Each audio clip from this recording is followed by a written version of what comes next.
Hey guys, tonight we're creeping through Breton fog so thick you could spread it on toast. That crumbling menhir ahead, straight out of your last bad dream, only sharper.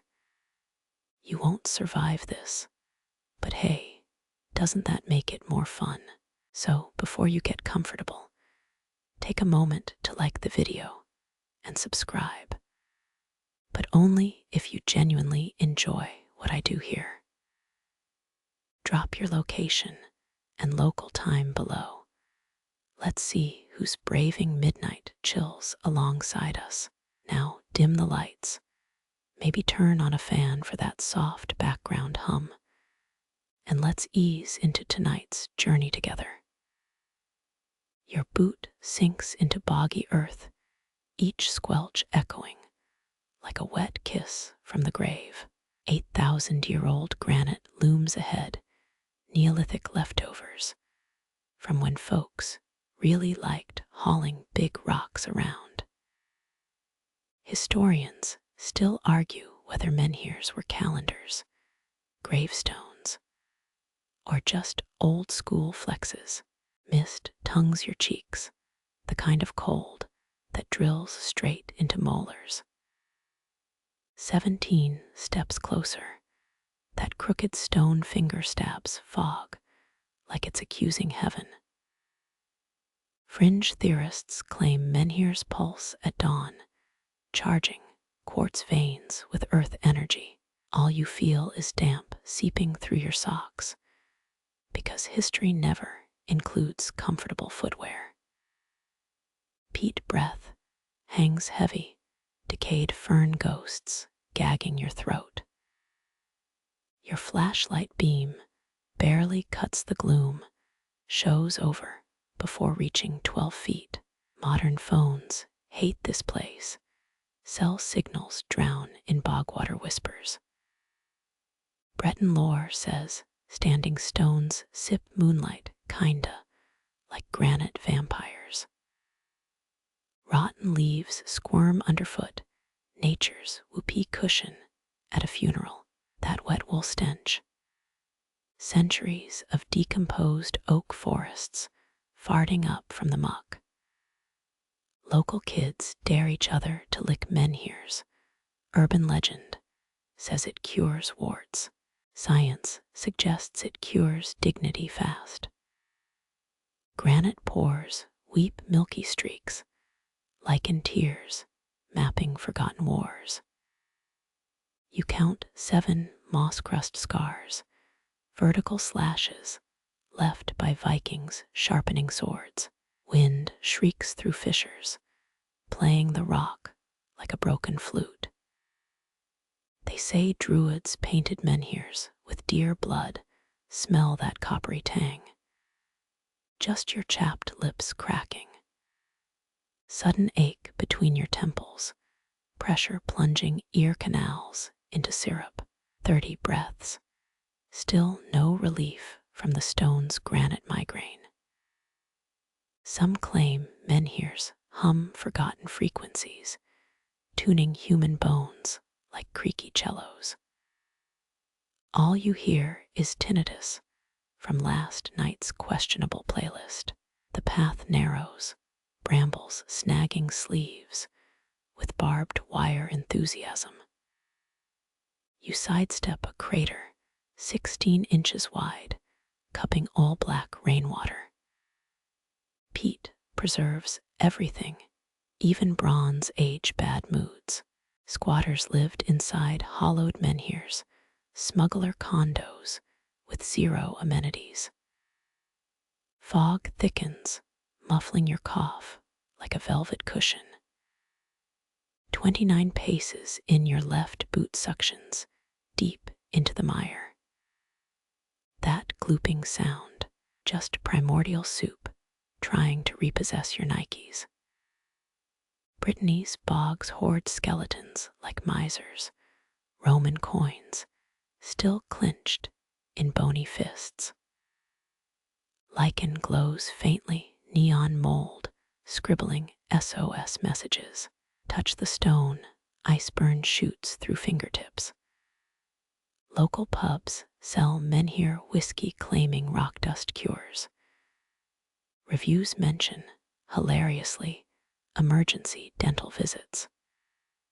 Wind dies. Silence curdles thick enough to choke on. Your own pulse thrums against eardrums. Prisoner inside a flesh drum. They say standing stones pull thunder, snagging lightning like fishing hooks. Right now, you'd kill for any weather besides this soggy purgatory. Mud slurps at your ankles, hungry for shin bones. That gurgle isn't your stomach. It's peat, bubbles, birthing swamp gas prophecies. Dark Age priests pinned confession notes onto menhirs. Wind carried secrets straight to hell. Yelp reviews claimed 1-star service, eternal damnation included. Moonlight bleeds through clouds, suddenly spotlighting the megalith's peak. 93 feet up, a jagged silhouette stabs at stars. Your neck cricks, staring, vertebrae popping like bubble wrap.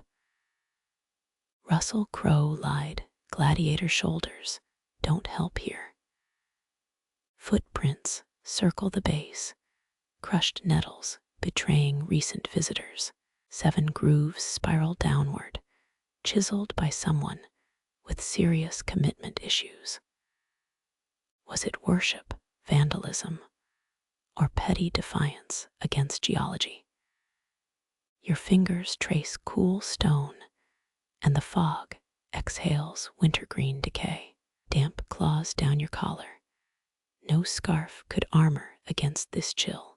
Menhirs outlive empires, watched Napoleon's tantrums through granite eyelids. Rain starts needle pricks icing your scalp. Breton fog dissolves umbrellas, as evidenced by your limp plastic carcass, shivering now, teeth clattering like possessed maracas. You press against the menhir, hoping for residual sun warmth. Instead, granite leeches body heat like a vampire with a pension plan. Ancient shepherds napped here, dreamt of wolves wearing human grins. Your phone dies, battery drained by phantom cold. Darkness squeezes tighter your breath, crystallizing into ghostly commas. 12 paces back, the path vanishes behind veils of vapor. Even Google Maps taps out here, its blue dot spinning like a lost soul. Roots tangle your step, gnarled knuckles tripping the clumsy. That cracking sound, just your last shred of optimism snapping. Archaeologists found child teeth wedged in menhir cracks, offerings or pranks, nobody's sure. Clouds rip open, moon vomits liquid silver over the bog. For 3 seconds, the menhir becomes a bone-colored lighthouse, then fog swallows it again, leaving retinal burns as souvenirs.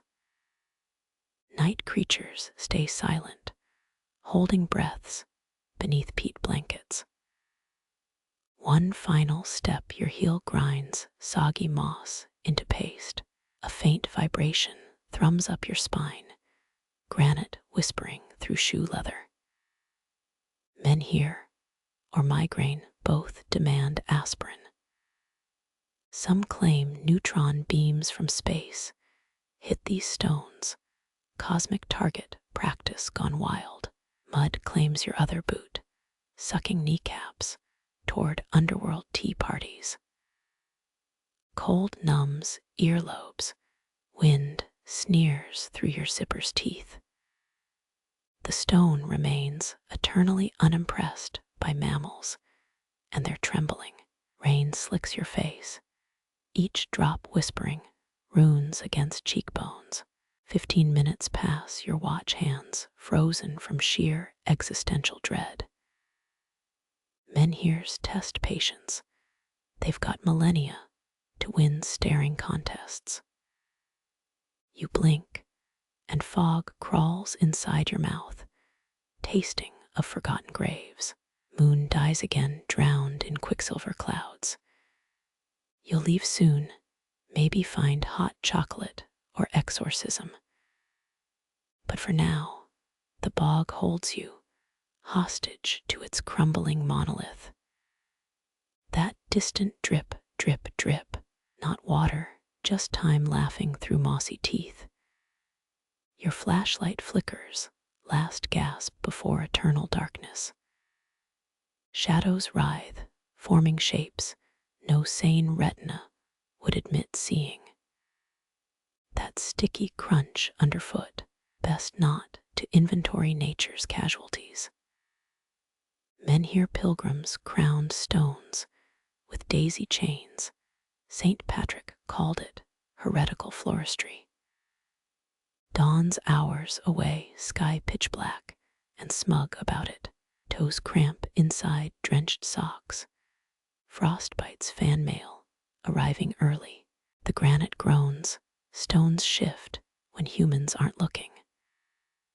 50 breaths later, you're still here, playing chess with entropy and losing. Frog croaks echo, swamp karaoke, night warming up. Your legs beg for retreat. Pride mutters something about legendary idiots. Back in Paris, people sip espresso, untouched by ancient grudges. You lean harder, offering your spine's warmth to indifferent stone.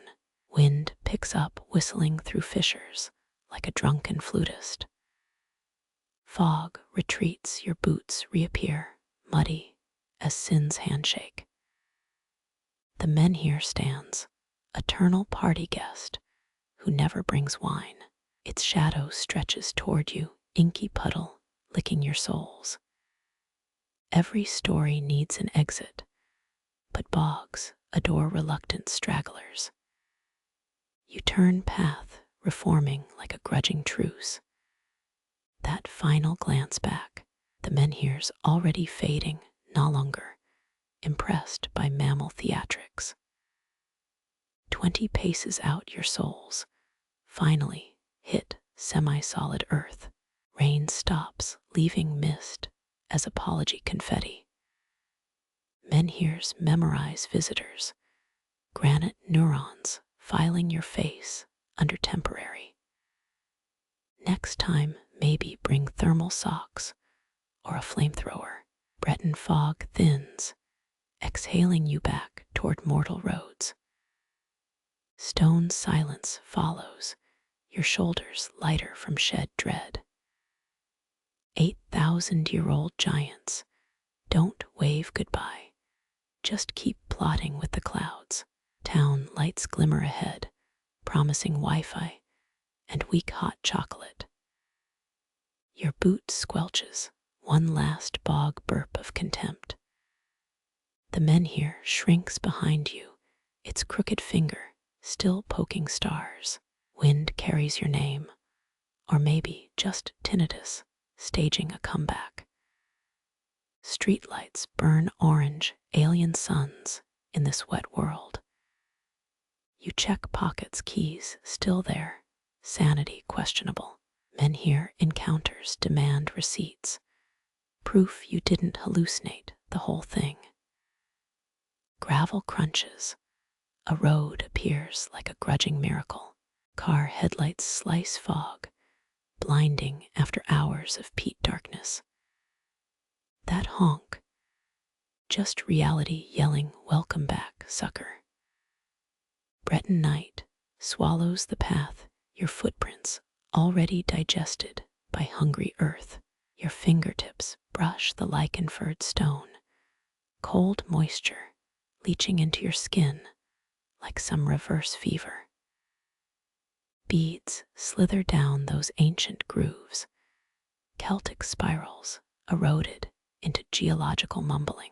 Historians still argue whether these carvings welcomed travelers or warned them, Bronze Age hospitality being notoriously hard to parse.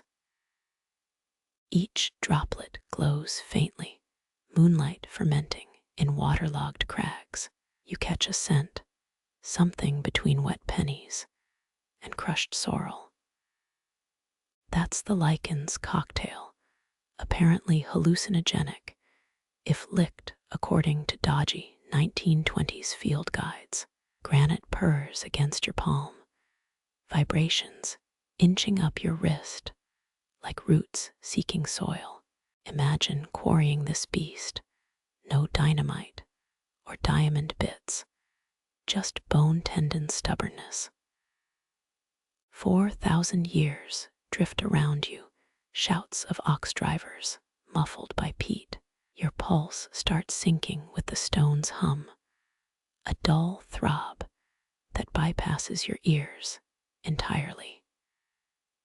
Druids allegedly chanted here, loaning their voices to strengthen the earth's bones. Doesn't explain the weird Morse code rhythms, though. Is this mineral gossip or a condemnatory yelp? The runes feel warmer wherever your shadow touches. Creepy reciprocity. Moss patches squelch under your thumb, spongy outcrops hoarding last week's rain. You half expect the stone to flinch, like tickling a sleeping giant's ribs. Breathe shallow, lichen spores float everywhere like dandelion fluffs, introverted cousins. Local lore claims they're souls of surveyors who got too meticulous with their menhir sketches. Seems harsh death by cartography. The stone exhales damp mineral breath. It even smells gray somehow. One glyph resembles a lopsided spiral, or maybe a cinnamon roll after 4 bad harvests. Tongues once pressed here in devotion, Bronze Era fidelity, sealed on indifferent rock.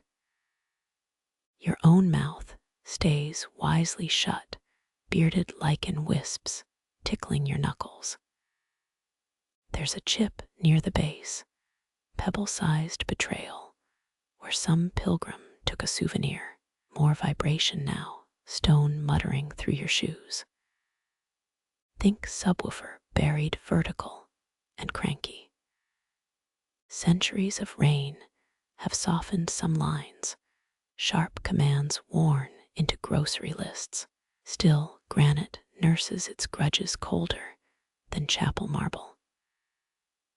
Lean closer. Air grows thick with petrichor and something amniotic. The buzzing climbs your spine now, quartz singing backup vocals to your nervous system. You try shifting your hand. Stone static glues your palm in place. Not panic-worthy, yet more like a drowsy handshake from geology itself. A rash blooms where lichen kissed your wrist, tiny auroras across goose flesh.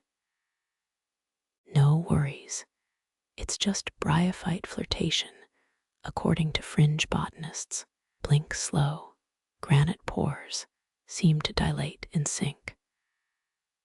Britain once had more stones than people, silent real estate agents brokering between dirt and sky. Your knees feel oddly light, gravity forgetting its shift schedule near these old rocks.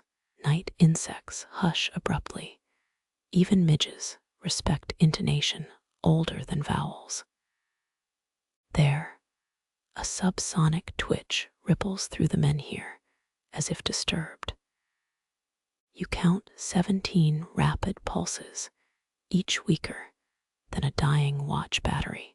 Or maybe that's just your carotid throwing tantrums. Either way, the stone slips back into its deeper register, continental plates shifting under a duna of silt. Static cling releases your hand, skin tingling, like you've unplugged from the planet's charger. Thirst prickles your throat, granite's rasp still echoing in your molars. No streams nearby, just fog's sly sipping against your face. You wipe lichen grit from your palm, greenish streaks, smearing like chewed chlorophyll gum. Stupid thought, but the stone feels fractionally warmer where you touched it. Transference of body heat, or some tithe-demanding ritual. Druid unions really should negotiated better thermal clauses. A moth lands on the rune-striped wings, mapping onto spiral grooves. For 3 breaths, its antennae twitch, perfectly aligned with weathered channels. Then it flutters off, taking the stone's attention with it. Air pressure shifts, peat bog, exhaling somewhere behind your ribs. The lichen glows dimmer now, moonlight withdrawing its laminated pass. No carvings left unscoured, rain's blunt chisel conquering all eventualities. Even gods erode given enough drizzle, monumental humility in action.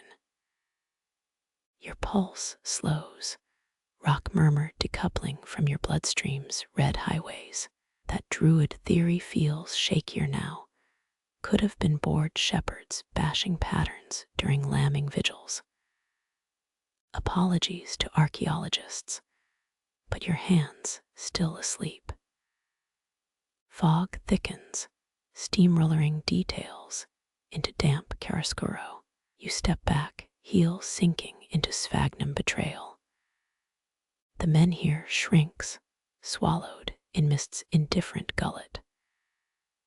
Granite's hum drops to subliminal levels, more phantom limb than sound now. Last sensation, a faint suction pop near your sternum, like the earth unsticking its tongue from your shadow.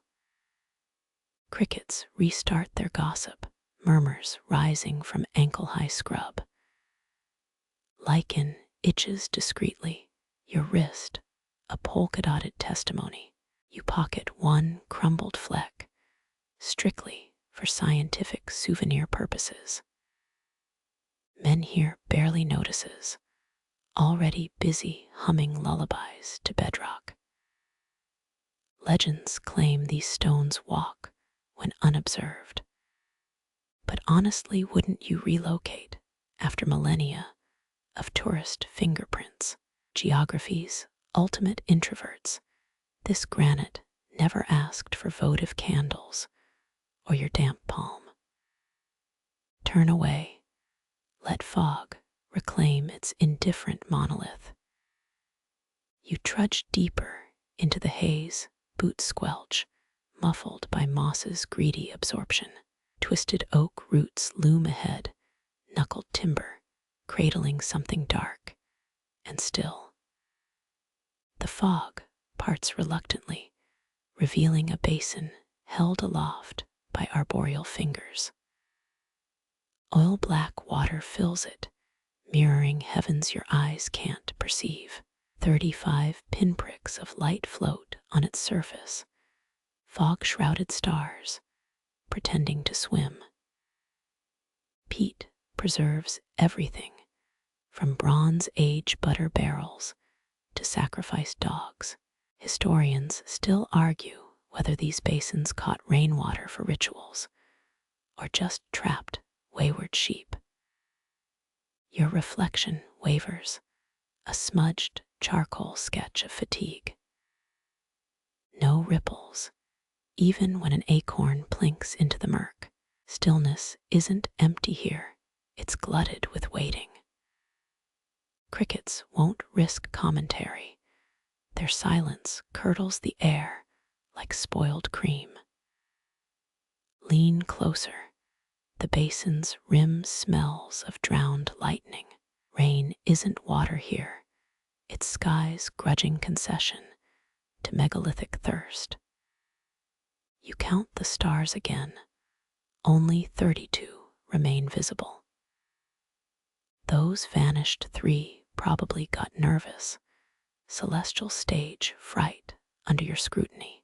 Some say marsh lights mimic constellations to confuse astronomers.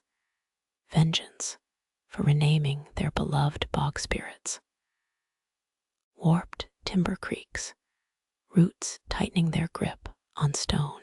Lichen crawls down the basin. Lime green mold democracy, reclaiming votive property. Your fingertip breaches the water, cold leaching up your nailed into wrist bone. No shiver, the temperature feels bureaucratic rather than cruel. Medieval penitents would float fingernail clippings, here tithe payments against purgatory's interest rates. Notice the water's skin, how tension bows it upward, pregnant with refusal to spill. Physics, rebels near old stones, menisci grow ambitions. Fog condenses into droplets under the basin, a reverse rain ascending against gravity's bylaws. Local kids dared each other to drink from such fonts. Their grandparents whispered of gut worms shaped like Celtic knots. Kneel, your jeans soak up mud's chilled greeting. The oak groans, wood fibers sliding like bored concertgoers shifting seats. Peer directly down, water reveals not stars, but peat's tannin-stained oblivion. A bubble surfaces, releasing swamp gases, signature perfume, vile omelet, marinated in long grudges. Centuries ago, arsenic miners rinsed tools here, their poison scrubbed into sacred silt. Their fingers shed skin, leaving keratin confetti for eels to nibble. You glimpse a flaked flint blade, half submerged, Neolithic multi-tool abandoned mid-bog prayer. Artifact or accident, scholars bicker over every buried butter knife. Blink and the flint vanishes, sucked into the basin's obsidian pupil. Maybe you imagined it, weekend hallucinations from breathing too much solitude.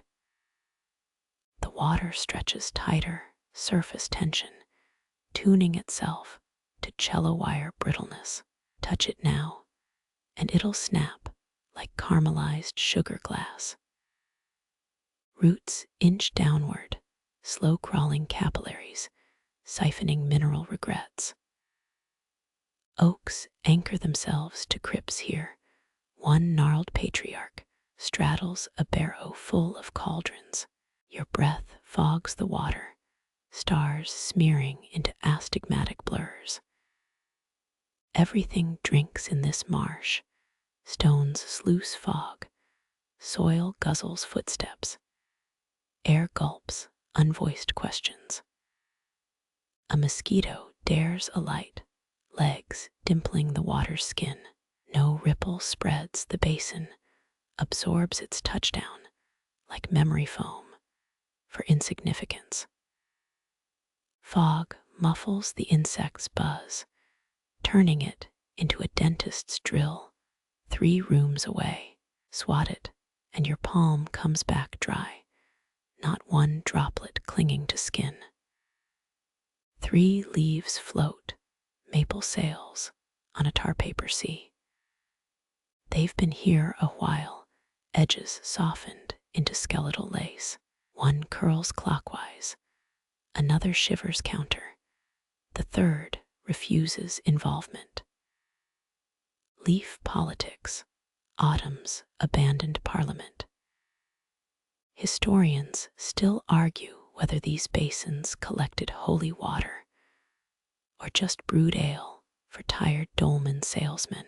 You pluck a pebble, dropping it straight down, soundless descent, no plonk or splash, just seamless assimilation. The stars flicker as it passes, swallowed like a skipped heartbeat. Wait 5 breaths. Still no trace of your geological vandalism. Marshwater's version of sleight of hand. Now you see it. Now you don't owe restitution. Moonlight stripes the basin, aluminum paint on Void's favorite vase. Where beams strike water, the stars bleach into non-existence.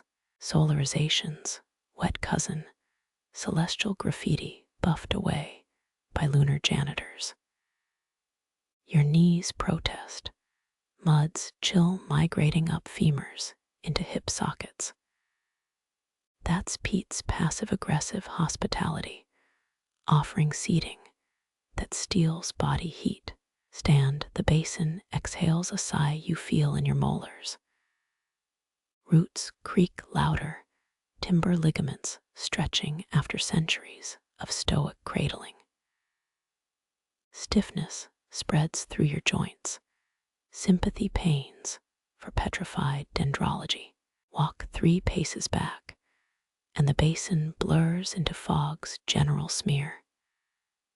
Guess you've been dismissed, water already smoothing over your interruption. Crickets stay silent, their orchestra conductor still missing. Fog thickens, stuffing the marsh with cotton wool's dour cousin. You wipe damp hands on your thighs, water streaks evaporating before reaching denim. One last look, the basin's silhouette shrinks, a pupil contracting against daylight's impertinence. 35 stars, or 34, or none. Numbers mean little to hungry silt. Twilight deepens, water forgets its reflective duties. The oak groans again, roots settling into their long vigils. Menhirs watch from beyond the mist, granite bookmarks holding fog's damp pages. You pocket a pebble, souvenir theft, justified as scientific curiosity. The basin forgives nothing, but it tolerates almost everything. Megalithic hospitality stretched thin by eternity. Your palm finds the menhir's pitted cheek, rough granite worn smooth by 9 centuries of storm arguments. Rust streaks bloom like dried blood, iron's slow suicide against hungry rain. Fingertips trace lunar craters hammered into stone, 39 nail holes, spaced uneven as panic's drumroll. Each puncture's edge shreds skin. Time hasn't softened metal's last tantrum. Wet iron scent fills your nose, an olfactory flashback to playground monkey bars after acid rain. These nails once pinned hopes to rock, votive desperation in alloy form.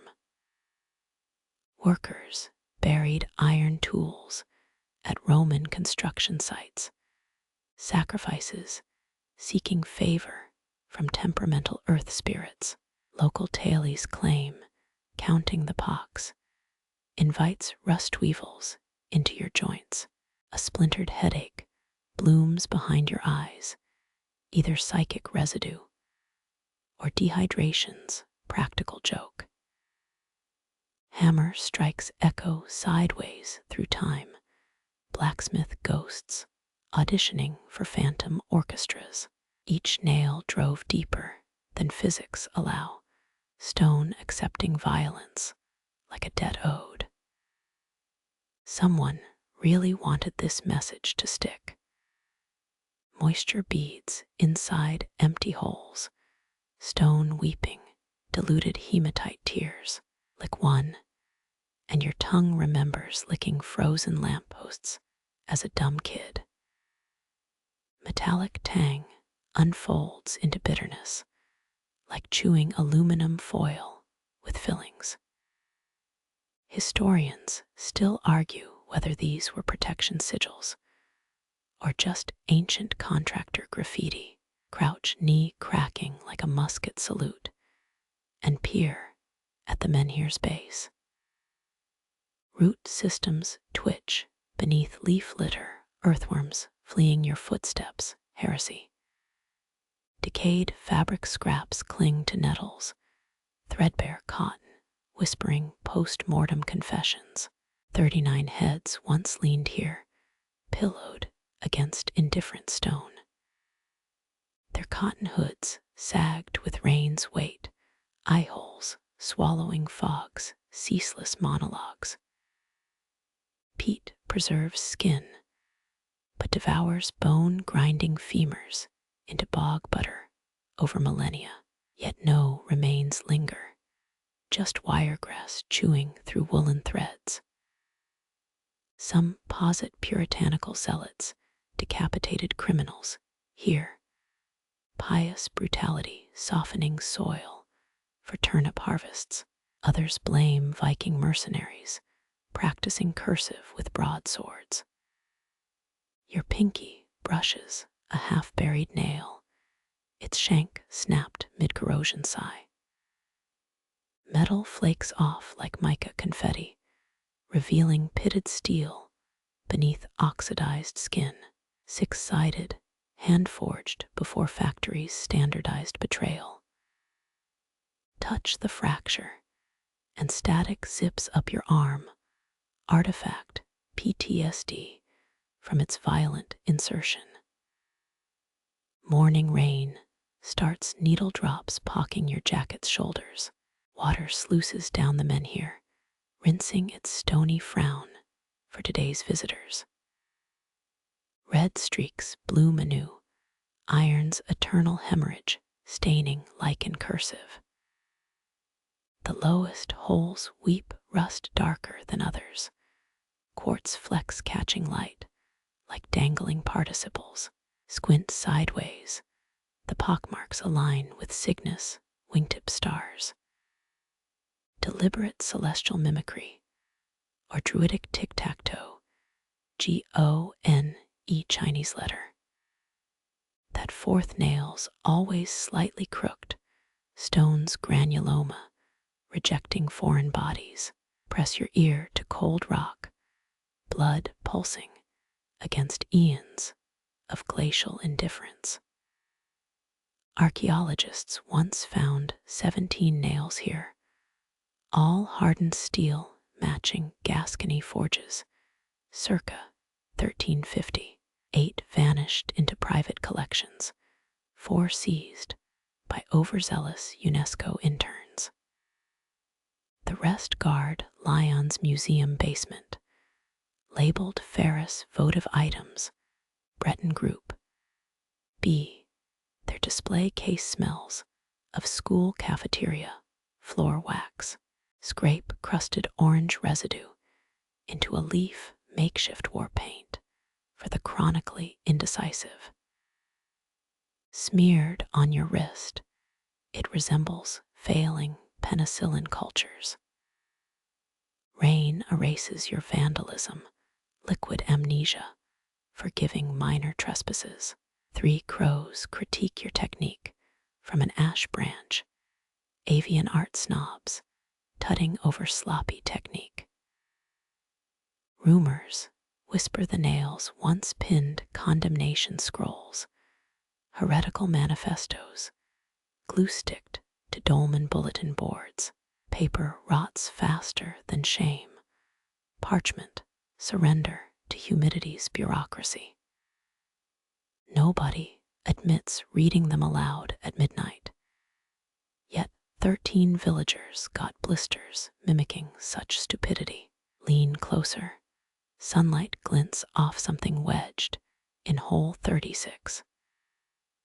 Tweezers might extract it if you carried tweezers like some Victorian phlebotomist. Fingernails scrape metal, sparking nerve pain up your cuticles. Lodged there a crescent-shaped iron clipping, perhaps a blacksmith's trimmed hangnail. Iron repels certain spirits, or so claimed every hedge witch worth her vervain stash. Yet this stone drinks metallic offerings, rust becoming its mineral bloodstream. How many bent nails does it take to armor a god, or just annoy one into compliance? Hammering anything here feels like yelling into a tornado's open mouth. The rain pauses, clouds catching breath between encores. Your shadow stretches thin, a charcoal sketch, retreating from megalithic disapproval. 39 empty sockets leer, their rust tears drying into contemptuous streaks. Some days, the menhir wins through sheer persistence, walk backwards, each step squelching with theatrical reluctance. Nail holes shrink to acne scars on stone's impassive mug. Wind riffles through oaks, their laughter muffled by professionalism. You pocket a rust flake, mineral contraband, weighing less than bad decisions. Historians still argue whether iron offerings pacified angry spirits or just pissed them off further. Rain returns harder now, pelting your neck with ice needle spite. Greenish stains spread under lichen coppers, shy cousin joining the oxidation party.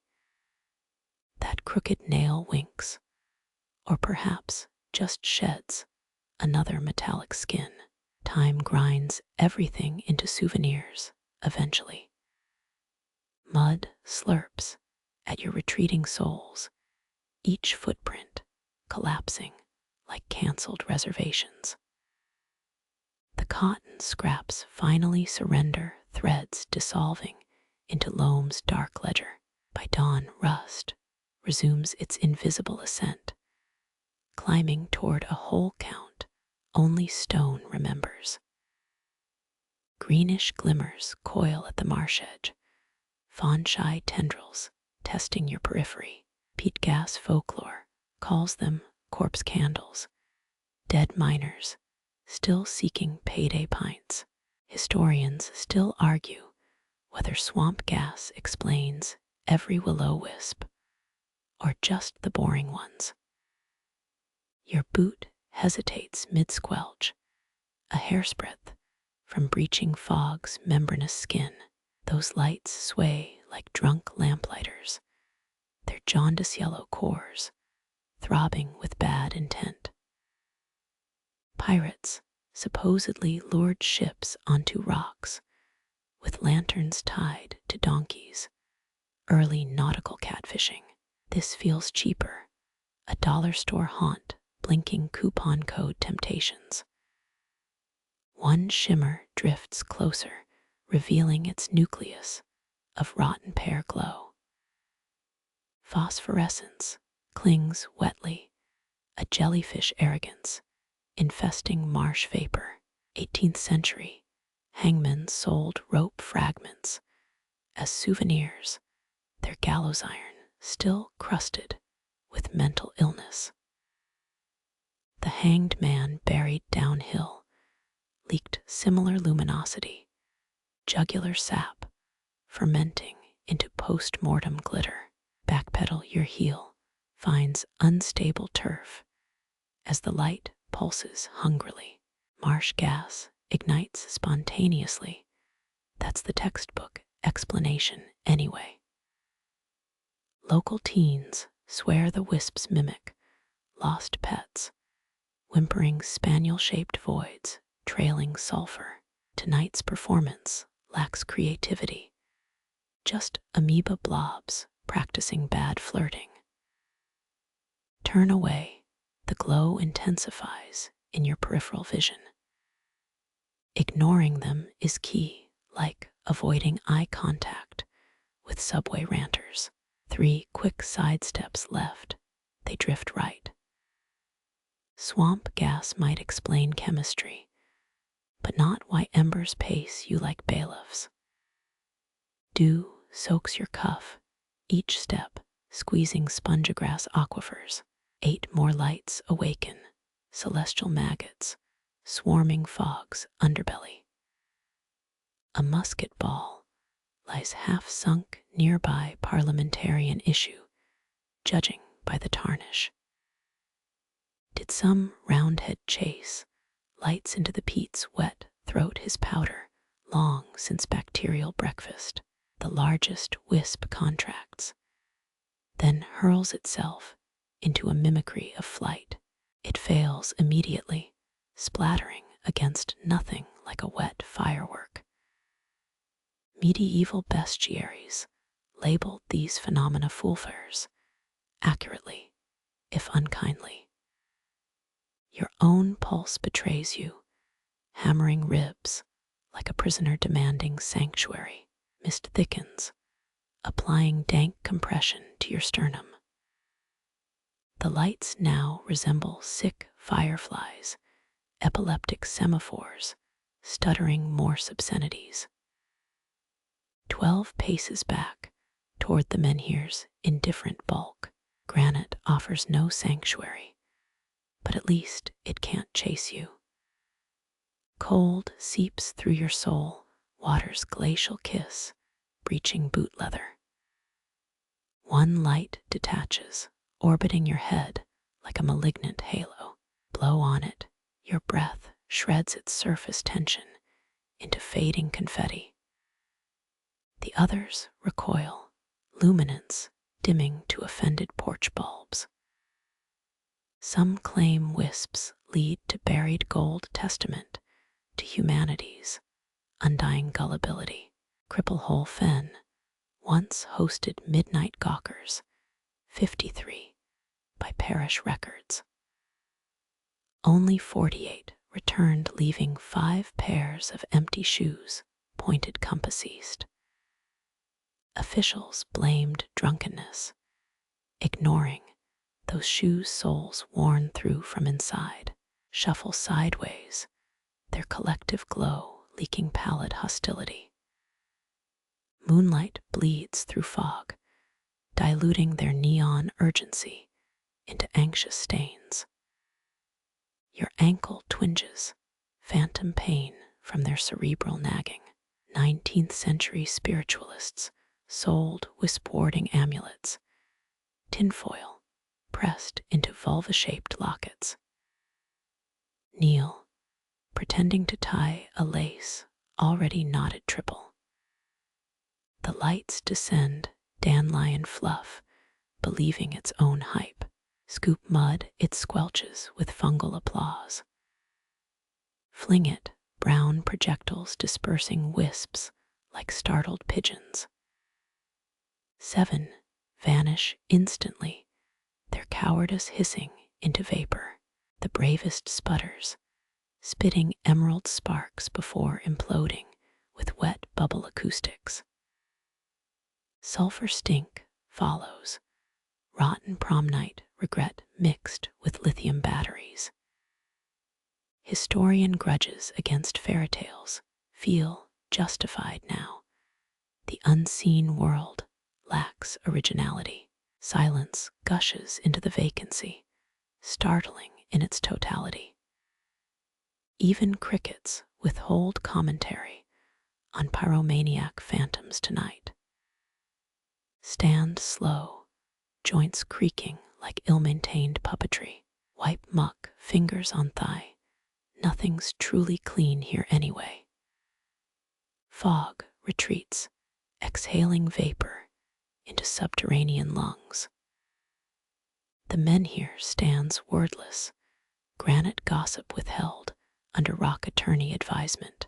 Above, Orion's belt glimmers through shredded cloud curtains. 3 stars, and an anomalous 4th, glinting where no constellation should. Mooncast shadows stretch, your silhouette merging with megalithic disdain.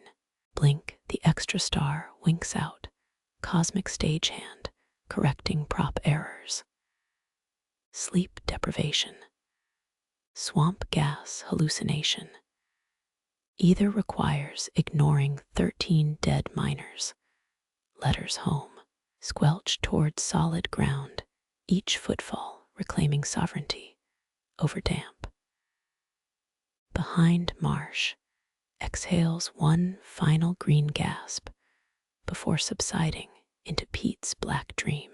Menhir lichen glows faintly, absorbing stray luminescence like radioactive sushi. Lean against stone, its chill seeping through your jacket's thinning weave. Pocket something small, a pebble, a twig, anything to anchor this absurdity. 8 missed calls from reality buzz in your skull, all routed to voicemail. Dawn crouches below the horizon, patient as gargoyle tax auditors. Wait it out. Fog things hate UV almost as much as flung mud. Rust streaks on the menhir darken, granite digesting tonight's light snack with lithic satisfaction. 99 breaths, and your eyelids gain sandbag ballast. No green remains, just bog standard twilight and its minimalist palette. Historians still argue whether will-o-wisps taunted dinosaurs, lost Cretaceous souls, haunting cycadoid groves. You'll stick with mud throwing for now. Empiricism's blunt instrument rarely fails. Grass rustles, something unseen dragging damp cloth eastward.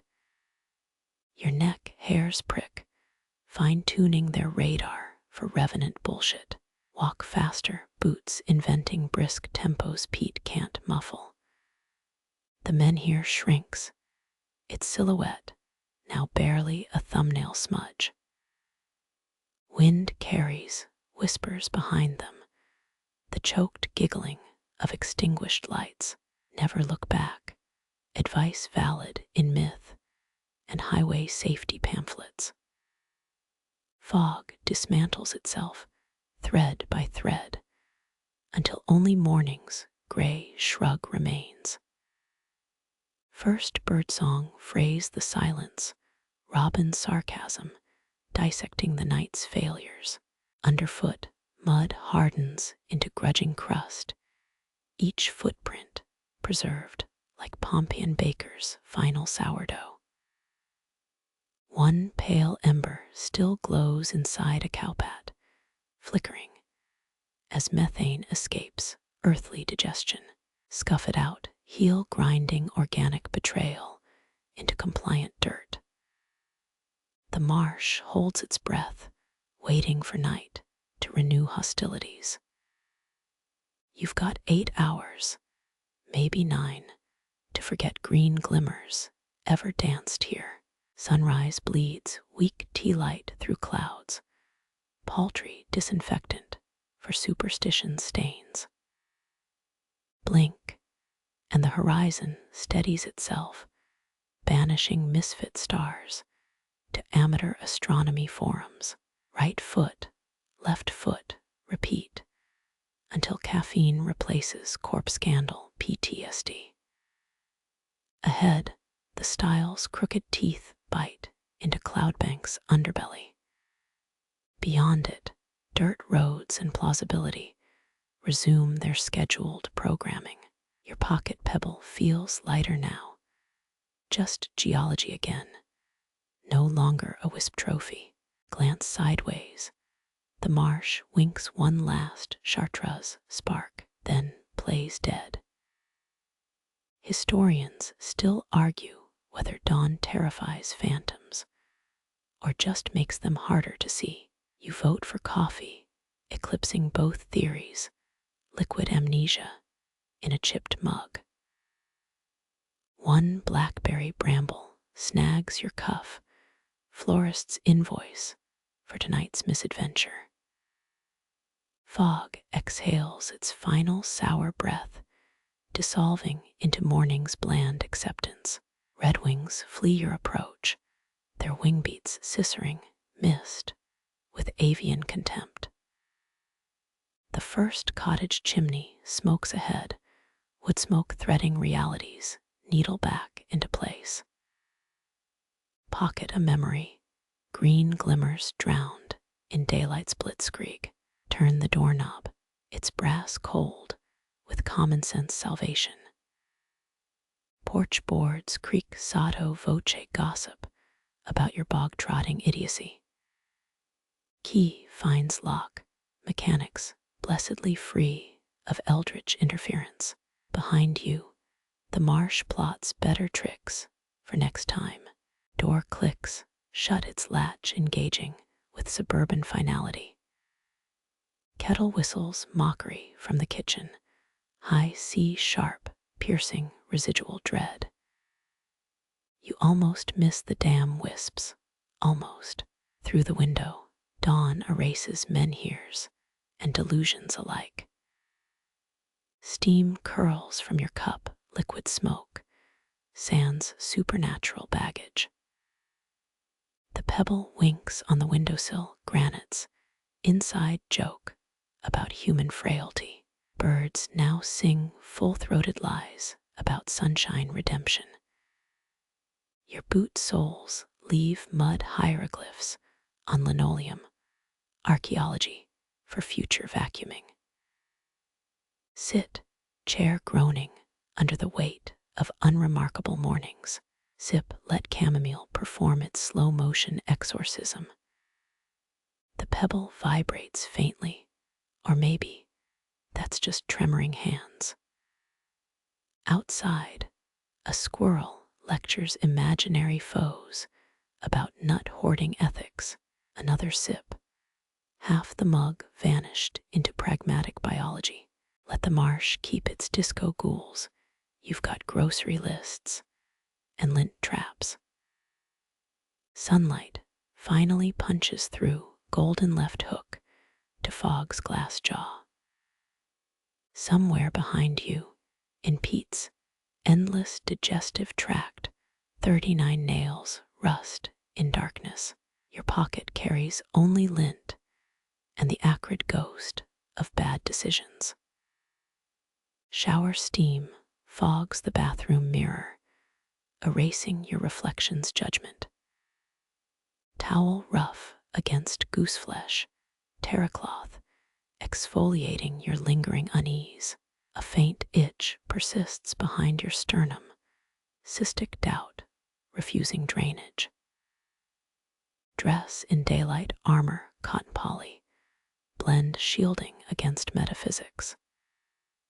Keys jingle mundane incantation against roadside hauntings. Car engine coughs awake, mechanical skepticism purring beneath the hood. Gravel spurts from tires, little fossils of departure choreography. The rear view shows only retreating oaks, their leaves applauding your retreat. Radio whispers, weather reports. Zero chance of malevolent luminescence today. 20 minutes later, your tires buzz on proper asphalt. Civilization's dubious embrace feels newly precious, its tedium a down comforter for frazzled nerves. A billboard advertises accident lawyers, their phone number halfway devoured by mildew. Signal left turn onto streets mapped by sane cartographers. Supermarket looms, neon-lit asylum for the domestically diligent. Grab a cart, it wobbles like supermarket trolleys always do. Produce section smells of waxed mortality, strawberries mocking December. Herbs whisper in clamshell coffins, parsley already withering under fluorescence. You avoid willow branches. Their bark once cured headaches for Bronze Age hypochondriacs. Dairy aisle hums, refrigeration units chanting corporate lullabies. Milk cartons boast happy cows. Bovine grins stretched, taut over lies. Someone left a lonely yogurt cup in the wrong cooler. Rebel without applause. Freezer fog mists your ankles, reminding you of marsh breath. Swerve around ice cream displays, their sugared sirens singing tub songs. Frozen peas rattle like distant rainfall or gallows beads spilled long ago. Checkout line moves, sloth-paced but terminal. Your items clunk onto the belt, boxed, canned, vacuum sealed against entropy. Cashier's nails click on keys, acrylic talons drumming consumerist plainsong. Plastic bags nest in trunk, crinkling critique of forgotten totes. Drive home, white lines hypnotizing residual dread into submission. Garage door yawns, swallowing your vehicular metal insect hole. Front steps sag familiarly, their wood grain memorizing your soul's calluses. Key scratches lock hole, a ritual immune to green phantoms. Lock clicks open, mundanity unlocking itself as ever. Bags thud onto countertops, domestic thunder without glamour. Tomatoes blush in bowls, still clinging to vine memories. Coffee maker gurgles, its pagan drip sacrifice to productivity gods. Steam rises from your cup, heat signatures verifying normalcy. Your window pebble sulks on sill, sunning its stony indifference. Pluck it, warm now, and flip it like a gambler's token. It lands, gray face up, no verdict beyond mineral patience. Outside, lawn sprinklers stutter awake, hissing at noon's arrogance. The marsh feels miles away, though maps disagree politely. You almost phone someone to voice check reality's stability. Instead, bite an apple its crisp snap, severing night's lingering threads. Juice drips wristward, sticky benediction for survivors of nonsense. Sirens wail far off, urban coyotes answering different hunts. Lunch leftovers congeal microwave-wards, their destiny rewritable anytime. Toss the pebble into a junk drawer, its voice silenced among spare batteries. Sun climbs, its glare bleaching strange glimmers from memory. Your shoelace snaps, mundane catastrophe requiring immediate kneeling. Wind chimes tinkle, aluminum hallucinations pinned by breeze. You carve butter with determined strokes, spreading dairy surrender on toast. Shadows shrink, noon enforcing minimalist lighting design. A lawnmower growls 2 houses over, combustion engines ode to control. Laptop sighs awake, screen glow, erasing peat-scented regrets. Email avalanches, 93% unreadable life debris. Delete key soothes, digital atonement for inbox sins. Air conditioner hiccups, its mechanical indigestion protesting July's approach. Your chair rotates, slightly off-center, leg uneven since last winter. Birds bicker over feeder seeds, tiny feudalism enacted daily. The pebble remains drawer-bound, outsourcing its enigmatic leanings.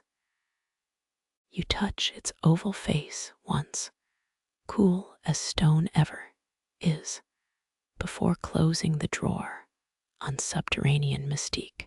Notes clutter the fridge, grocery reminders sung in magnet poetry. Milk expires Thursday, ticking down to lactose reckoning. Remember to water ferns, their fronds crisping at apartment edges. You pour another coffee, darker this time, bitterness welcomed like old grudges. Steam spirals upwards, a miniature wisp that dissolves harmlessly. No green persists, nothing pulsing in your peripheral vision. At the sink, hands sluice suds over breakfast dishes. Water pressure throbs, plumbing's reliable arrhythmia against existential spookery. Soap bubbles pop, each implosion miniature vanquishing of unreality. Dust motes swirl golden in afternoon's angled spotlight. Silence pools, comfortable now, absence of giggling phosphorus. Your shoulders unknot, muscles abandoning siege positions. Perhaps tonight's dreams rewrite marshes into mundane ditches. The pebble will stay buried, small victory over suggestive geology. Burning the toast feels like cosmic forgiveness, carbon scoring softer than rust's accusations. You scrape patiently blade on bread, shaving away mistakes night taught you. Outside, sunshine sells its old lies about safety. You almost believe them again. The pile of crumbs gleams innocently under fluorescent indifference. Somewhere 40 nails wait in loam, their rust fluid spreading patient as dawn. Dry reeds rasp beneath your boots, each stalk scoring tally marks into the peat's black ledger. The fen counts its missing, 28 summers swallowed whole. Historians still argue whether Roman tax records deliberately omitted marsh settlements, or if ink simply dissolves faster here. A rusted sheep bell lies half sunk, its clapper choked with black silt. You kneel, fingers touching cold iron shaped like a weeping saint's head. Farmers once nailed these to coffins, their chimes, alerting gravediggers to premature burials. This one stayed mute, its owner still breathing mud somewhere below. Wind combs through sedge, whispering names the parish erased. Emmeline Hoofstake, John Thatcher, could he clench each syllable frayed by decades of cattail gossip? Census takers found drowned quills in their ledger boxes. Nib split as crowners' juries closed 60 inquests with accidental drowning. Peat grudges give up their dead reluctantly, a shoe here, a pewter button there. You scrape moss from a lichen-crusted stone, no grave marker, just a boundary rock stolen from forgotten fields. Bog butter still surfaces occasionally, centuries-old rancid dairy offerings pressed into oak buckets. Someone misplaced their sandwich spread forever. Sedge blades slice your palm, paper cuts delivering fen justice. Blood pearls meet dew twin liquids, refusing to merge. Iron Age flints jut nearby, micro scalpels for harvesting wetland regrets. 84 families once worked these reed beds, harvesting thatch for aristocrats' golden-haired manners. A mallard bursts upward, wings slapping fog like wet laundry. Startled eels writhe in its wake, liquid obsidian scribbling panic. Your boot dislodges a clay pipe stem, Victorian tranquility sucked down to its dregs. 17th century marsh folk pumped their own pipes full of powdered toadskin, alleged asthma remedy. You'd stick with Ventolin. Reeds thicken, forming green bastions against trespassers' eyes. Light bends strangely here, amber gloom pooling in false clearings. Wicker fish, traps, silt-choked skeletons lie scattered, purposeful hexagons, now dissolving to mammoth ribs. 80 pounds of salmon per trap, lost to auction halls in London's weaving fog. Cobwebs sag with missed jewels, their architects long since starved. You wipe strands from your lips, unwittingly tasting spider silk fermented into gin traps. Boys from Pity Parish drowned collecting these drops, 8 pence per file sold to clockmakers as lens polish. Your ankle sinks, brown syrup greedily kissing boot leather. Struggle summons counterpressure, Pete's digestive grip tightening calf. Panic wastes breath, though screaming might summon spectral midwives for this muddy rebirth. Spread weight, knee meeting merciful tussock, moss pillow punched through Pete's diaphragm. Freed you crab walk backwards, sodden sock flapping like a surrender flag. The fen chuckles internally, its burps, releasing corpse bale butterflies. Queen Anne's lace trembles where hooves punched through, their white umbrellas blooming above equine catacombs. A knotted rope emerges, its fibers breed with velvet mold.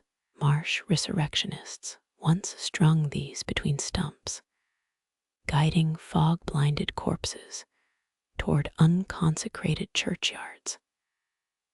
This strand rots mid-path, as if the dead themselves cut the cord. 17 names vaporize from memory before you've mouthed 3. Pylons hum in the distance, Slavic interlopers buzzing power ballads. Their vibrations ripple water, slapping spectral faces beneath tea-colored mirrors. 8 swans explode skyward, white treason abandoning the fen's bargains. Legends say swan song is real if you knife one mid-flight. Tonight, they sing Verdi badly. You crouch peering into blackwater, veined with root hair. Peat preserves everything, leather, butter, grudges.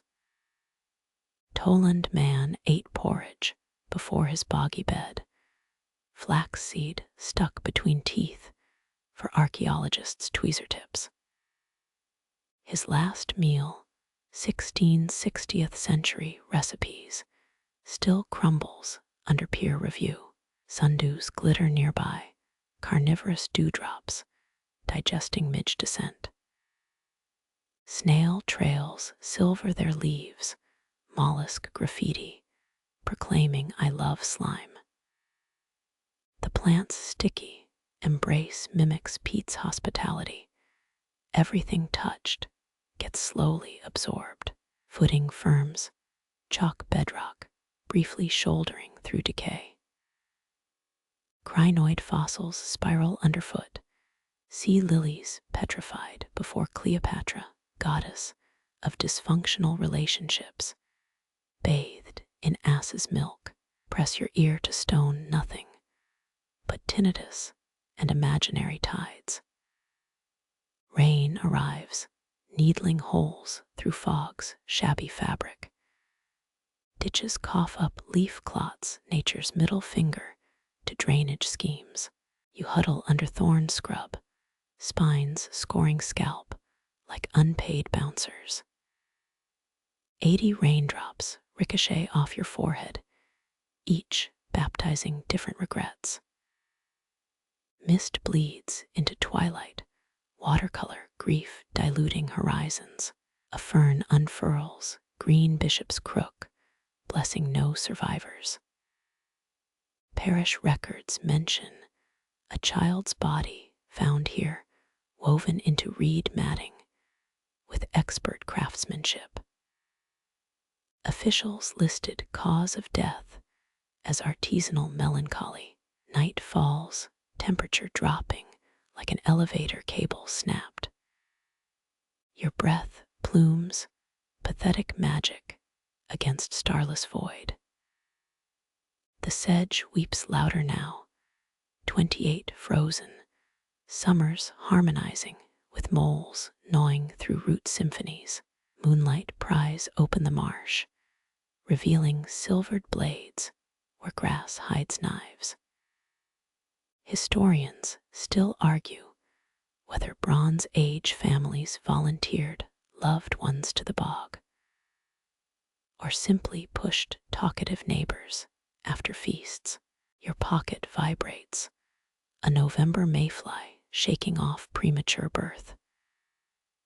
Its wings beat 70 times, membranous metronome, counting your exile from warmth. The insect dies midair, desiccated opera tenor crumpling onto sphagnum stage. Northward, house lights glimmer like cowardly constellations. 1,200 paces through ankle-breaker terrain.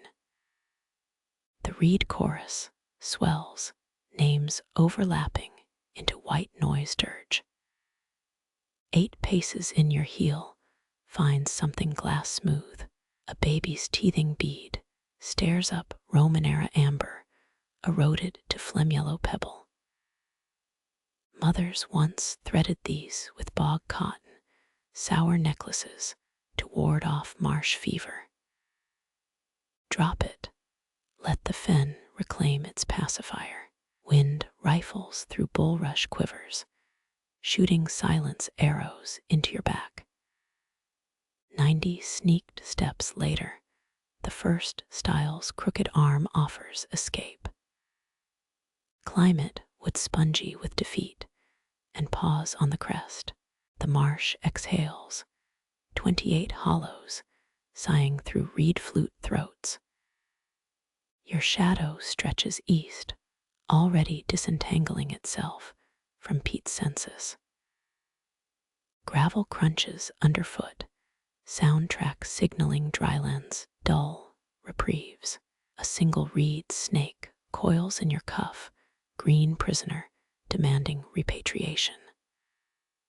Pluck it, letting wind carry its accusations back toward the waiting water. Overhead, Saturn glints through shredded clouds. 40 pinprick seconds pass before fog conscripts it into oblivion. Your jacket smells of failure and sphagnum. Eau de regret for drowned accountants. The road ahead lies empty, its tarmac blistered by August's last tantrum. Walk faster, retreat measured in yellow lines and littered dreams. House lights brighten porch halo, promising lukewarm salvation. Your boot soles tap asphalt, ancestral Morse for never again. But Pete never forgets, kindergarten paced, holding every lost name. Keys jingle copper choir, announcing hollow victories. Unlocked doors swing wide, hinges groaning like overworked pallbearers. Inside, central heating drones, sanitized lullabies. Kettle screams, steam erasing bog rot from your fingerprints. Sit, let vinyl chair embrace you, its geometry, cruelly shaped for living humans. Through the window, sedges sway their endless audit. Read heads bob nodding verdicts on your temporary reprieve. Rain gain spikes the glass, liquid nails, sealing twilight complaints. You sip tea, bitter sacrament, dissolving Pete's alphabet from your tongue. Somewhere, 63 iron nails crust deeper, speaking rust to stones who pretend not to comprehend. Your fingers graze the stoop's rim, cold limestone scalloped by desperate palms. Thick curds crust inside, dried milk vomit left by fever-racked mothers, 6 generations removed.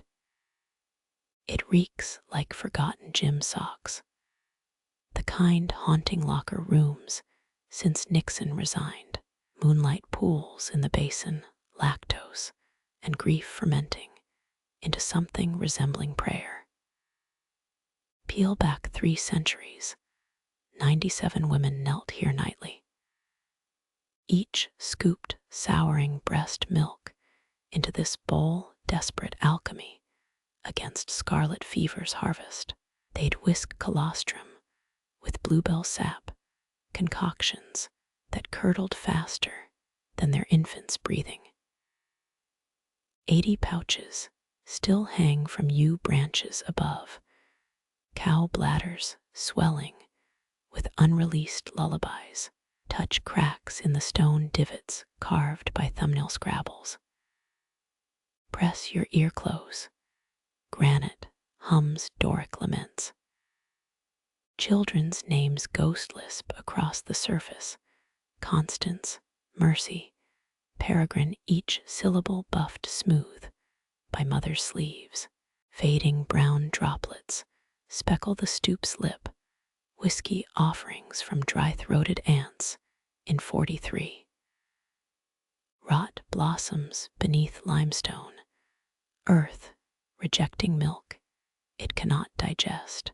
Mycelium threads vein downward, fungal highways smuggling curds to the menhir's roots.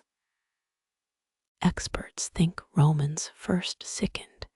Here their legionnaires' bellies, rejecting British dairy, though bog butter still surfaces intact after 1900 peat-tucked years. Proof even empires rot nicer than virtue. Splintered spoons litter the base, beechwood casualties of shaky midnight hands.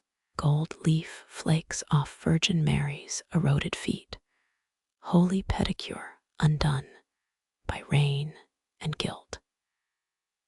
17 ceramic shards jut upward, blue willow patterns, recording domestic disasters beneath their glaze. Step back, your shadow fractures across the altar. Moon bleaches curd patches, chalky continents adrift in despair's milky sea. Vultures avoided this spot, repelled by lactic acidity beneath their talons. Yet maggots thrive, translucent devotees wriggling worship into rancid cream. Wind shifts, carrying phantom infant coughs from the north meadow. Rowan branches scrape unseen grievances against mossy boulders. Press a palm to your sternum. This ache isn't hunger. Historians still argue whether families bribed the stone with sickness or begged it to ingest their children's pain. Wasp drones crescendo, workers suckling sticky residue between limestone pores. Dioramas of futility line the stoop's inner curve. Dead flies posed mid-prayer by spiderweb sutures pour water now, and curd clouds swirl like London particular fog. Milk teeth might surface, ivory dice tossed by grieving mothers playing against God. Rain threatens, pregnancy tests left cracked open on the altar flare negative blue. 17 pebbles stack nearby, counting miscarriages, the parish priest dismissed as indigestion. Your boot scuffs, a rusted nursing bottle nipple, Victorian desperation, sterilized into curios. Night unspools, slugs begin their mucculent pilgrimage across offerings. Their trails braid into silver rosaries over lactic crusts. Something groans underground granite colon, digesting 60 years' worth of spoiled hope. You count heartbeats too fast as frost etches oblivion onto every curdled lump. Moonlight pivots prism, fracturing through a hanging cowbladder prism. For 3 flickers, the altar glows lactescent blue, then darkness snaps shut, jailer reclaiming his captive stars. A final breeze sours, spoiling milk, sent sharpening to vinegar. Sticky residues coat your knuckles. You'll smell it tomorrow during elevenses. The menhir shifts, invisibly, gorged on centuries of mothers. Unpasteurized bargains walk westward. Your silhouette drags rot-purpled leaves across dew. Milk-fattened earth sucks at boot soles, suggesting footsteps taste better when mourner seasoned. Your shadow stretches gaunt, already forgetting communion with curdled things. 30 paces off, wild garlic smothers the reek. But that stoop lingers, porcelain cyst bulging with necrotic cream. Somewhere, 97 phantom infants wail into milky limbo, each cry curdling stars into digestible motes. Thigh-high grass snakes around your legs, a 10-burrow green chains binding you to pasture's logic. Turn just once, altar shrinks to a pebble glazed with spittle. Dawn bleeds indigo, nurse's uniform starched by frost's arrival. Your stomach growls, betrayed by yogurt eaten 3 counties back. The gut remembers dairy sins, even through 40 generations of lactose tolerance. Legend claimed menhirs bred lactase persistence, mineral secrets for digesting loss. First, birds heckle wood pigeons, judging your retreat. Owl pellets litter the path, chalk white from gorging on limestone dust. Step over them. Only fools taste second-hand sorrow. A tractor rumbles awake, philosophical debates with carburetor issues. Orange work lights poetically ruin the gloom, exposing dew-strung cobwebs as dollar store tinsel. Heartbeat slows, pulse remembering it's Tuesday, not some fever dream vigil. Farmhouse chimneys cough woodsmoan, last night's bread burning properly, this time. 5 magpies skirmish over roadside carrion, gossiping about your unpaid milk debt. Keys jangle man-made charms against forgotten fears.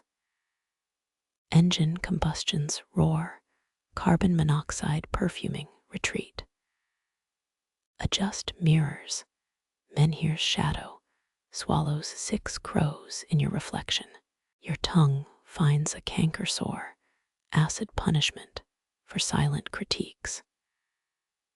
Radio static hymns replace magpie verdicts. Electric sheep counting you toward a highway's indifferent embrace. Yet the sourness persists. Ghost taste testing, negative for rational explanation. Rearview shrinks the altar to a abscess lanced, yellow grudges leaching into loam. Gold streaks bleach the east, sunlight clinically dissecting each failure. Your hand trembles, still clenched around absent bottlenecks.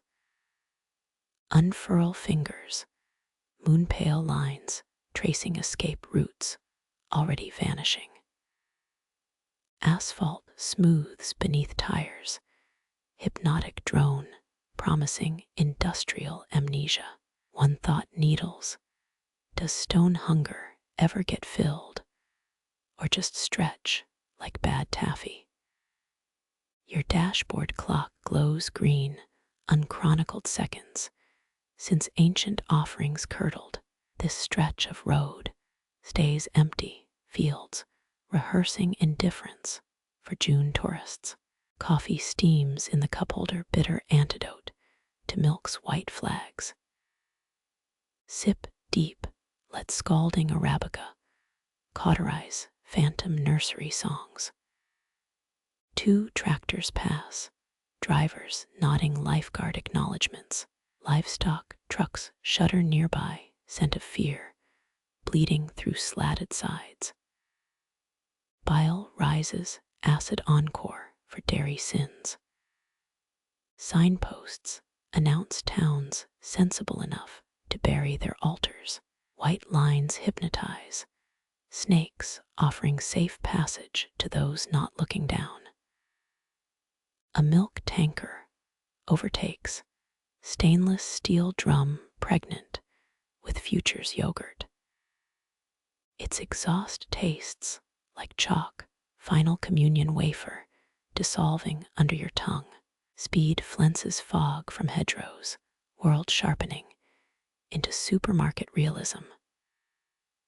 Orchards parade obedient rows, prisoners well stocked with juice potential.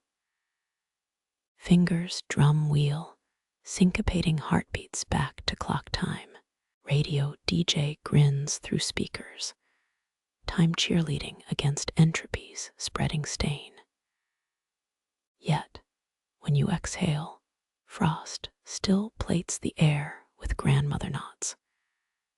Every breath confesses some hungers outlive dawn's anesthetic glare. Farm shop approaches, neon open sign buzzing like a menhir's lost electron.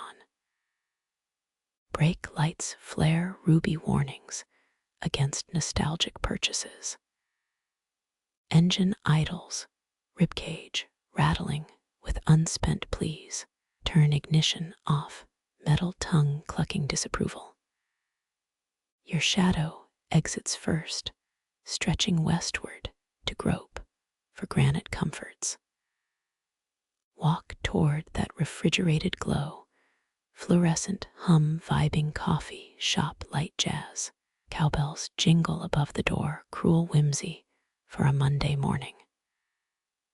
The dairy case gleams, 200 milk jugs saluting like plastic soldiers. Reach for oat milk, defensive purchase against ancestral weakness. Almond, soy, hemp alternatives huddle in bougie formation. This far inland, 75 choices mock coastal certainties. Cashier yawns, teeth bearing cheesecracker evidence. Her name tag reads Maud Victorian rebuke wrapped in acrylic nails. Scan loyalty card ding, awarding points toward redemption. Bag rustles, paper handles, squeaking Presbyterian disapproval. Exit into car park asphalt, damp patches evaporating into respectable nothing. Drive on radio now, dissecting celebrity scandals. Sun, properly crowned its rays, dissecting your dashboard into geometric truths. Half-remembered dreams powder your thoughts like sugar spun from chapel ruins. A fly bumbles against windscreen, taxiing toward some insect Heathrow. Turn into your drive, gravel popping like cyst-laden joints. Engine cools, ticking its discontent with modern metallurgy. House looms, drapes drawn like a mourner's lowered eyelids. Unload groceries, each item weighed against memories of hollowed stones. Yogurt pot mocks from fridge shelf, probiotic smugness in teal packaging. Ignore it. Kettle needs boiling, mug needs staining, life needs mundane distortions. Rain recommences, pattering Morse against kitchen skylight. Steam fogs the window, your reflection reduced to smudge theology. Somewhere east, the The stoop receives a new offering, barefoot woman, whispering to curdled horizons. Dawn licks her knuckles clean, granite, pretending satiety between gulps of light. Tree shadows stretch like ink blots, ambiguous diagnoses scrawled across frost. You sip, letting tannins dissolve whatever pilgrim residues remain. No birds sing here, just traffic's metronome timing ordinary vanishings.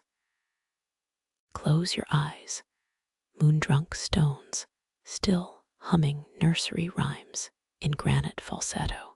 Rain-slick ivy grabs your ankles, reminding you garden gloves remain indoors. A collapsed burrow winks beneath blackberry thorns, its entrance kicked wide by hooves or hasty boots. Kneeling floods nostrils with petrichor, that earthy cologne mineralogists swear contains dinosaur bone dust. Your fingers probe moist edges, sandy loam collapsing around wrists, flint noses through soil, a thumbnail-sized scraper honed before Babylon's walls rose. Experts think microliths like this dressed hides for 9 millennia, while hair generations tunneled oblivion beneath toolmakers, another clawed parts, revealing 9 more blades nested like serpent teeth. Their edges still whisper through time, could flense your palm raw as mammoth hide. Historians still argue whether such caches marked sacred stores or Mesolithic contractors forgetting their lunchbox. The whole exhales, airflow smelling of root beer and rifle oil. Earthworms recoil from the breach, pink diplomats fleeing collapsed treaties. You stretch prone, jaw pressed to mud as pupils adjust. The tunnel slants downward, gradient defying badger engineering. Granite scrapes your temple, unseen liths snagging hair like petrified fingers. 6 feet in the shaft widens into a warren hall. Clay walls bear glyphs, hair paw prints stamped alongside human palms. One print glitters, mica dusted like a raver's glitter stash. Your phone flashlight fails, modern cowardice in primal dark, but stone hums, frequency guiding, elbows through the crawl. 16 ribs later, a chamber swallows you whole. Walls drip with albino roots, blind dendrites tasting trespassers' breath. Something glints overhead, 70 flint sickles dangling from bryony vines. Neolithic cloud storage, harvest tools cached against famine. Your laugh echoes weirdly, disturbing dust that napped since Otzi bought his last shoes. Animal bones litter the floor, femurs split for marrow under dead stars. But human molars pepper the loam too. 7 crowns fractured by grit bread. Crouching stirs a phantom campfire, tinged with birch smoke and adolescent panic. Tunnels branch left, 23 paw-scrabbled arteries vanishing into lithic veins. The central bore calls loudest, angled toward subterranean menhirs. Cold intensifies, the kind felt in MRI chambers, deep stripping your secrets. A hair skull grins from a niche, orbits stuffed with ochre clay. Offerings, or Paleolithic taxidermy gone feral. Your pinky traces hieroglyphs, maybe tally marks, maybe moon phase porn. Sudden clatter behind 3 flint blades, landslide into the chamber. Gravity's practical joke, blocking retreat like a cheesy Tomb Raider flick. Forward then toward the glimmer-promising exit or esophageal embrace. Granite kisses your spine, passage narrowing to birth canal strictures. Shoulder blades scrape rock, reminding meat its elective luggage here.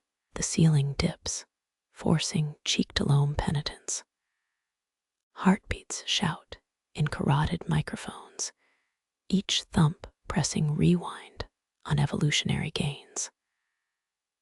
Light bleeds ahead, foxfire, or some gluten-free LED dropped by heritage reenactors. You army crawl, pebble teeth chewing kneecaps raw. Air sweetens, hinting of rotting apples and diesel. The tunnel vomits you onto a riverbank, twilight glossing the Severn's swollen hips. No landmarks align, stars warped by migraine's lens. Mud sucks at boots, swamp gas, belching swamp things regrets. Turning reveals no tunnel mouth, just hawthorns clawing at vacated air. 2 flint blades cling to your sweater, souvenirs demanding blood tithes. Your pocket vibrates, cell service resurrecting with 97 spam pleas. Retracing steps finds only brambles, green barbed wire fencing off dream logic. Forensic archaeologists would drool here, your boot prints soul-matched to subterranean mud. Yet dawn patrols would fetch zip, tunnels closing like nightclub bouncers post last call. Farmer drones thunder overhead, checking crops for vegan compliance. Your Jeep glimmers roadside, a chrome anchor to now's dull certainties. Road grit scrubs under nails, removing all traces of buried light. Asphalt soothes jitters, yellow lines, hooking you back to linear time. Yet, rearview glimpses snag, phantom paw prints racing beside tires, supper beckons, fridge humming Brahms to wilting arugula. Keys clash on granite countertops, imitation, menhirs holding up microwaves.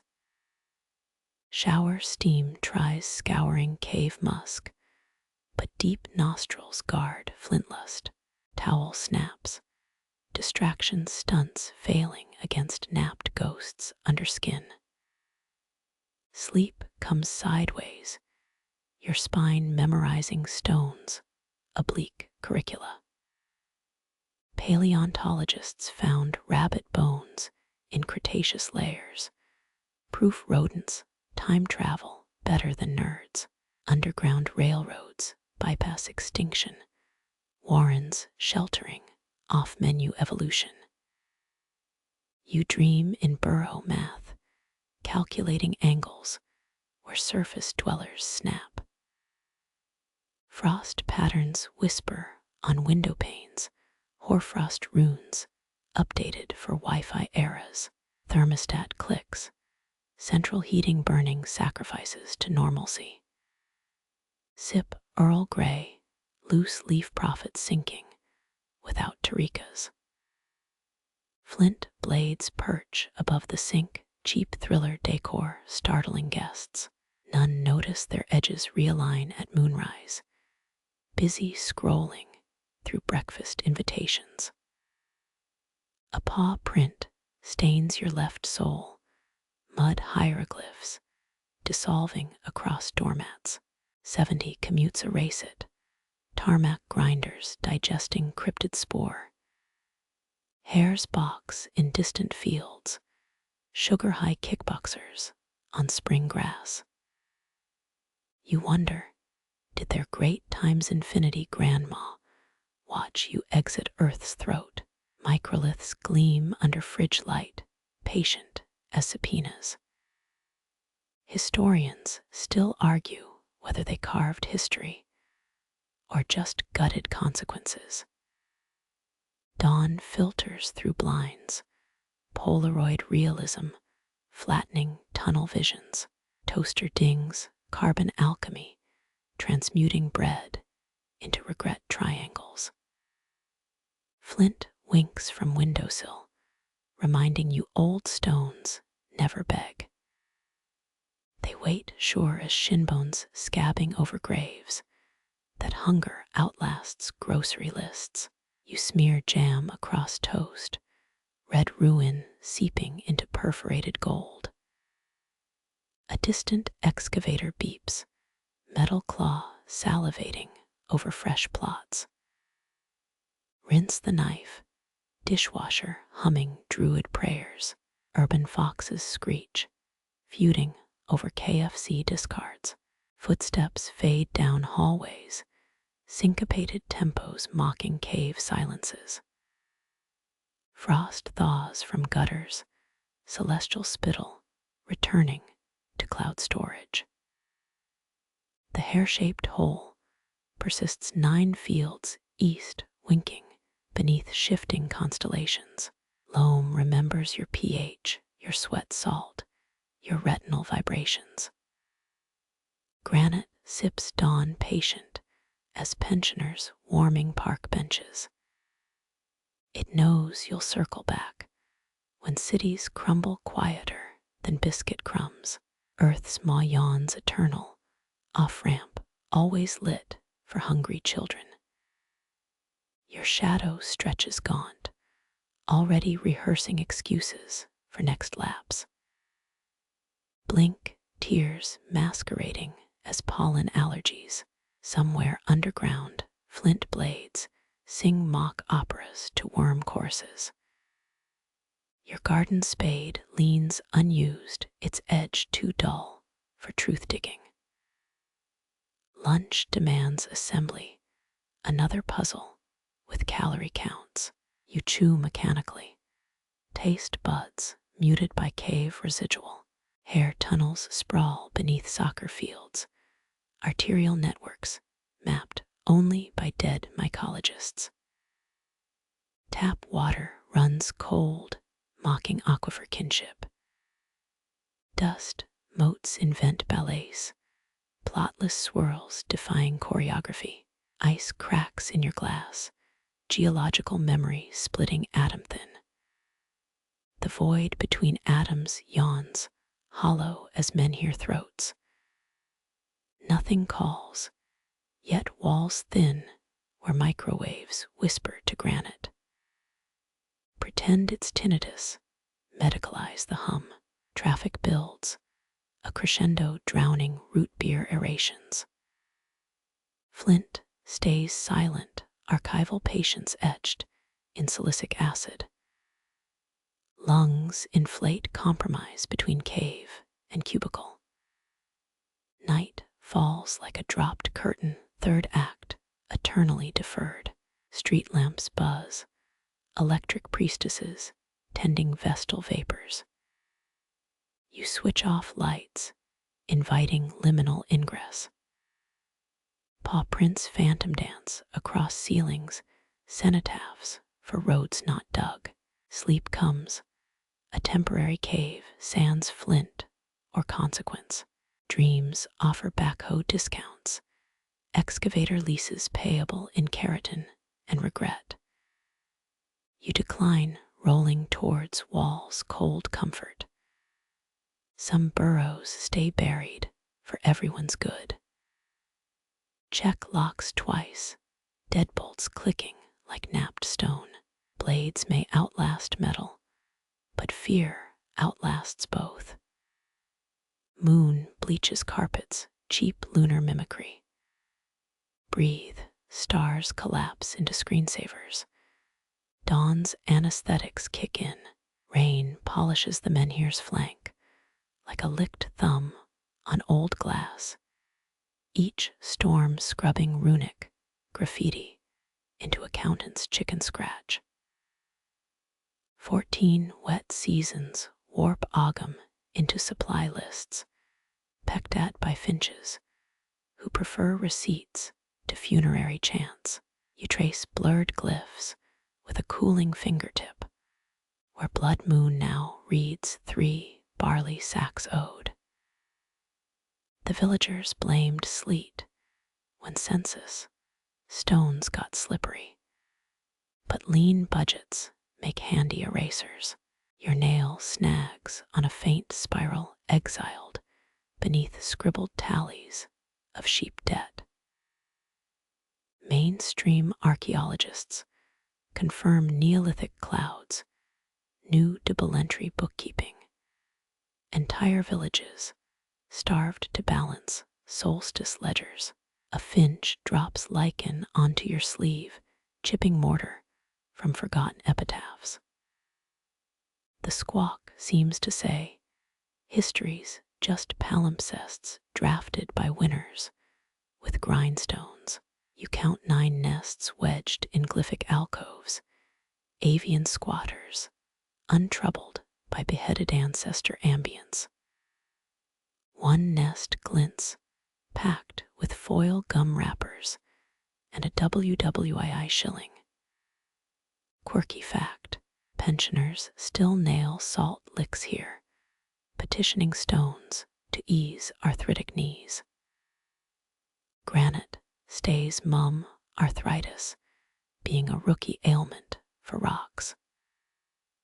Puddle reflections twist shattered runes into carnival mirrors, your face elongating like a shriek. Historians still argue if these stones tracked eclipses. OR Chinese letter, WIC-ARDO'd, which pig farmer cider tax. Rain writes its rebuttal across your forehead, each drop editing ego into ellipses. West face glyphs drown under ivy, those star-measuring priests usurped by photosynthesis. Peel a leaf back, dead scribbles about equinoxes, now replaced by snail calligraphy. Slimy modernists rewriting cosmic manuals with digestive trails. Your boot grinds a fallen chip, turning prophecy into driveway gravel. 16 more shards speckle the moss, numbers too worn for even finches to steal. Mark my words, future scholars will mislabel this rubble as ritual ballast. A crow caused Morse code from the menhir's crown, probably gossiping about your thinning hair. The stone absorbs your sigh, weathering tosses, worse dilmas than midlife crises. Lean against it, granite's chill, penetrating your rain jacket's fraudulent armor. Toll time. Your spine receives 14 glacial epochs, compressed into one lumbar complaint. You pocket a pebble, ambient ancestor snores, baked into basalt. Cheeky move, granite lawyer's bill, in millennia-long payment plans. That pebble'll haunt your dryer lint for eternity. Sudden sunlight guts the fog, revealing how erosion filed menhir teeth to nubs. Weather's dentist, drilling away druid molars for cavity-prone modernity. Shadows stretch, carving a Stonehenge sundial across boiled puddle constellations. Rain resumes needling through oaks that mistook patience for surrender. Finches shake droplets like dice, betting worms against worms. Your collar sops up runoff, a human chamois mopping celestial revisions. That last glyph pools at your toes, its message dissolving into leaf litter footnotes. You step over it, oblivion's minor trespass. Bulldozers never flinch at alphabetic roadkill. The finches scritch new tenants onto drained grooves, property deeds inked in seed and droppings. Willow swathes hang in frayed curtains, each split length woven tighter than an owl's clenched talon. You part the damp fibers, gray bark weeping fog tears onto your knuckles. Mainstream historians, no Celtic builders, prized willow, notching seasonal patterns into its bark long before Rome conquered timekeeping. The wall flexes under your palm, wattle and daub breathing like an old hound dreaming of rabbits. 72 hazel pegs jut from clay, each splintered tip stained with hammer blow iron. You thumb one's resin crust, stickiness chilled to frozen honey. That's oak gum salve. Village wives still swear it soothes splinters better than penicillin. 3 crescent gouges mar the clay between pegs, signatures left by a trowel dragged backwards. Historians still argue whether ritual crescents marked larder walls or trapped hungry ghosts craving butter.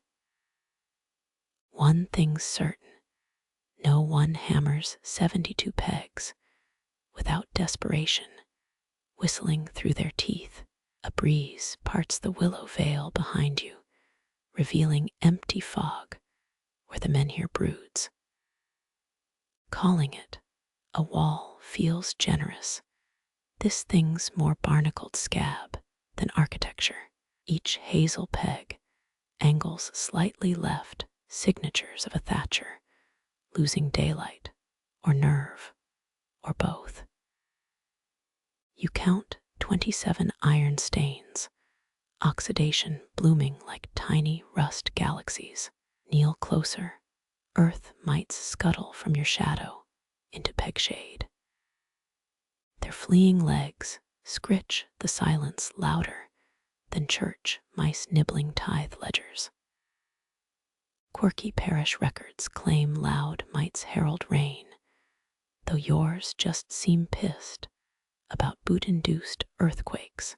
Your sleeve snags on willow, fibers clinging like spider silk testing. Pray wait. Tug free, 3 strands trail behind like unspooling tripwires. Thatchers, knots held starlings at bay, though whether birds or gossips is unclear. Moss frosts the wall's base, velvet growing softer where frost never bites. Peat preserves what polish erases, rootlets carving love notes peat's cheeks won't blush to reveal. A hazel peg wobbles under thumb pressure, 3 decades of damp, loosening oak gum's grip. Pluck it smooth, the whole winks moist darkness smelling of cellar shelves. Blow across the gap, a hollow hum answers. That's no ordinary cavity. Walls within walls guard squatters, better than castle portcullises. Pebbles rattle down the gap, their clatter swallowed before reaching bottom. Listening feels like eavesdropping on ants debating philosophy in their tunnels. Hollows love secrets like fog loves stubble fields, ravenous and indiscriminate. Shove the peg back, clay sucks it home tighter than a bishop's purse string. 3 hammerless strikes, the heel of your hand serving as proxy mallet. Vibration rabbits up your arm bone, reminding biceps who's brittle and who's bedrock. The willow curtain sways, twitching as if flicked by an impatient spine. No draft whispers through, yet fibers plait themselves tighter than arthritic fingers braiding hair. Stand still, let vision blur, until the weaving seems to slither sideways. Rain ghosts across your neck, nanobots of drizzle mapping vertebrae they'll never comprehend. At least 70 fog-borne droplets required. Statisticians tally atmospheric weeping by the cubic hectare these days. Below the lowest peg, a gray hair coils beside a mouse-dropping mosaic. Could be shepherd's beard, could be badger guard hair. Only forensics and boredom would probe further, both in short supply as peat light fades. Lean forehead to clay, the cold kiss leaches thought like a tutor confiscating doodles.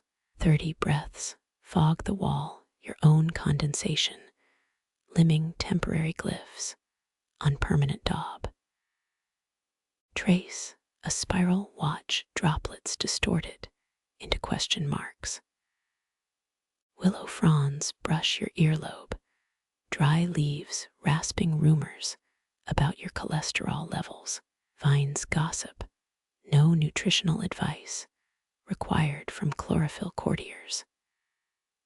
Distant church bells mulch the fog. 12 strokes swallowed whole before reaching 5. Village logic claims quick-swallowed bells foretell mild winters, though meteorology's muddier than this bog. The tallest hazel peg tilts, sundial gnomon for a sun that quit centuries ago. Time's circular here, like kittens chasing their own docked tails. Weight feels wrong to judge when your watch died near that menhir's gravitational pout. Fingernail, a clay chunk loose. Its crumble reveals straw fibers, straight as virtue. Daub mix ratios haunt academic symposia, though no ancient builder stressed over peer-reviewed mortar. Rain drums the willow canopy, digitalis-based droplets, leaf-hopping onto your scalp. One plinks your nose, and baptism from skies too bored for actual ceremony. Sneeze your expelled breath, parts the willow veil into temporary wings. Bless you echoes from nowhere, courtesy, wind pranking the credulous, since tropospheres congealed. A hazel peg creaks, settling into timber's endless argument with moisture. 99% humidity versus cellulose resolve. Wood usually blinks first. The wall exhales, mildew breath fogging your lenses into opaque continents.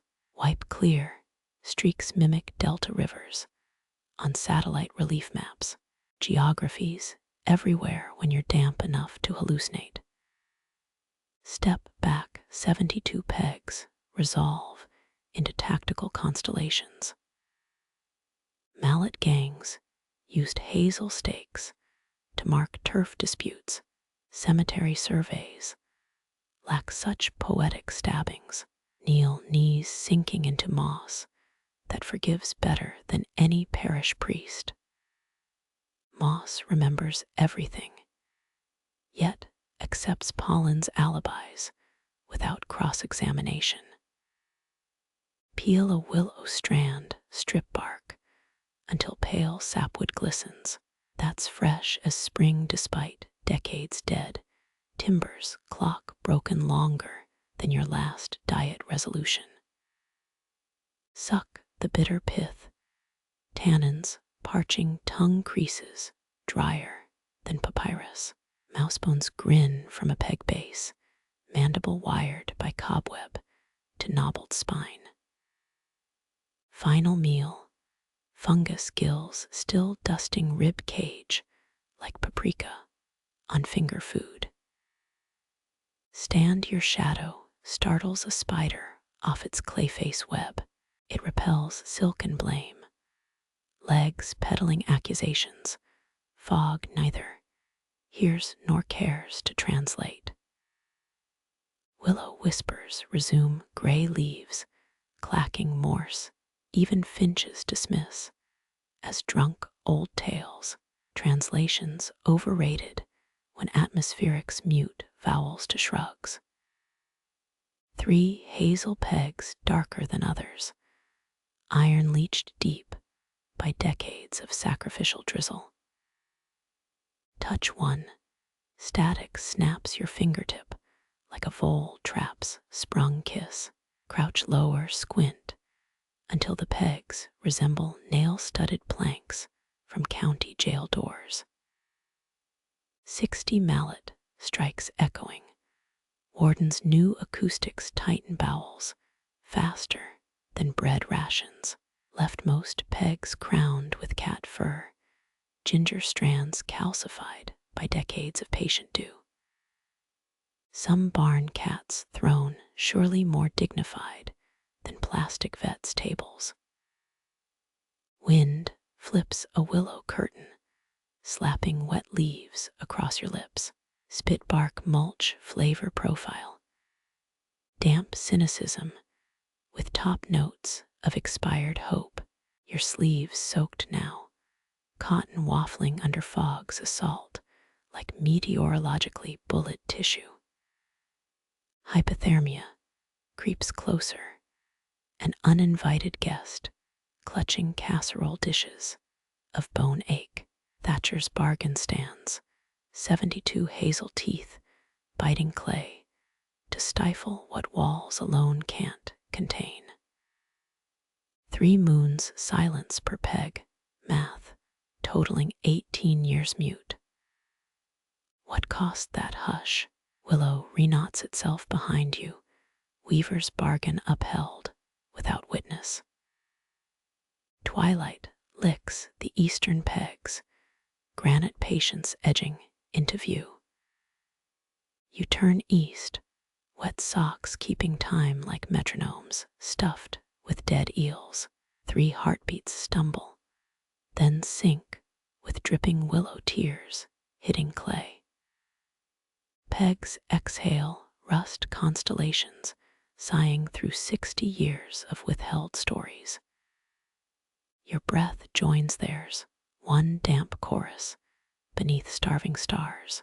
Thatch trembles but holds, always holds. Frost feathers over toe caps, each boot crunch, a tiny treason against silence.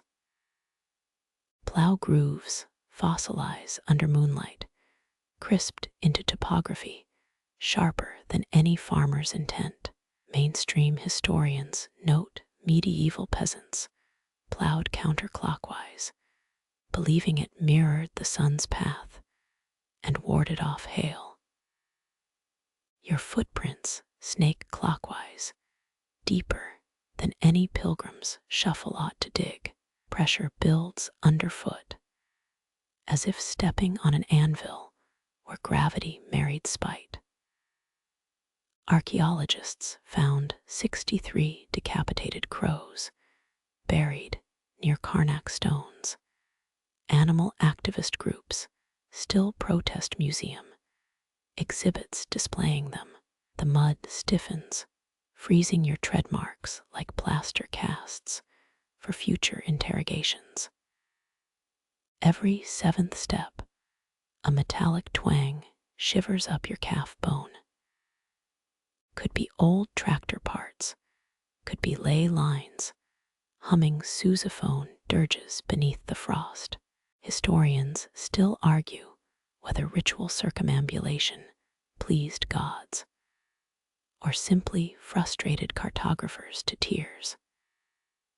Mist shrinks back, exposing ruts filled with brittle stars of ice.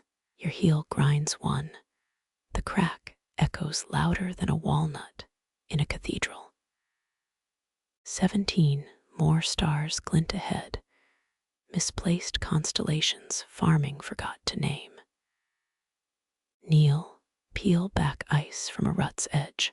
Soil beneath gleams anthracite black, grainier than freshly poured asphalt. Rub a pinch, it clings like printer toner mixed with spite. Local legends whisper hungry soil absorbs midnight walks Dig here at dawn and find your footprints gone. Straighten your spine, pops 3 vertebrae in vulgar Morse code. A lone oak claws skyward ahead, branches arthritic from 80 winters of unsolicited ballet. Its shadow spills across the frozen mire, pitchfork tine, silhouettes stabbing at your shins. Moonlight magnetizes the air, each breath crystallizing into semicolons mid-exhale. Grammatical frost, punctuations, revenge for all those forgotten diary entries. Approach the oak, its trunk stippled with rusted nails, hammered eye level.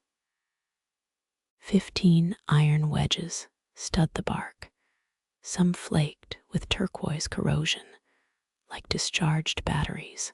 1 nail weeps sap, amber rivulets frozen into accusatory drips down to roots. Touch the sap, it chips loose like nail polish from a mortician's pinky. Taste it, wages of resin brighter than supermarket horseradish. Surely someone's written PhDs on ritual tree bleeding, tenure secured, while oaks suffer amateur surgery. The mud here feels different, spongier, yet colder than permafrost's bad mood. Your soul sinks slower, resisting like custard skin, pricked by a fingertip. Withdraw, the suction pop resembles a cork pulled from a wine bottle full of yawns. 3 plow marks converge here, forming a trident only drunk surveyors could admire. Medieval field patterns obsess academics, though no peasant ever starved over proper geometric flair. A breeze saws through the oak, dead leaves clatter like dice in an addict's fist. 53 brittle clicks before stillness reclaims its rental fee. Could be a countdown, could be foliage's final stand against entropy's yawn. Wipe your nose, sleeve comes away gleaming with frost and poor decisions. Cold amplifies mucus like nature's cruel amplification for introverts sneezing in libraries. Circle the oak clockwise again, because tradition's glue outlasts common sense. Your shadow spirals around the trunk, distorting into a noir film's elongated villain. Pause, watch shadow fingers grope for nails swallowed by bark decades prior. Leftmost nail throbs when you squint, pulsing faintly like a fridge light viewed through fever. Blink, the effect vanishes into ophthalmological regret, and dry corneas. Kick a clump, frozen dirt skitters into darkness with the grace of lobbed bricks. Impact unearths a horseshoe corroded into a grin only teeth could envy.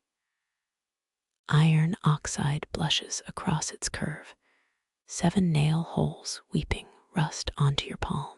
17th century farriers, bent shoes east-west, for luck horses seldom voiced complaints about podiatric superstitions.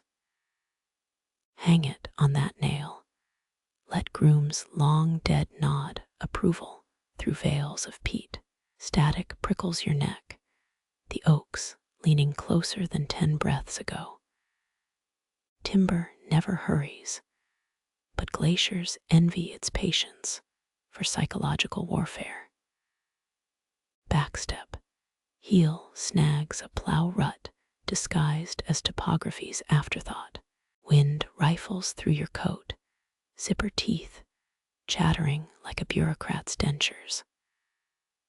Cold's winning, buttonholes surrender faster than Napoleonic conscripts facing winter. The oak's shadow sharpens, pitchfork tines now stabbing your shadow's kidneys. Celestial assault via proxy silhouette. Farmers' new passive aggression before therapists named it. Bend, press your palm to mud. Vibrations gather. Subsonic grumbles from soil strata pissed about moon exploitation. Granite remembers when menhirs stood unbothered, no boots squashing their acoustics into farmyard karaoke. Frost feathers spread under your touch, crystalline dendrites plotting colonization of your sleeve cuff. Moisture betrays everything, especially midnight trespassers dressed in poor insulation. Straighten your knees protest like unoiled hinges on a haunted dollhouse. Age whispers jokes only your tendons comprehend fully. Youth's overdraft paid in creeks. Moonlight hardens another mud seam topography, recalibrating faster than your sense of direction. True north shifted, compasses here gossip like fishwives over cider. Pull your collar up, fabric rasps stubble louder than stage whispers in mausoleums. Fashion dies first in marshes. Utilities dictatorship trumps all seasonal catalogs. A pitchfork leans against the oak, tines buried in dirt like Excalibur's thrift store cousin. Wooden handle polished smooth by 70 harvests of calloused palms.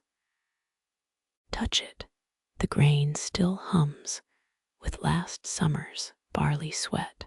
Farmers dipped hayforks in holy water, though whether to bless crops or stab ghouls remains blissfully unclear. Historians still argue whether rust sanctifies or sull.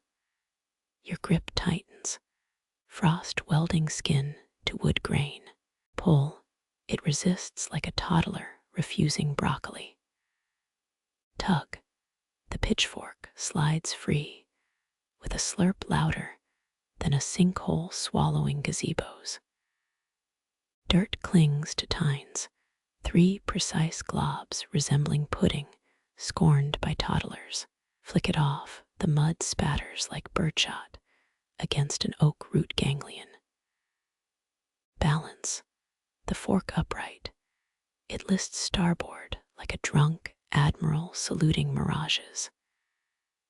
Steel sings in moonlight, a chromatic scale only iron filings dance to. Wind gusts, the pitchfork clatters down, burying a tine millimeters from your boot. Aims suspicious, either entropy favors slapstick or some oak spirits throw shade.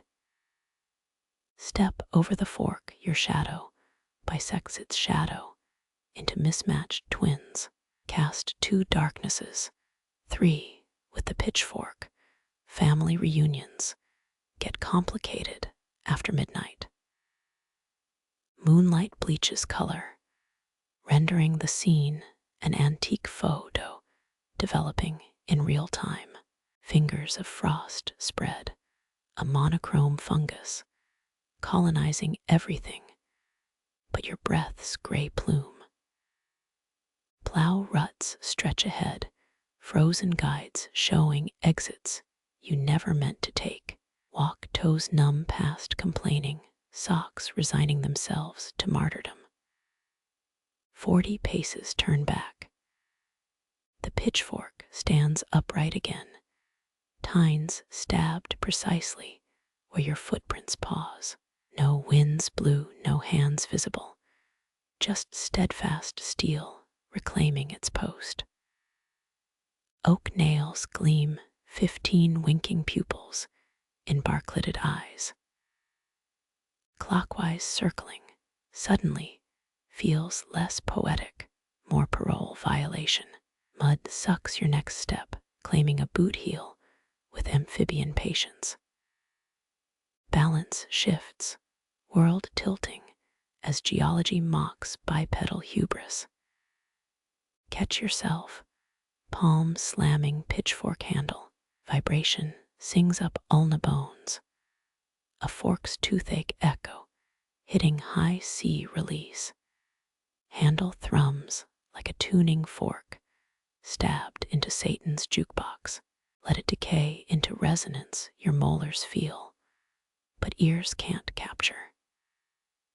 Moon's bared teeth fade, dawn licks horizon with nicotine-stained light. Crust of ice softens, plow ruts becoming suggestions rather than commands. Pitchfork shadow shrinks tines retracted from their nightly guard duty. One nail drools fresh sap sunrise, liquefying its congealed scab into tear tracks. You leave it weeping, steps lighter, as frost surrenders to gravel's cough.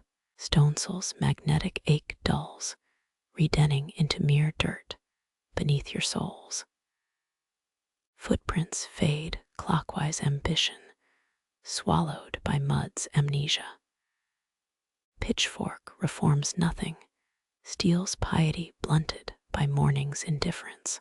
Plow grooves sigh, forgiveness buried deeper than winter's first frost. Oak watches unyielding as farmer's bones dissolving into its roots. Dew soaks cuffs, mercy where frost showed none. Walk east, just walk. Eastward walk paints dew across your shins, each blade of fog-wet grass, tattooing its chill onto denim. Mist thickens ahead, a soup kitchen steam vat left boiling since midnight. Moth shapes flutter, their wings batting canvas against a roof beam none can see. Your breath hangs, gray commas interrupting air's sentence with amateur punctuation. 17 wing beats echo before stillness mends its ripped fabric, silences tailor working overtime tonight. Mainstream history recalls Victorian Londoners clutching phosphorus matches, their chemical stink igniting explosions in pea soup fogs. Damp finds your collar, inching down vertebrae like a spy's glacial fingertip. You halt, peering at shapes that aren't moths at all. Chitinous bodies wriggle, each one fused to a stalk of reed pith taller than your thumb. Insects stand vertical, antennae twitching like wicks, begging for flame. Kneel, soft mire, accepting your weight with a squelchless sigh. Closer now, the moth shapes resolve into beetle larvae casings. Hollowed shells glow opal translucence, lit from within by swamp gas arteries. Local gritters swear these mealworm candles lit funeral processions when the Torvin family drowned en masse in 1832. Fog exhales your cheek, stung by airborne brine and worse things. Moisture beads on a chitin rose, condensation pooling in its thoracic cradle. Touch it, the shell crumbles like phyllo pastry forged from beetle vomit. Historians still argue whether Cornish tin miners ate these larvae or just shoved them in homemade lamps despite the dark. Your fingertip gleams now, oily residue smelling of burned hair and library finds.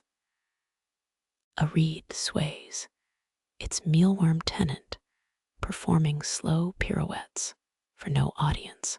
Moonlight bleeds through the casement, projecting puppet shows of centipede shadows across your wrist. Count them, only 3 legs moving. This one's mummified, its light snuffed mid-metamorphosis. Windlessness grips the marsh, not one bulrush bothering to shiver. Your own ribs feel the absence, lungs compressing under fog's wet lead apron. 14 larvae candles encircle you, unlit vigilantes demanding tribute or gasoline. Unzip your coat. The sound ruptures stillness like a cannon in a chapel. Cold seizes the opportunity, fingers spelunking down your thermal layers. Ignore it. Fog hates flint, sparks more than graveyard shift, whistling.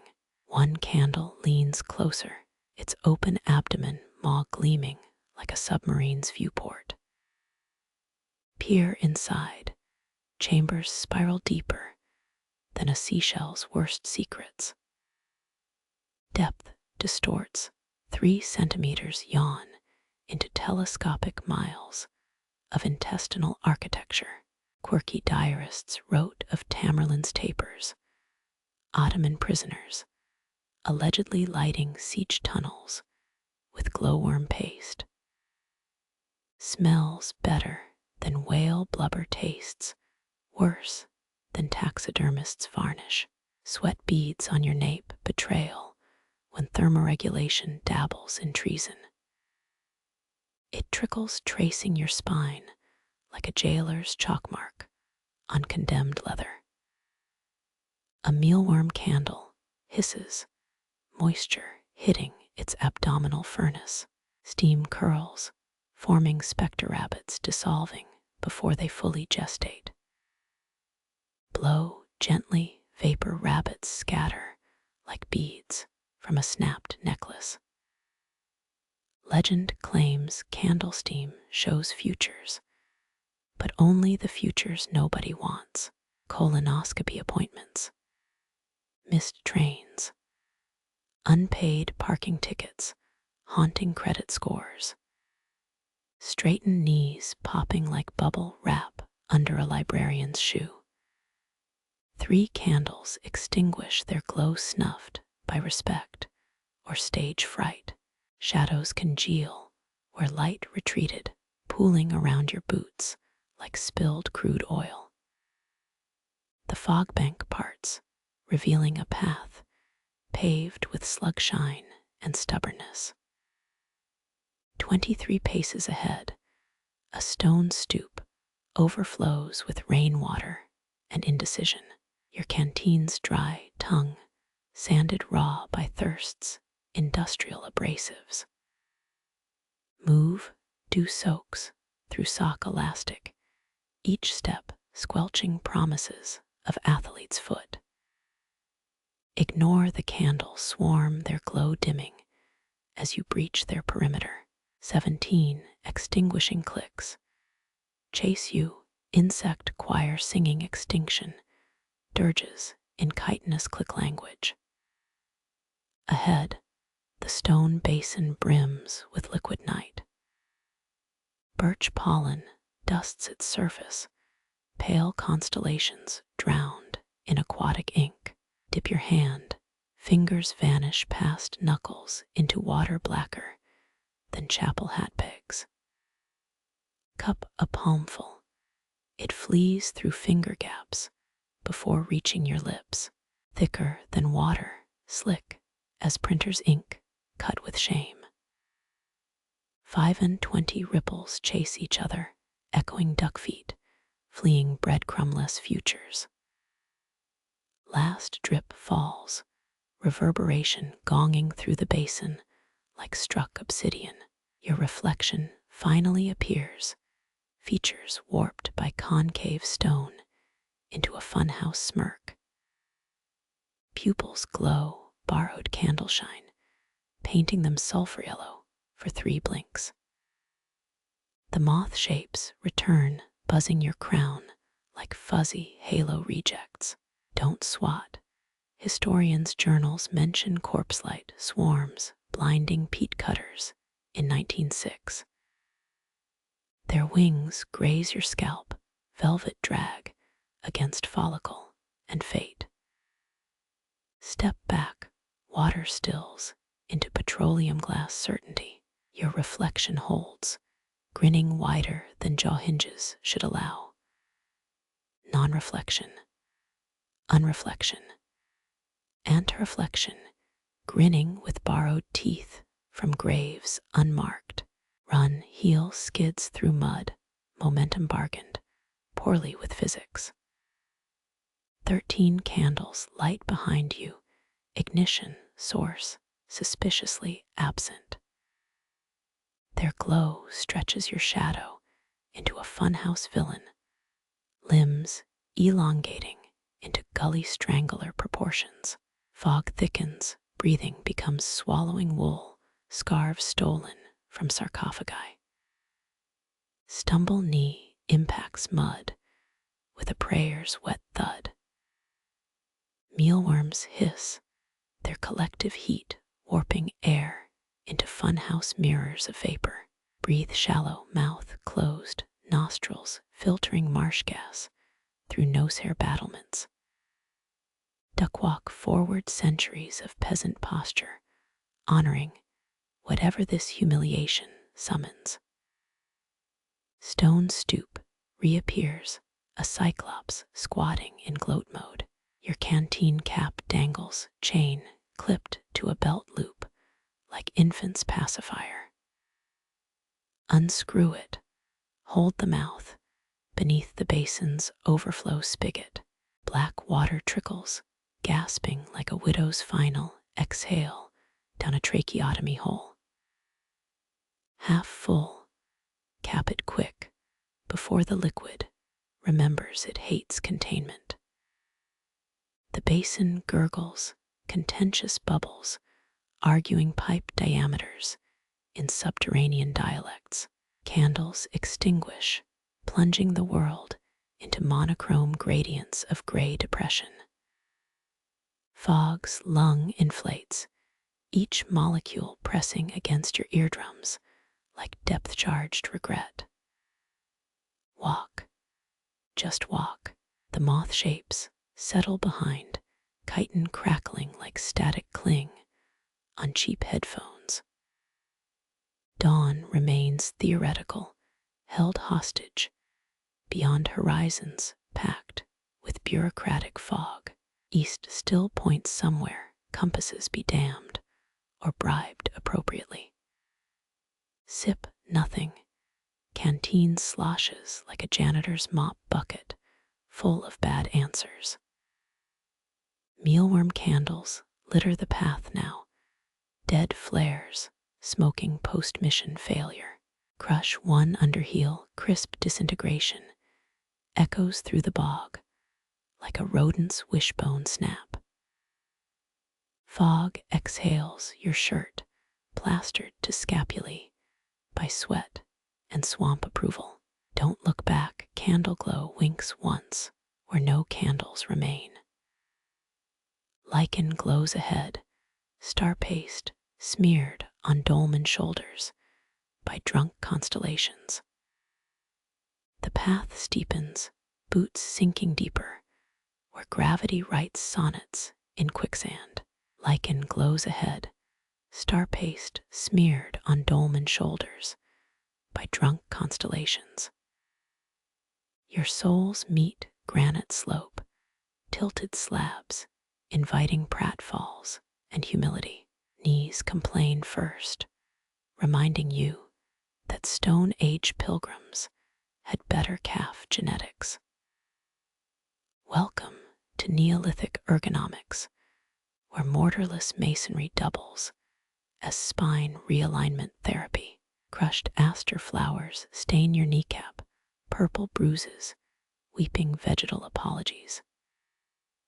You sag sideways, moss mattress yielding slower than a politician's promise. Granite kisses your cheek, bristling with quartz teeth eager for epidermis samples. Archaeologists note Newgrange's solstice alignment, but nobody mentions how these slabs feel post-midnight. Your hip bone discovers a flint arrowhead, misplaced by some Mesolithic Robin Hood. Prod it, edges still sharp enough to file pension paperwork. 3 quilt patches dangle from your sleeve, sacrificed to blackthorn's initiation. Right earlier, fog strums the frayed threads, playing cat's cradle with your unraveling cuffs. Moonlight pries at granite pores, hunting for runes erased by 900 winters. Rotate onto your back. Lichen fluoresces beneath you like stolen road signs. Spine conforms to megalithic contours, each vertebra negotiating its own peace treaty. Historically accurate insomnia remedy. 12th century penitents slept on standing stones to cure lust. You're here for cheaper reasons and worse lumbar support. Moth wings brush your temple, ghosting through hair like obsolete rumors. One lands on your collarbone, furry legs, itching worse than tax code lectures. Blow gently. It spirals upward, trailing phosphorescent dandruff. Your elbow sinks into peat water, seeping through thermal layers with voyeuristic glee. This qualifies as a bed now, if you redefine bed as rock tomb rehearsals. Wriggle sideways. A quartz vein jabs your kidney like an overeager acupuncturist. Historians still argue whether passage graves stored grain or grandmothers, debates fueled by tenure applications and cheap sherry. Your ribs vibrate, granite humming below in C-sharp minor. Folklore claims these stones soften by moonlight, their edges blurring into down pillows. Liars. Liars with agendas. Your scapula tests the theory, confirming granite remains granite. A root snakes behind your skull, improving the ergonomics of deliberate suffering. Fog drapes across your sternum, weighted blanket stitched from ghost breath and spider silk. Breathe shallowly. Air tastes of crushed limestone and unsent apologies. Remember those mealworm candles. Their sulfur scent still clings to your bootlaces. One glowworm migrates across your thumbnail, charting escape routes from this moist prison. Let it commute, six-legged insurance against total darkness. Your canteen digs into ribs, sloshing liquid reluctance from earlier reluctance. 2 sips left ration them like dialogue in a Bergman film, swallowing echoes amplified by stone's acoustic sadism. Fog thickens, your outline blurring into dolmen silhouette. Lichen pulses greener, photosynthesizing spite since before tutors bred. A spider assesses your ear architect, measuring for silk suspension bridges. Nap impossible.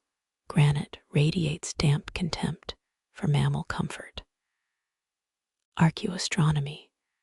Buffs whisper of lithic lullabies. Stones humming workers to sleep during construction.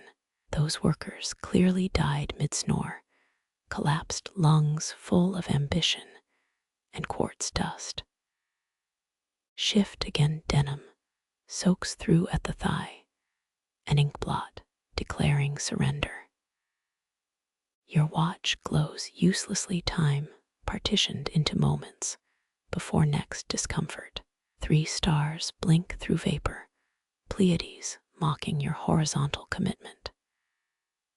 Yawn, jaw creaking like a coffin hinge, repurposed as barn door. Historians skip this part, their manuscripts edited by tenured masochists in heated offices. Your pinky traces a spiral glyph, weather-worn whorls hinting at forgotten budgets. Quern song vibrates through wool, lulling you into microsleeps haunted by. Your yawn freezes mid-stretch, jaw wired shut by the silence that just dropped. That last microsleep evaporated, replaced by pure animal alertness skittering up your spine. Even the fog stops moving, leaving wet gauze suspended mid-drift between furze bushes. Something watches from the blackthorn thicket, not menhirs' indifferent gaze. This attention feels mammalian, calculating. You roll sideways, granites chill, contracting your stomach muscles. 6 feet away, a vixen's muzzle glistens with salt water and vole vertebrae. She doesn't flinch, amber eyes reflecting your own dilated pupils back at you. Her forepaw needs air like a baker working phantom dough, frozen in mid-stride, a russet statue defying motion physics. Archaeologists confirm foxes haunted Mesolithic trash heaps, scavenging flint knappers, discarded mussel shells. This one's palate runs fancier. Her muzzle twitches at your reek of sweat and crushed asters. Dew drips from her whiskers, each drop exploding soundless against bracken. Her ribs swell, drawing in silence instead of air. You mirror her breath hold, lungs aching before the first exhale. Brambles rustle left, though no wind licks this fog-choked clearing. Her ears swivel, red satellites triangulating threats. Some Breton tales claim foxes vanish through standing stones, emerging in eras with better garbage disposal. Doubtful, this lady's gaze screams rents due on vole hunting grounds. A pinecone cracks 30 paces behind you, her hindquarters tense, haunches coiling like clockwork trebuchets. Historians still argue whether megaliths marked ceremonial zones or just fancy cattle fences. Neither theory explains the fox's sudden whine, a sound like nails dragged across hollow bone. Your hip cramps, screaming protest against granite's hospitality. Shift weight carefully. Denim rasps louder than a drunk snoring in confession booth. The vixen's head snaps toward the noise, jowls peeling back from teeth whiter than museum-grade femurs. One forepaw lifts, hovering in evaluation. Fog clings between her toe beans like spectral cotton candy.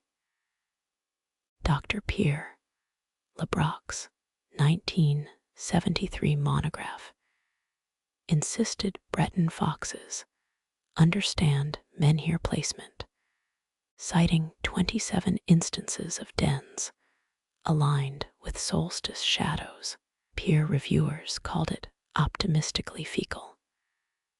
Her muzzle droops, glistening vole ribbons splatting onto moss. The sacrifice glows faintly, bioluminescent gristle winking like carnival bait. Don't blink. This is vulpine theater scored by your hammering carotid. 3 crows erupt from oaks behind her, black commas punctuating fog's run-on sentence. The fox bolts, not fleeing birds, but chasing the disturbance's origin. A gap opens in brambles where she vanished, revealing blood-smeared cobbles beneath. Freeze. Cobbles mean pavement, pavement means human toil. Your knees creak through a crouch, tailbone echoing their complaints. The fox's path winds between druid-cherished holly bushes. 9th century penitents wore holly undergarments, punishing impure thoughts with waxy dermatitis. Branches snag your sleeve, reknitting 3 sacrificial patches, torn earlier. Swat nothing. Blackthorns crave hemoglobin garnishes on their foliage. Moonlight limbs the crimson cobbles, glazing each stone in liquid obsidian. The vixen's paw prints fluoresce, receding into mist like runway lights for wayward phantoms. Follow every footfall, crushing pennyroyal into aromatic surrender. The scent recalls monastery infirmaries and questionable antiseptics. 3 strides in your heel grinds something brittle. A vole skull winks up, orbits vacuumed clean by meticulous tongue work. Granite outcrops rise left their shadows, breathing colder than open air. The fox halts ahead, one paw lifted mid-trot, her spine arches, hackles rising like poisoned wheat. Something whimpers in the fog, a sound no vulpine throat could replicate. Human, canine, coprophagic forest sprite. She glances back, eyes flashing. You brought this accusation. 20 paces left. The whimpering crystallizes into choked gasps. Your nape hairs activate, pushing against hood fleece like submarine crops. The fox drops belly first, vanishing behind a tussock. Sidestep toward menhir shadows. Granites chill, kissing your pulse points. That solarium pamphlet never mentioned nocturnal choke sobs.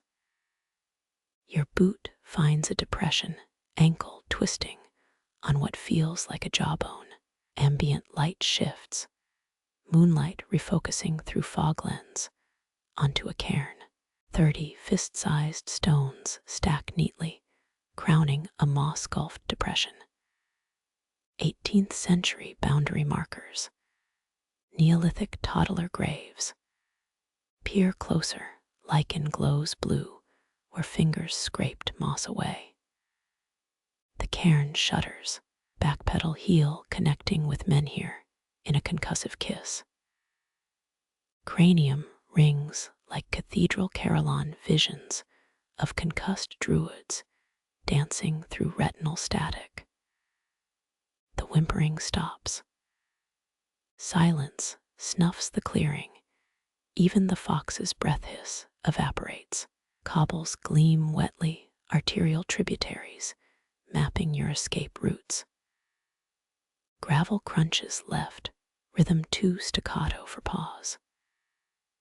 The cairn stones shift again, spilling diagonally like dice tossed by arthritic gods. Your retreat path collapses under soggy bracken, ankle deep in mire that wasn't there before. The fox reappears, streaking past your shins in rush or blur. She carries something, a scrap of denim. Your torn sleeve patch, fucking resourceful kleptoquads. Gravel crunching intensifies, now underscored by wet phlegm rattles. Your tactical retreat pivots toward outright flight, muscles redefining amphetamine sprint without pharmaceutical aid. Menhirs loom ahead, granite sentinels, forgetting their hospitality contract already. Lichen pulses brighter, chemtrails guiding runway approach.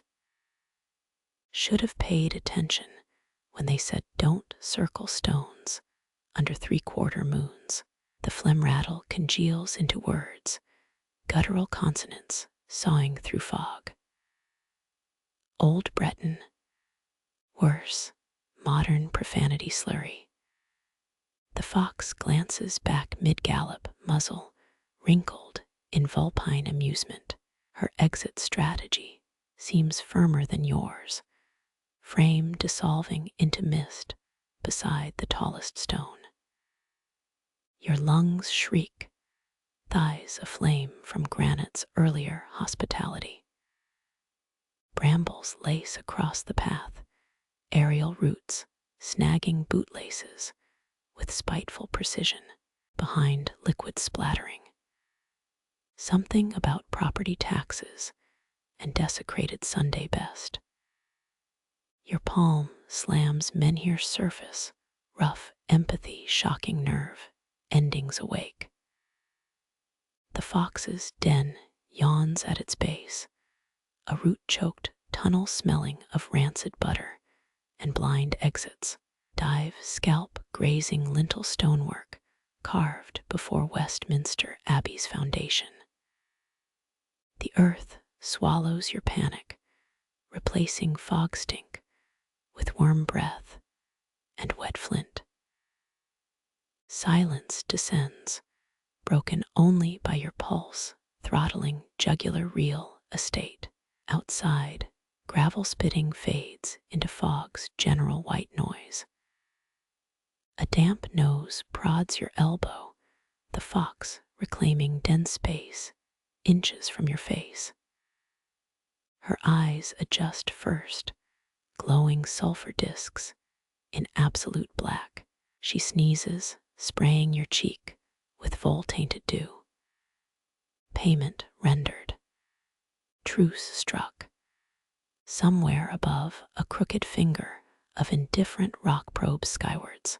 It breathes, just once, swelling sidewalls like bellows forgotten by time. The fox curls against your shin, ignoring biology's predator-prey formalities. Shared disgrace bonds tighter than blood. Her tail thumps rock dust, counting seconds, until dawn breaches fogbank ramparts. 99 breaths later, muscles unclench one fiber at a time. Outside, the first robin stutters through hangover reveille. Mist retreats peeling back from menhirs like necrophiliac lace from granite skin. The fox yawns, needle teeth glinting museum perfect in weak light. Priority 1, exit before she recalculates the Voltu intruder exchange rate. Crawl backwards, granite scraping sternum through thermal layers. Freezing air slaps your cheeks welcome as divorce papers. The cairn lies scattered stones, kicked into Rorschach patterns by unseen boots. Something glitters there. A shattered hip flask, bleeding peaty whiskey. Your missing sleeve patch flutters from holly branches, foxgnawed edges, confessing temporary allegiance. Reattach nothing. Let thorns claim their spoils. Upright again, spine popping like bubble wrap from medieval packaging. Menhir shadows shrink, dawn reluctantly admitting another intrusion survived. The fox watches from her den mouth, muzzle striped with your jacket's lint. She licks dew-tamped paw fur, auditioning for ancient goddess roles between meals. Turn east, follow frost-crisped grass toward the unseen road. 6 magpies explode from gores, a jury fleeing yesterday's crime scene deliberations. One drops something, a fox fang, piercing a vole's petrified heart. Pocketed karma's business card comes laminated these days. Your boot squelches, peat reclaiming soul-tread souvenirs already. Mist coils overhead, oblivion's eraser wiping night marks from the sky. Walk faster, dawn's too bright for the archaeology you've become. Frost crunches underfoot, each step cracking dawn's brittle skin. Pine resin glistens on bark ahead, tear tracks weeping down weathered trunks. You pause, fingertips hovering near a swollen amber blob. Trapped inside, some unfortunate midge mid-wing beat, fluttering for eternity in honeyed aspic. 17 such globes hang above, suspended like celestial tadpoles in fog's murky womb. One drips, sizzling against your wrist before hardening instantly. Flick it off. The tickle feels like insect ghosts licking your pulse point. Baltic amber traders once lugged sacks along icy roads, each fossilized blob bartered for Roman bronze. That midge might have buzzed Nero's kin, now fossilized beside your sweat beads. A larger blob pulses, capturing not bugs, but a pale oak leaf curled like a fetus. Its veins glow gold, electric circuitry preserved in arboreal placenta. Crushed pennyroyal wafts up when you squat, mingling with resin's medicinal tang. Victorian eccentrics wore insect and amber brooches, believing trapped flies warded off melancholic vapors. Jury's out. You feel gloomier staring at career-minded sap. Sunlight spears through fog, igniting each amber orb into miniature supernovas. Turn away retinal burn paints afterimages of scuttling things. These pines oozed sap when Bretons still worshipped stones, not diocesan paperwork. Historians still argue whether tribes viewed sap as tree blood or god spit. Either way, it's stickier than altar wine on your knuckles. Wind shifts, pine branches croaking like unoiled cellar doors. That leaf insect blob sways, revealing a second shadow beneath. Not a leaf at all, a moth's wing crushed mid-metamorphosis. Rib patterns mirror Celtic knotwork. Fates loom weaving even inside amber tombs. Don't pry it loose. Let tectonic plates decide its resurrection date. Below, resin puddles pockmark the grove like frozen cough syrup. Your shadow stretches, touching one puddle, prompting a skeeter to surface inside. It struggles, legs churning million-year-old workouts in vain.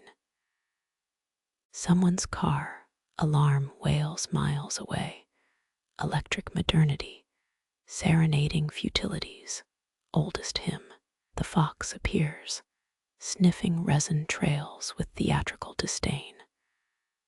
Her paw dabs tacky goo, instantly regretting Newtonian physics. She gnaws pine needles, vengeance tasting vaguely of DIY disinfectant. In 1927, Finnish loggers reportedly drank pine sap cocktails, claiming virility boosts. OSHA hadn't been invented yet. Creep forward, mondo blobs glisten like T-Rex drool suspended midair. One contains 2 midges mid-copulation. Death caught them missionary position, ambitious. Romantic, if you squint past the whole amber purgatory angle. Your boot squelches unexpectedly, sinking into warm mud beneath needle duff. Pull free, an odious slurp echoing through still pines. The whole bubbles, vomiting up marble-sized proto-amber. Scoop one, its surface cloudier than weak tea. Rub it, heat friction reveals a trapped eyelash curved like a comma. Yours. Don't think about dormancy cycles. The fox sneezes, flinging snot resin onto holly leaves. It hardens, creating avant-garde foliage jewelry. You pocket the pebble amber, future conversation starter at bus stops. 17 globes shiver overhead, their trapped starlight dimming as fog relinquishes dawn. Sunbeams ignite the canopy, transforming resin into stained glass projectors. Leaf shadows dance across your jacket, serrated patterns recalling stone age flint knives. Blink, and it's just photosynthesis at work. No Neolithic vibes here.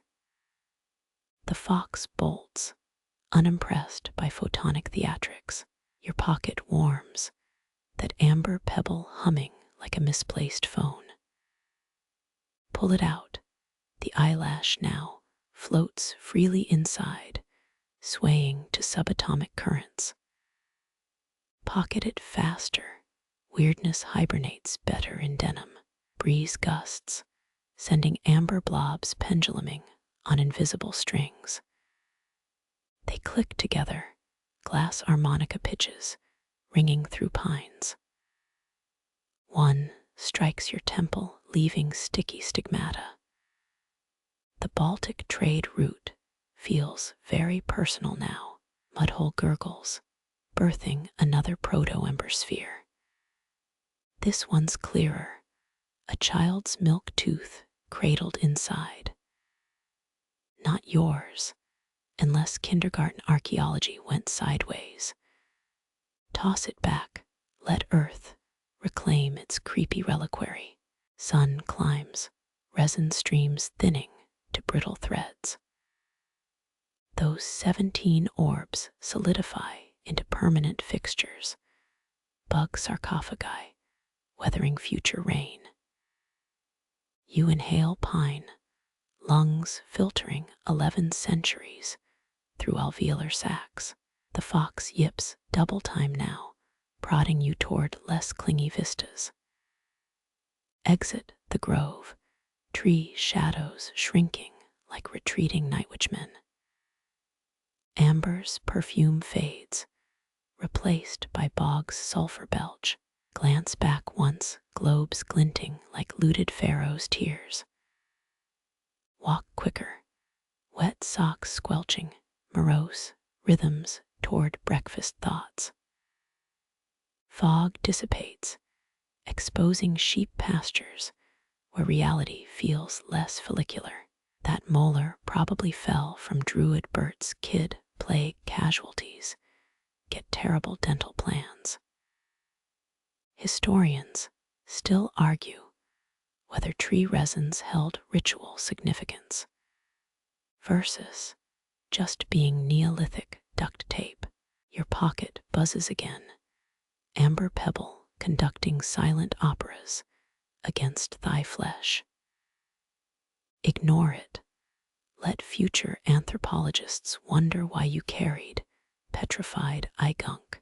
Kick sheep droppings, fertilizing existential spirals into pastoral banality.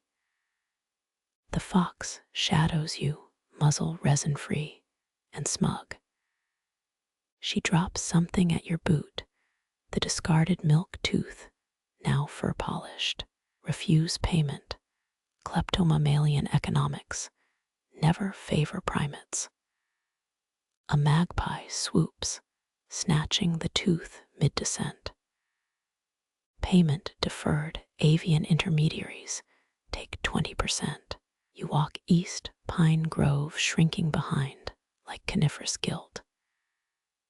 Amber's grip fades, except for that phantom tickle on your wrist. Scratch it. Dawn won't explain why tree blood chose you today. Cattle low in the distance. Bovine choirs welcoming mundanity's return. The fox peels off, disappearing into hedgerows, thick with blackberry sins. Your stomach growls. This hunger feels blessedly non-symbolic. Sunlight floods the path, resin's golden ghosts fading behind eyelids when you blink. Only 17 globes witnessed dawn's invasion, each sealing stories thicker than Roman honey. Breakfast beckons, eggs uncomplicated by Cretaceous tragedies. The road's grit blesses your souls, asphalt absolving amber's stickiness one step at a time. Sharp slate shards croak under your boots, discarded scales from quarries long abandoned. Each splinter tilts upward, razored teeth hungry for careless ankles. Wince, the crunch evokes porcelain plates dropped on cellar steps. Whales once fueled England's roofs, 8 million slate slabs, split yearly by workers deafened by their own hammers. That house shard beneath your soul, probably sheltered Victorian chamber pots, brimming with imperial bluster.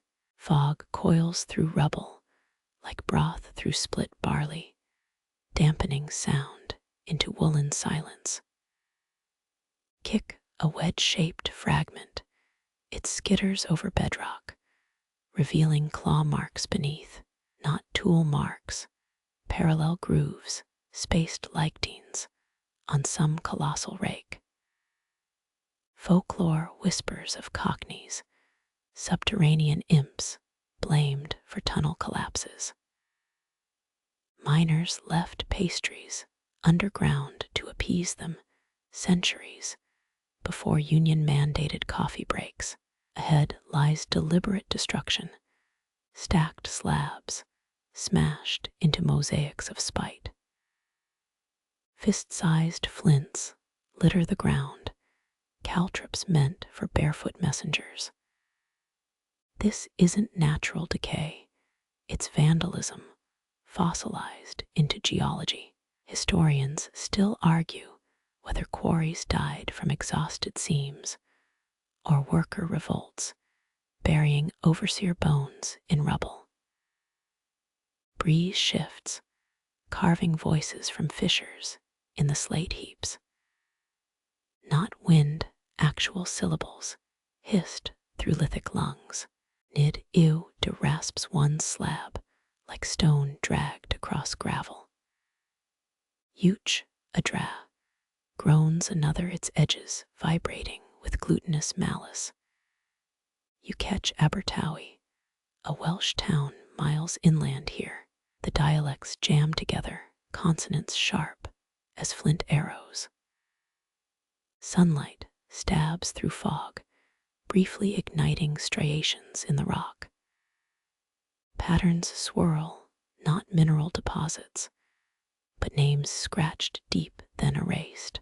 Griffith, Llewellyn, Angharad, Celtic glyphs devoured by later chisels. Vandalism spans eras here, silenced names cursing newer ghosts. Your shadow touches a leaning monolith, prompting clicks from its core. 8 segmented legs ripple beneath lichen, a hand-sized pseudo-scorpion armored in slate dust. It freezes, pedipalps raised like microscopic boxer's gloves. Victorian naturalists ate these, claiming their vinegar, tang cured melancholia. Recipe: 1 pseudoscorpion, 2 thimbles of mercury, stirred counterclockwise with raven quill. Kneel, palm hovering above the creature. It skitters sideways, revealing grooves carved beneath its perch, numerals Roman style etched, then partially scoured. XLII, XVII, LXXXV, Legion payroll tallies, or bookkeeping for smuggled mead. The voices surge, spitting guttural debate somewhere leftwards. Stoop behind a shattered pillar, watching dust. Plumes pulse near a collapsed alcove. Shapes move inside the haze, stunted silhouettes hurling gravel. One figure flings a shale spear, impaling a moss clump on a distant boulder. The thrower hops, shrieking "Tellin' I bob," with gravelly glee. Its opponent counters with mud clods, each splat spraying ochre gore. Obsidian eyes gleam through dust too bulbous for human sockets. The creatures stand knee-high, their limbs knobbled like wet driftwood. Archaeologists would call them feral children deformed by rickets. But archaeologists also thought Troy was myth until some German with a shovel. A pebble arcs toward you deflected by the pillar. Combat pauses, 14 knobby heads swiveling in unison. Nostrils flare, inhaling your brand of mammal stink. Run. Slate explodes underfoot, each slice threatening to spill you earthward.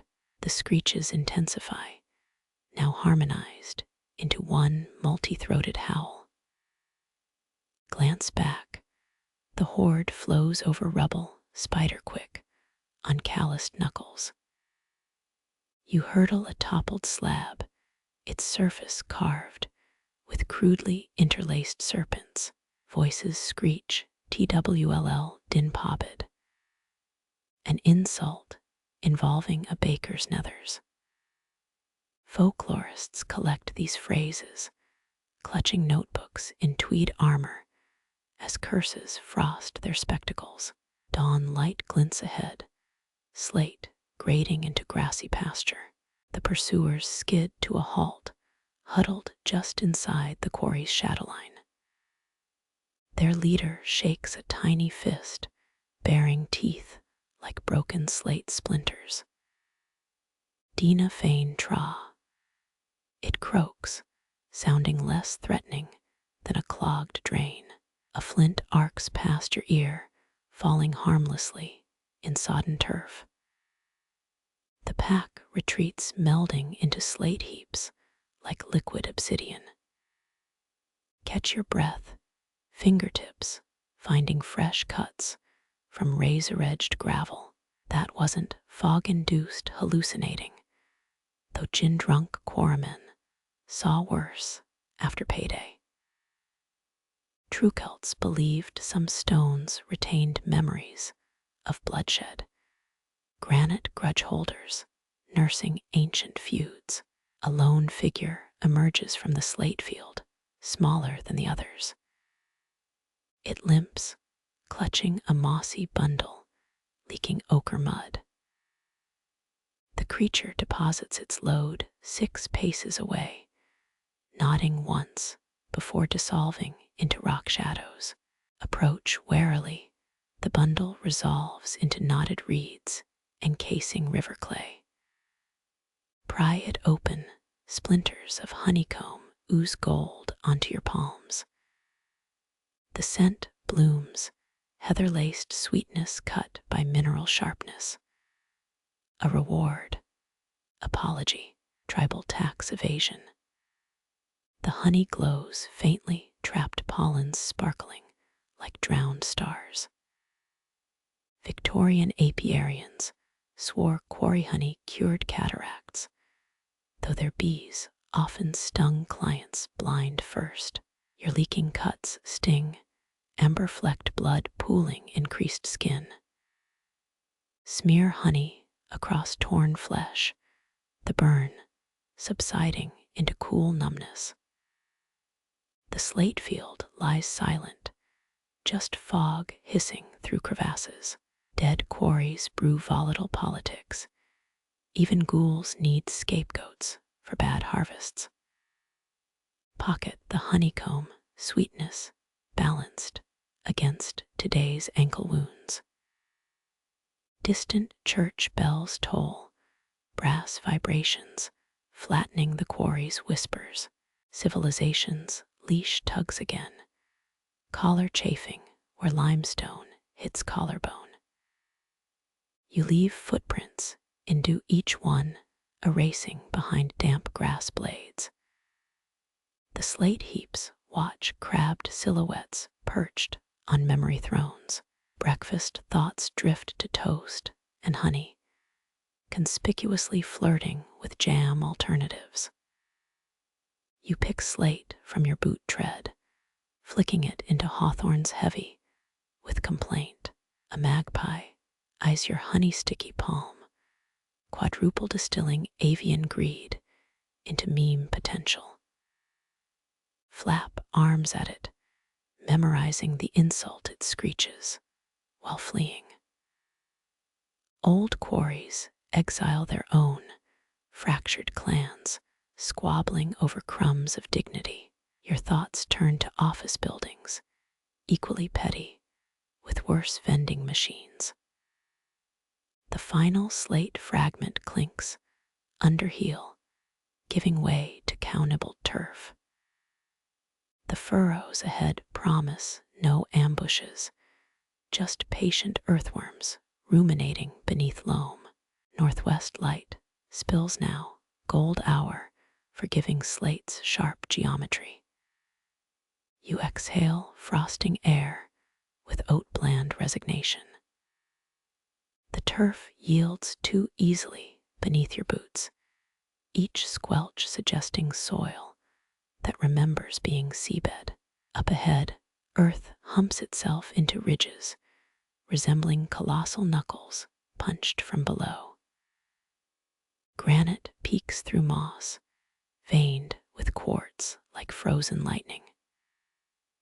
Touch one crag, surprised warmth radiates despite dew-slick surfaces. Even stones hoard summer sun long after frost grips Brittany. Lean closer, lichen patterns resolve into pockmarks, too uniform for erosion. Thousands of thumb-sized indentations riddle the slab, a braille manifesto worn smooth. Medieval pilgrims ground stone dust, here swallowing powdered granite. For let's charitably call it spiritual indigestion. Historians still argue whether these rocks served as waymarkers or punishment posts where oath breakers awaited crows. A low hum vibrates your molars, felt rather than heard. Press your palm flat, the resonance syncing with your pulse's rhythm. Neolithic builders embedded iron-rich boulders into monuments, their magnetic pull allegedly guiding rituals. This stone's memory outlasts whatever purpose boiled beneath it, its job description lost like roast chestnut receipts. Kneeling reveals grooves at ground level, centuries of runoff, scouring cryptic symbols into granite.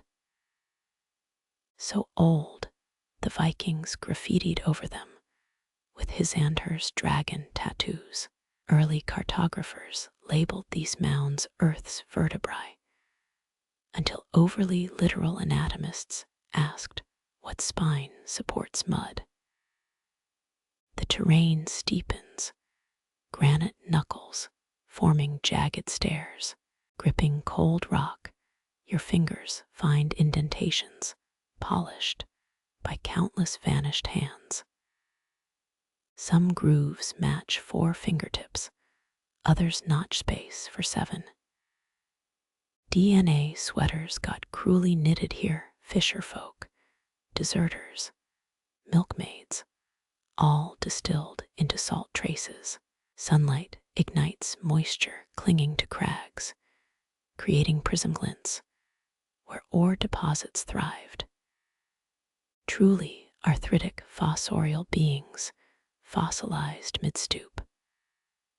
Or just geology drunk on its own melodrama. For balance, imagine nice checking horoscopes about tidal moods.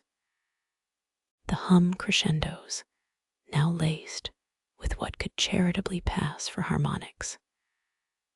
Subsyllabic rumbles weave between megalith gaps, almost words.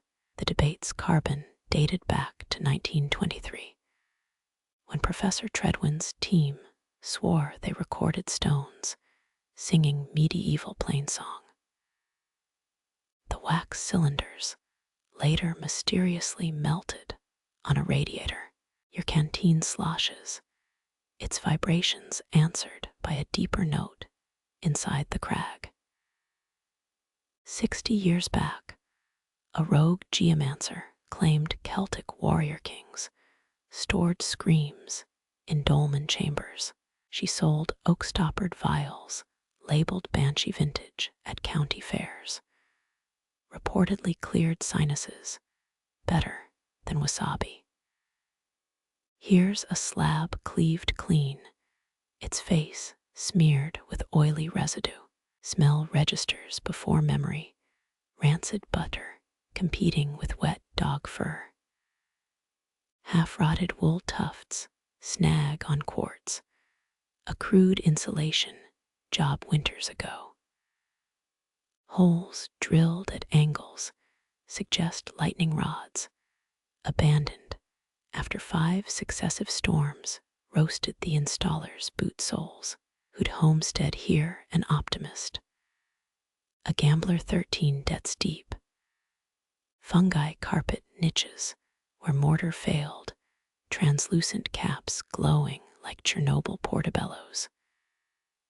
Their spores puff when prodded, smelling inexplicably of overripe watermelon. Something scrapes against bedrock, 3 rapid rasps, like a whetstone working flint.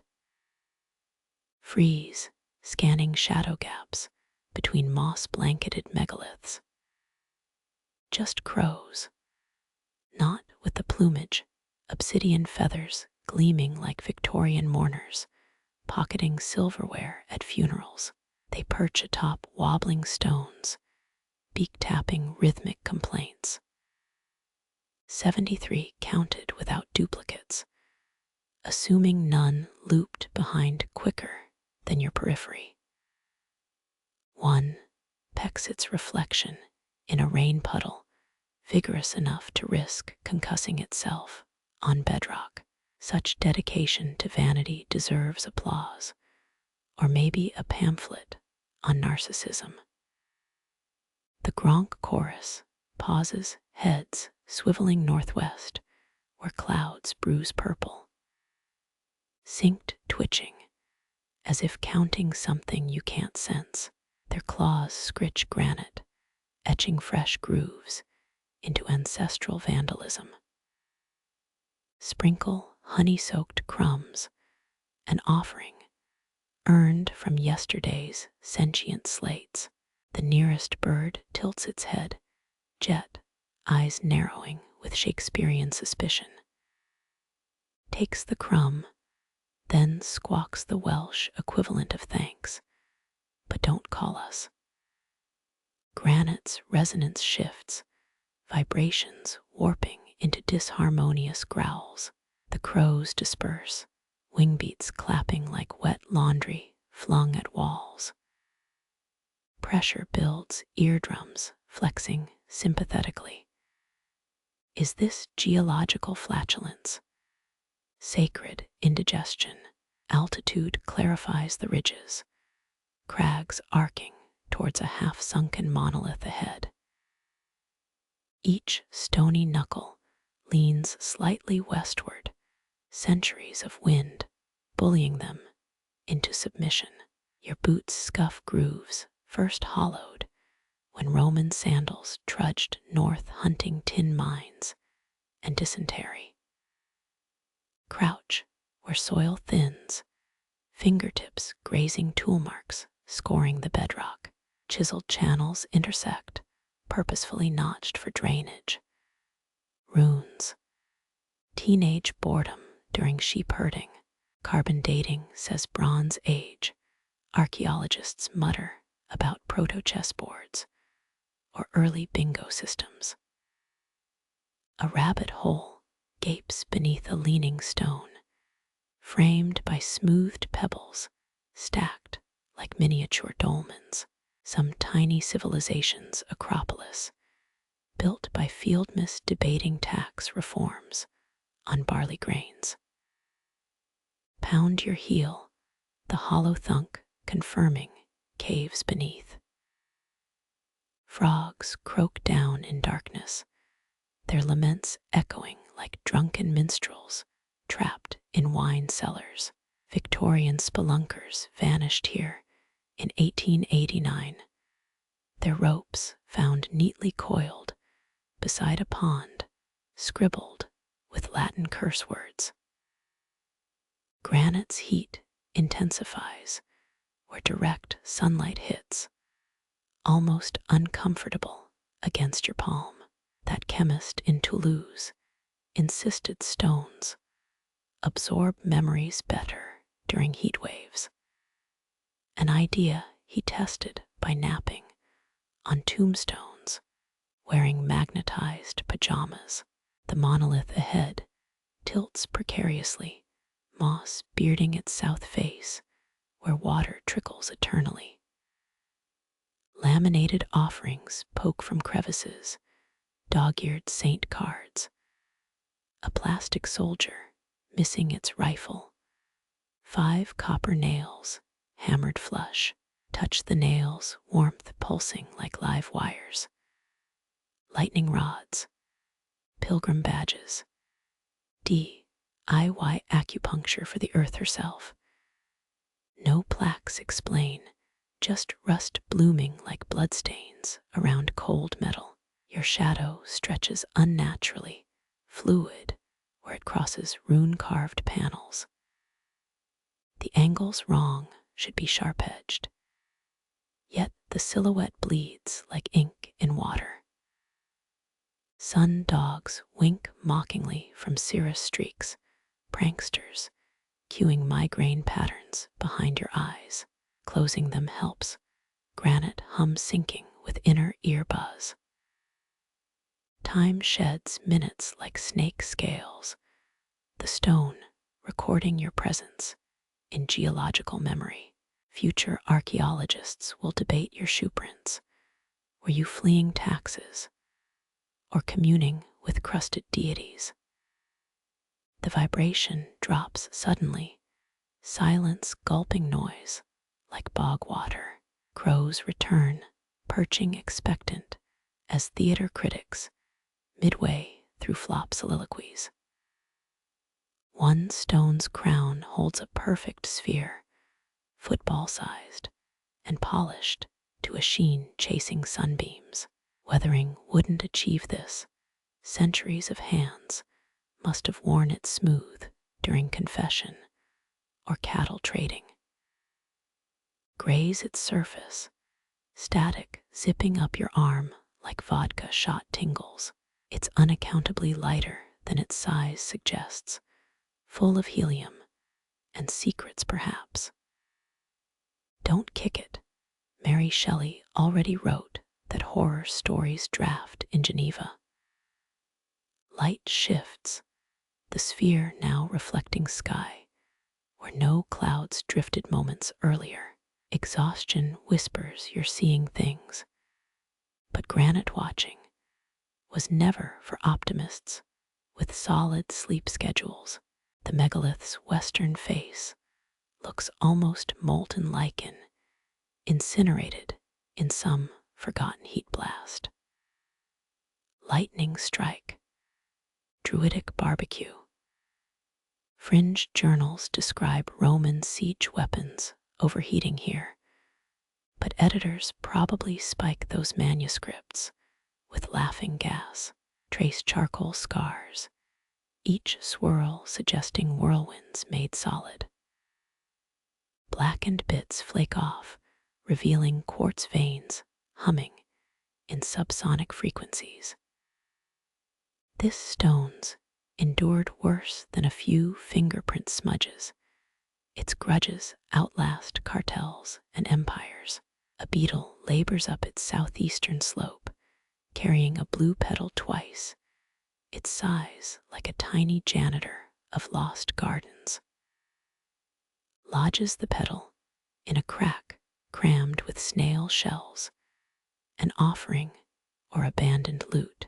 Nature's votive candles burn slowest here.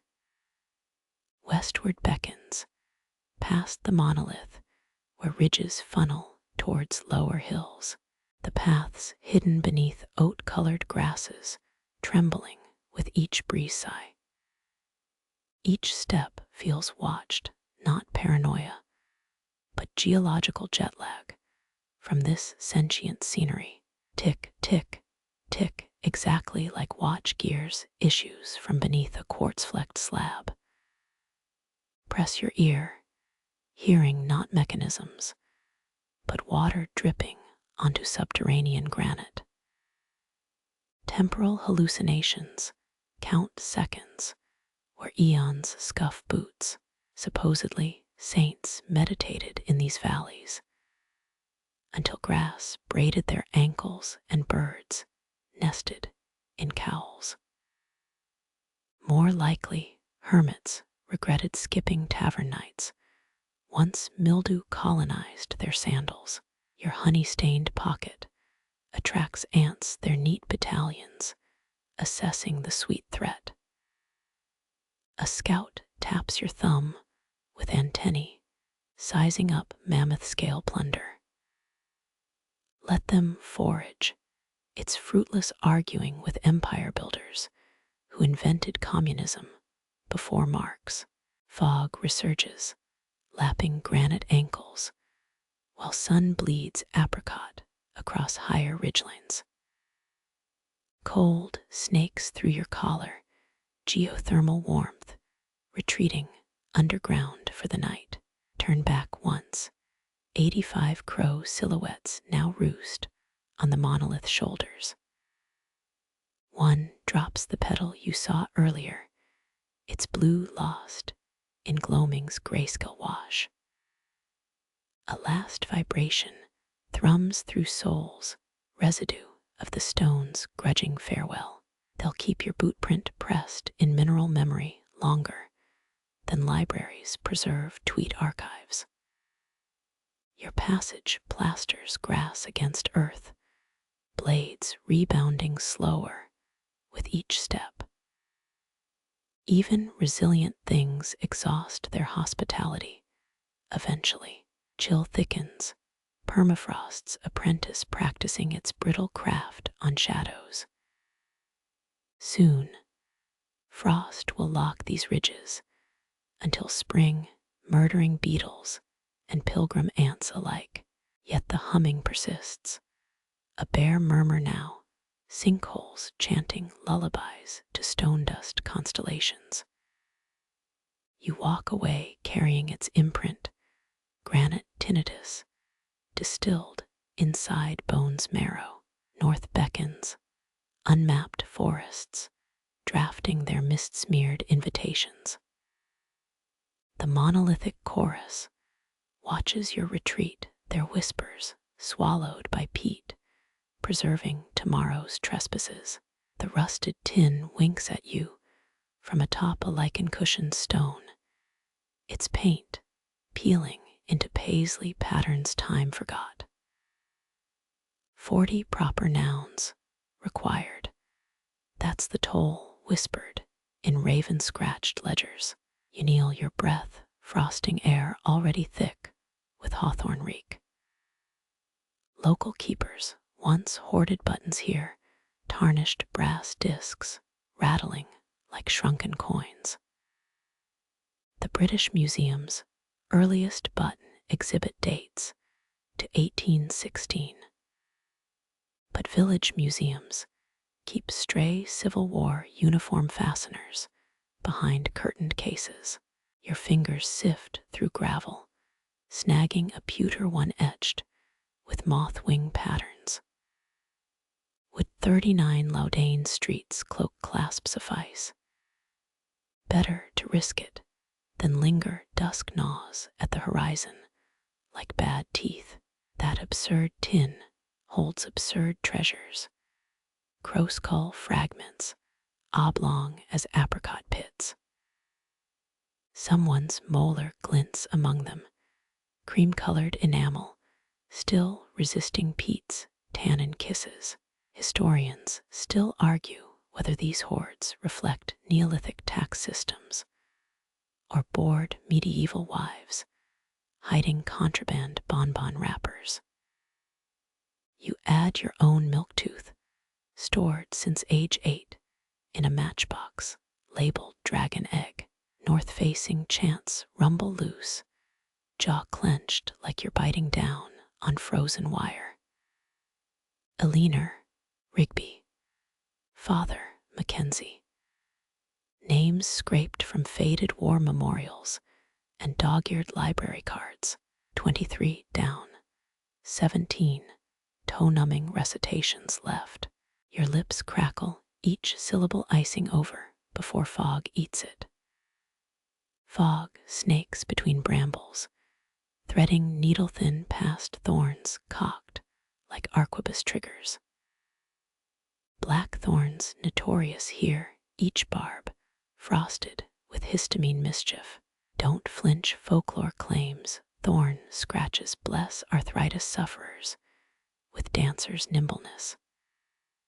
For 3 full moon cycles, the tin shudders its contents, aligning into a compass rows of teeth and tinfoil. One molar stands vertical, a miniature Stonehenge, commemorating orthodontic tribulations. You whisper your final noun, Bartholomew, and feel thorns retract half an inch. Payment processed. Victorian mothers hid milk teeth in Huntley, and Palmer's biscuit tins, hoping tooth fairies overlooked expired shortbread crumbs. Your last noun lodges in your windpipe, barely audible. The thicket sighs, a gale trapped decades ago, escaping through split bark. Brambles curl aside, revealing a corridor stitched from owl feathers and static. Move carefully each step, snapping more frost than twigs underfoot. 40 paces bring you level with a cairn stacked from button-shaped stones. Absurd, until mist unveils its shadow stretching towards your discarded tin.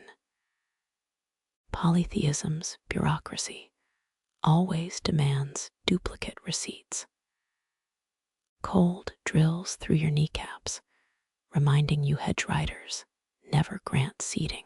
Those splintered roots won't cushion arthritis, no matter how creatively you angle your hips. One joke left unused, something about teeth being the only currency not inflated by wartime economies. The tin winds behind you, its hinges protesting abandonment. Let it sulk. You've overpaid in consonants and calcium already. Legacies clink inside it, button destiny, awaiting next pauper pilgrims. Your shadow stretches unnaturally left, as if magnetized by buried nails. North's pull intensifies, competing with granite's lingering tinnitus. 4 syllables unspoken quiver on your tongue, secret ingredients for summoning socialist tooth fairies, perhaps. A thorn draws blood, testing your retreat. Fat droplets freeze midair before hitting loam. Crimson beads hover suspended like garnet fragments in museum vitrines. Lick your knuckle, metallic tang, muffled by cold's anesthesia. Peat preserves such offerings better than saints preserve manners. One crow watches, chewing something rubbery that could be gopher tendon or bootlace. Its head cocks, evaluating whether you're worth tailing towards supper grounds. You've no more teeth to bargain with, just lint-crusted gums. It croaks laughter, taking flight towards whatever fog-hid taverns cater to corvids. Something whimpers eastwards, dog-shaped mist shuddering between stunted oaks. Ignore it. Hedge law forbids acknowledging unlicensed specters before moon zenith. Your canteen sloshes, barely enough left to spit polish another noun if demanded. Brambles knit shut behind you, arterial thornwork sealing your passage. Goblin market rules apply, no refunds, even if your molar reappears in next week's ransom note. Dawn's fingers claw the horizon timidly hours. Yet, till real light ambushes fog's dominion. Granite's hum resurges, weaker now, pulsed through soil instead of air. It approves your payment method, or at least tolerates the copper nail bribery you slipped under the petri dish lid. Northward rolls clearer now, though clarity's overrated among whispering styles. Your pocket feels lighter sans tooth and buttons. Coins jingle louder to compensate. 40 names ghost your mouth, each still tasting of library paste and playground gravel. None were yours, yet each borrows breath now nestled in fog's accounting books. Thorn scratches throb in time with your pulse, delayed billing for safe passage. Walk faster, granite judges, dallying harsher than petty larceny. The path dips, where peat remembers being ocean, your boots sinking into briny memory foam. No crows escort you payment, spent means patronage expired. Solitude feels cheaper here, music royalties not included in base pilgrim rates. That final joke escapes unused, frozen under lichen somewhere, with last Tuesday's grocery list. Light bleeds through cloud cover, weak tea steeped too long in a cracked cup. Your breath frosts higher now, climbing towards altitudes where proper nouns freeze solid. Next shrine might demand verbs, action items more exhausting than whisper campaigns. The cairn shrinks behind you, its button stones indistinguishable from shale. Tin's complaints mute under peat's soundproofing hunger. Dawn won't pry here for hours, time enough to cross 3 more thresholds if ankles cooperate. North remains north, though magnetic fields hiccup near holly thickets. Old compasses weep here, their needles dizzy from stone whispers. You navigate by crow grudges now, and residual static from 40 swallowed nouns. Something crunches underfoot, a beetle shell glacéed in frost. Apologize silently, its brethren already drafting vengeance manifests in pheromone ink. Each step risks inciting 6-legged litigations. Best keep moving before subpoenas arrive via centipede courier.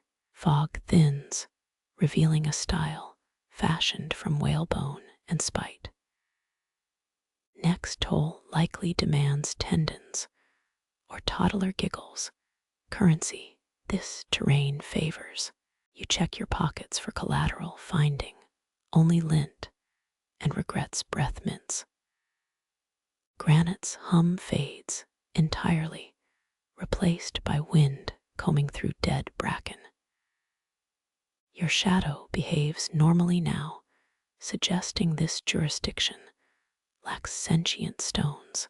Relief tastes like cold mutton, welcome, yet underwhelming. Your jaw unclenches at last, molars complaining about consonant overload. 40 names carved into air, somewhere memorialized in mist's short-term memory. Next traveler must bring earwax, or maybe their firstborns sigh fair trade for safe passage through capitalism's foggier alleyways. Blackthorn's sting burns hotter now, delayed payment, reminders acid etched into capillaries. Walk it off. Next shrine might offer aspirin distilled from Neolithic willow bark, or poison disguised as such. Hedge riders, enjoying ambiguities, prickly bouquet.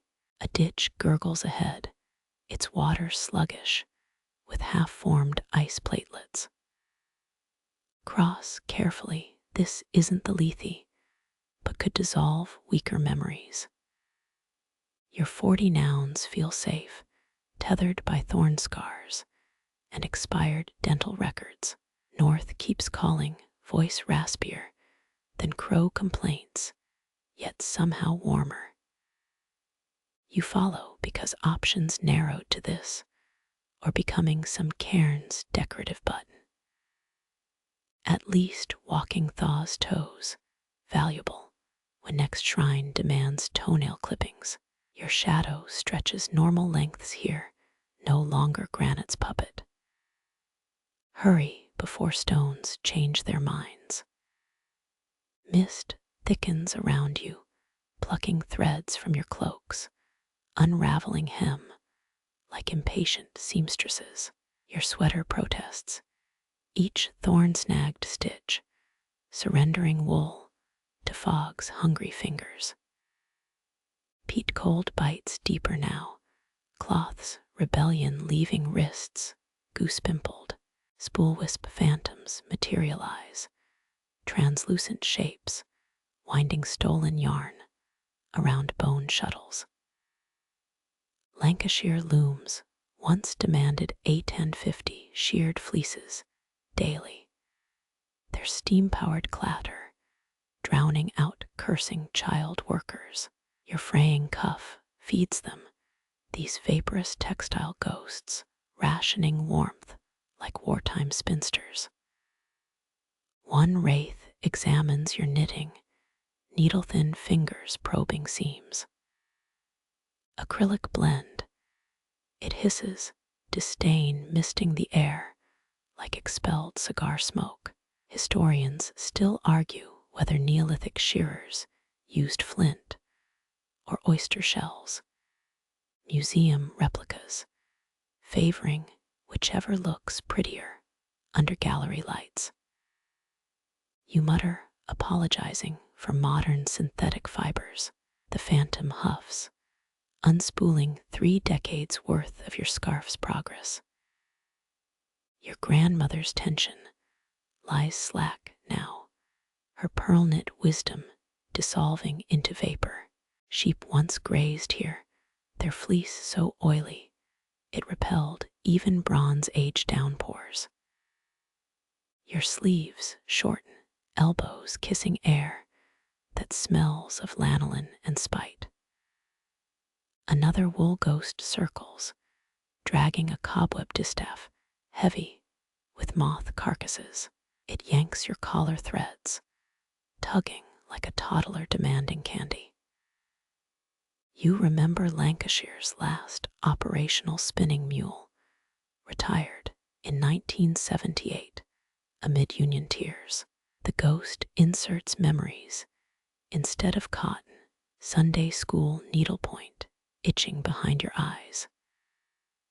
Fog weavers ignore personal space, their icy breath frosting your nape. Cloth surrenders faster now, sweater arms sagging like melted candles. Shepherds here counted sheep backwards in Brythonic tongues, believing chaotic numbers warded off wool thieves. Your thermal shirt goes next, threads snapping like piano wires under tension. A joke sticks in your throat, something about fast fashion meeting literal unraveling. Useless, these spinners haven't chuckled since power looms stole their jobs. Your vest peels away, stitches dissolving like sugar in tea. Buttons pop free, loitering midair, before fog swallows them. 18 horn fasteners, vanishing like biscuits dunked too long. 17th century, Leeds banned wool exports, smugglers sewing lace contraband into goose down pillows. Your pockets invert, linings fluttering as surrendered flags. Draft needles pierce your undershirt, cold sharper than any cathedral's shadow. Brigantia tribes dyed wool with woad and urine, the stench horrifying Roman auditors. Your hemline creeps upward, knees blushing beneath fog's clinical gaze.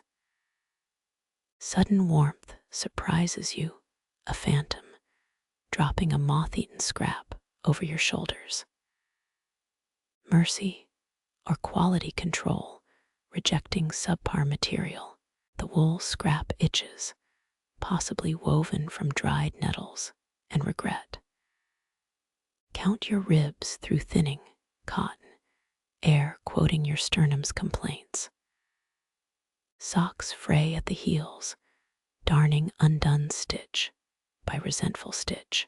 Historians still argue whether medieval foot wraps outperformed knitted hose, reenactors nursing blisters for science.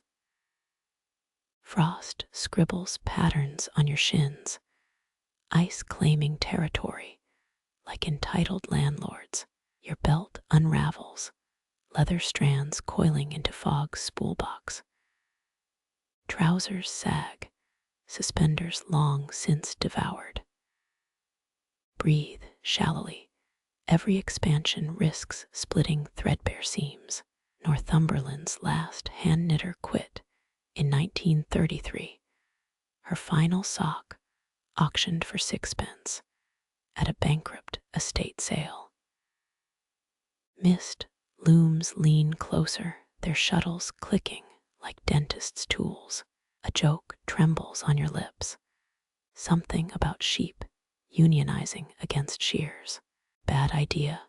Your remaining shirt offers minimal decency. Fog things debate your cuff, a particularly sad specimen unraveling prematurely. One ghost pockets a loose thread, the textile equivalent of souvenir hunters chipping Stonehenge. Walk faster, nudity looms closer than the next style. Gorse bushes offer no modesty, their thorns itching to souvenir your skin. Tudor sumptuary laws restricted wool quality by class. Peasants caught wearing merino faced worse than unraveling. Your waistband fails, denim slipping south like glacier ice. Laughter echoes, whether yours or the fog's remains unclear. Archaeologists found 73 shears in a single Viking burrow, proof Scandinavians valued haircuts alongside pillage. Your shirt disintegrates fully, mist recoiling from your nipple piercings. The wool ghosts lose interest, spinning away with their plundered yarn. A scrap of knit survives, solitary crimson thread clinging above your heart. Fog's laughter fades, leaving you goose-fleshed, but paradoxically warmer. Movement resumes, each step requiring adjustment to newfound lightness. Your shadow looks thinner now, pared down to essentials. That last thread glows, Persian red, against peat's monochrome. Perhaps great-grandma's ghost knitted reinforcements. Furious, anyone mistreated her craftsmanship. North continues calling, voice clearer through diminished layers. You'll miss those socks. Their wool held memories of warmer afternoons. Less luggage now, and less goosebumps count as baggage. Breeze tests your resolve, nudging towards chattering teeth. Button-seeking birds flock overhead, their beaks snapping at empty air. One dives, snatching a hovering thread from your cuff's ghost. Clothing theft counts as initiation. Here, every pilgrim earns frostbite souvenirs. Soil squishes between toes, a mud tattoo commemorating survival. Walk faster, kinetic warmth beats shivering. Moonlight stitches silver seams across your shoulders, a celestial tailor taking measurements. Below, your unraveled sweater reconstitutes into lichen shapes. Moss reclaims its wool inheritance, knitting carbon back into roots. Dawn lingers beyond oblivion's ridge, unconcerned by your textile bankruptcy. 40 paces bring a stream, its waters too cold for modesty concerns. Wash quickly, fog things might harvest, toe jam next. Cheek kisses stone when kneeling, granite solace for stolen comfort. Mist owes receipts, but accounting departments closed with the Industrial Revolution. Your collarbone juts a shelf for starlings needing perches. Mourn not the clothing, its atoms already fogbank aristocracy. Third joke fizzles, stillborn as thermal layers. Wool lingers in peat scent, hereditary memory of gambling lambs. Forward, the path cares nothing for human notions of decency. Thorns withdraw out of respect or disgust. Your missing sleeve flutters westward, probably redecorating some goblin's mantle. Something warm brushes your wrist, a spider knitting frost veil gloves. Accept them, polyester's dead to you anyway. Hypothermia nags, unwelcome critic of life choices. Clouds disperse moments later, spider silk mittens dissolving with designer indifference. No refunds. Hedge law favors creditors over complainants. The crimson thread tightens, tourniquet taut against your pulse.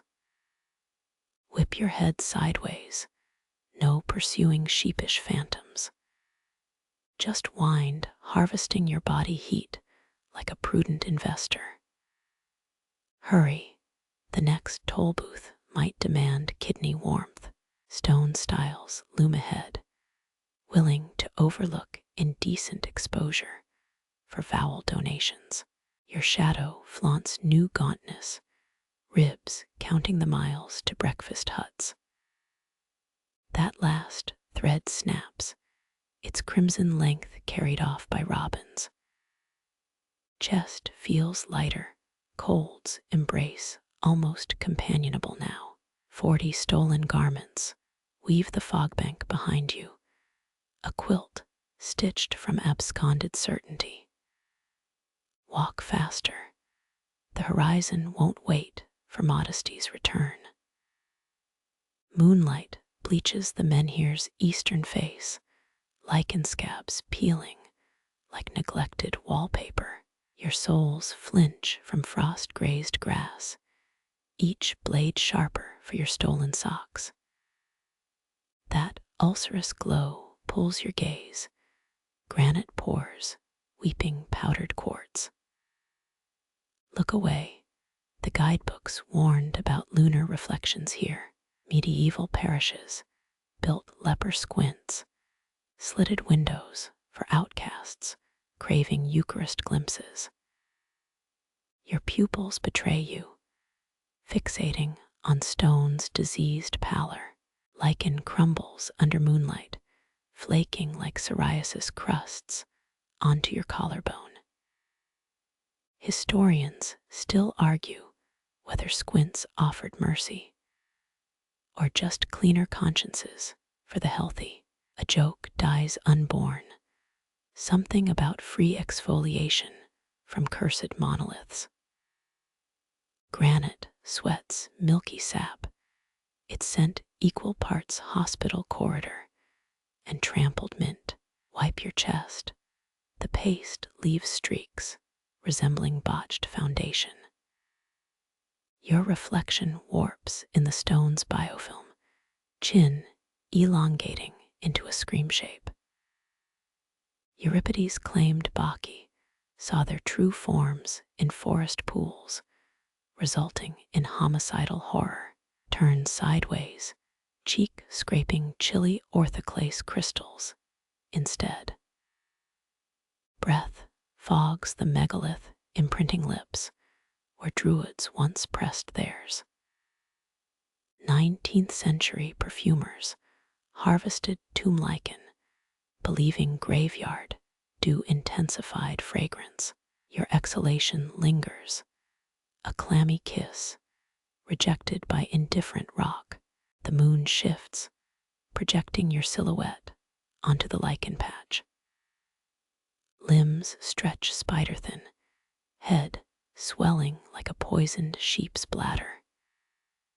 Historians still argue whether Karnak's alignments charted stars or just megalithic vanity mirrors. Scratch your thigh, the motion translated into arachnid jerkiness on stone. One lichen flake spirals downward, catching moonlight like a disco ball shard. You track its descent, muscle memory from childhood dandelion clocks. Luminous powder smears your heel, a temporary glow-in-the-dark tattoo. 3/4 full, the moon remains overqualified for this haunting. Leper colonies once traded moon-bleached linen as plague deterrents, their hope confounding modern epidemiologists. Your shoulders itch, lichen dust activating goosebumps in Morse code patterns. Laughter trickles from behind the stone, too human for comfort. Cover your ears, palms collecting quartz grit like artisan bread flour. Festival crowds cheered here once, burning wicker men whose ash fertilized this very lichen. A beetle crosses the menhir's cheek trail, glistening like snail spite. Your gaze follows its path, navigating valleys of mineral acne. Microfissures throb, rhythmic as a sedated heart monitor. Look away. Granite's pulse syncs with your carotid artery. Moonlight congeals in crevices, semi-liquid silver begging to be licked. Don't. The 1937 Bolton poisoning involved similar lunar gullibility. Your tongue sticks to dry lips, stalemate between curiosity and survival instinct. Frost scribbles warnings across the stone's forehead, glacial cursive, too swift to decipher. Leipzig's moon-mad engravers claimed ice crystals transmitted prophecies until their asylum walls swallowed the proof. Your teeth chatter, vibrations unlacing the final knots of resolve. That reflection gapes wider, shadow jaws unhinging farther than biology allows. Step back, heels squelching into something warm and yielding. A dead hair greets your foot, eyes matching the moon's pitted gaze. Lichen rustles, avalanching in gritty sheets around your ankles. 18th century Scottish masons added lichen to mortar, believing it strengthened spiritual bonds. Your pinky toe bleeds, nicked by quartz teeth hidden in the debris. The stone whispers, a sound like radio static filtered through bacon grease. Covering your ears proves futile vibrations climb your shin bones like termites. Medieval penitents hugged monoliths, seeking divine tinnitus, their eardrums sacrificed for enlightenment. Moondrop phosphorescence pools below the menhir, a viscous puddle mimicking quicksilver.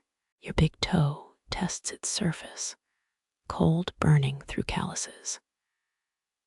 Ripples distort your reflection further knees, inverting like flamingo legs. Sudden thirst parches your throat, though dew hangs heavy on gorse nearby. Aztec moongazers drank obsidian-filtered water, believing it diluted celestial madness. Swallow nothing, saliva tastes of lichen and compromised decisions.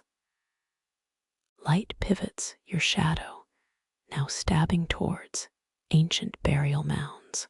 Historians still argue whether lepers ghost-built those tombs or simply guarded their secrets. Eclipse the moonlight with your palm lines of fate blurred by quartz dust. Blink, and the lichen reshuffles itself into a sneer. Another blink, your mother's disapproving mouth superimposed over stone. Rub your eyes. Granite reverts to mere ambivalent geology. A moth lands on the menhir, wings patterned with owl-eye deceit. Your fingernail flicks, it skyward, a feeble rebellion against nature's props department. Moonlight cheapens everything. Even this existential standoff feels half-priced. The western crag offers shadow, its back turned to lunar judgment. Move towards it, bare feet memorizing Shale's serrated alphabet. Lichen pursues you, crumbs nipping at Achilles' tendons like piranhas. Your reflection finally releases its hold, detaching with Velcro rasp noises. Cold relief floods your neck, chemical aftertaste of adrenaline neutralizing. 13 species feed exclusively on moon-scorched lichen, their chirrups now salting the night air.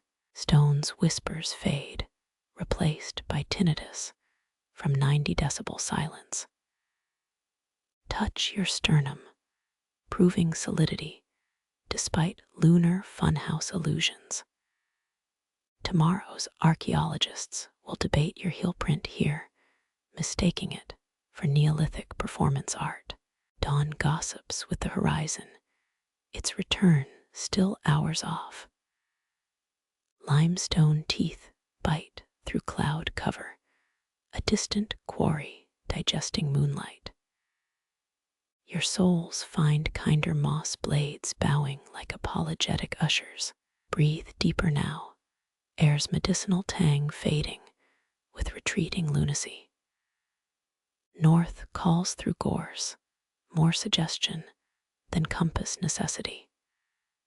That stone watches your departure, its squint narrowing with bureaucratic disapproval. Movement matters more than destination, forward unfolding like origami relief maps. Moss cushions betray softer hearts, their chlorophyll warmth mocking granite's theatrics. Perhaps lichen migrates nightly, seeking better audience elsewhere. Your shadow stretches, gaining density like ink returning to a pen. The moon's exit cues mockingbird lullabies, avian critics rating your survival chances. Walk unglazed pottery remains clay until fired. Cliffs yawn ahead, wind whistling through their toothless crags. The nocturne ends, credentials checked at madness velvet rope. Step carefully, fog already unpicking dawn's temporary mends. Blackthorn claws block the stile, each barb glistening with fog's condensate. Your forearm hesitates, knowing entry demands ruby payment in this haunted parish. Medieval hedges used blackthorn for defense. Romans dubbed it spina for good reason. A thorn pricks your thumb, twin blood beads swelling like garnet dew.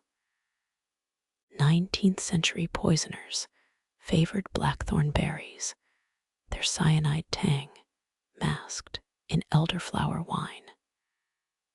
Your wound pulses rhythmic as a fairy's snare drum. Fog thickens, coiling around your ankles like a silk thirsty cat. Wisps snake toward the fresh cut, drawn to iron-rich plasma. Historians still argue whether thorn barriers protected villages or simply trapped residents inside during plagues. You press your arm to the branch, briar teeth sinking deeper than expected. Pain blooms radiant, your capillaries mapping constellations of protest. Folklore claims blackthorn absorbs memories, each scratch etching stories into its sapwood. Blood ribbons down your wrist, crimson rivulets diverted by ancient scars. The thorns drink greedily, their gummy bark purpling like Venus flesh. 17 droplets hit the soil, each hissing against chalk-hardened earth. The path unlocks with a sigh, brambles retracting like arthritic fingers. Your breath catches, half relief, half dread of what accepted your sacrifice. Victorian hedgers buried shears under blackthorn, believing tools gained sharpness from subterranean spite. Laughter trickles from the fog, jawless mirth escaping throatless voids. Don't acknowledge it. Their appetite grows when you flinch. Mist forms clutching tendrils, mimicking the hands that once farmed this sour acreage. Your blood glows faintly bioluminescent pay stubs for spectral tollkeepers. Walk faster, styles blackthorn, already knitting shut behind you. That scar will linger, a cursive receipt for tonight's transit. Chalk pebbles shift, underfoot sounding like gamblers' dice in a dry skull. Fog things whisper bets, wagering whether you'll reach the third oak alive. Your next step crushes a snail, its shell crunching like sugar glass. Moonlight dissects the clouds, scalpel beams probing the freshly wounded land. Uncross your arms, let night air gnaw the clotting cuts. 19th century asylum doctors prescribed thorn scratches, declaring pain purified melancholic humors. Something flutters against your bleeding arm, a moth sipping plasma like its vintage port. Brush it off, wing scales smudge into your skin like faulty henna. Historians still argue whether fog-dense regions bred thicker-skinned populaces or just fewer complainers. Your shoes sink into mud, peat's cold tongue lapping at laces.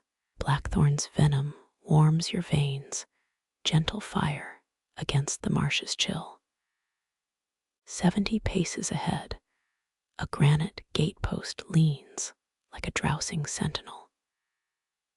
Briar hooks snag your sleeve, ghost seamstresses demanding extra thread. Tear-free, the fabric parts with a puritanical shriek. Fog condenses on your eyebrows, icy, dew mimicking a mortician's glycerin touch. Blood traces your palm's lifeline, an augmented fortune already half fulfilled. Wipe it on your thigh, denim blooming Rorschach, orchards inky, under moonlight. Edwardian berry pickers wore triple knit gloves, yet still emerged pin-cushioned from blackthorn raids. A root twists underfoot, its serpentine coil nearly spraining your ankle. Steady yourself. Wet hawthorn leaves slap your cheeks like drunk admirers. That cut throbs louder now, a metronome counting down to some fog-shrouded crescendo. Your reflection warps in a rain puddle, bloodied arm swollen to ogre proportions.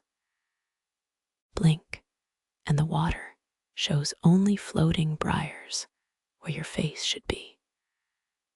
Folk tales warn that blackthorn reflections steal youth, but you stopped counting birthdays miles back.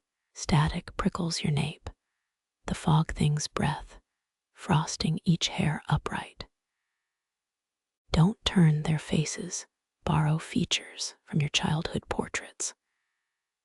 The gatepost looms closer, its fissures forming runes that shift when glimpsed peripherally. Thirst claws your throat, metallic aftertaste, compounding the marsh's rot stink. Licking wounds tempts you, though rabies hysteria, condemned 96, bewitched dogs here last century. Your tongue rasps over chapped lips, a dry sponge seeking rust-flavored dew.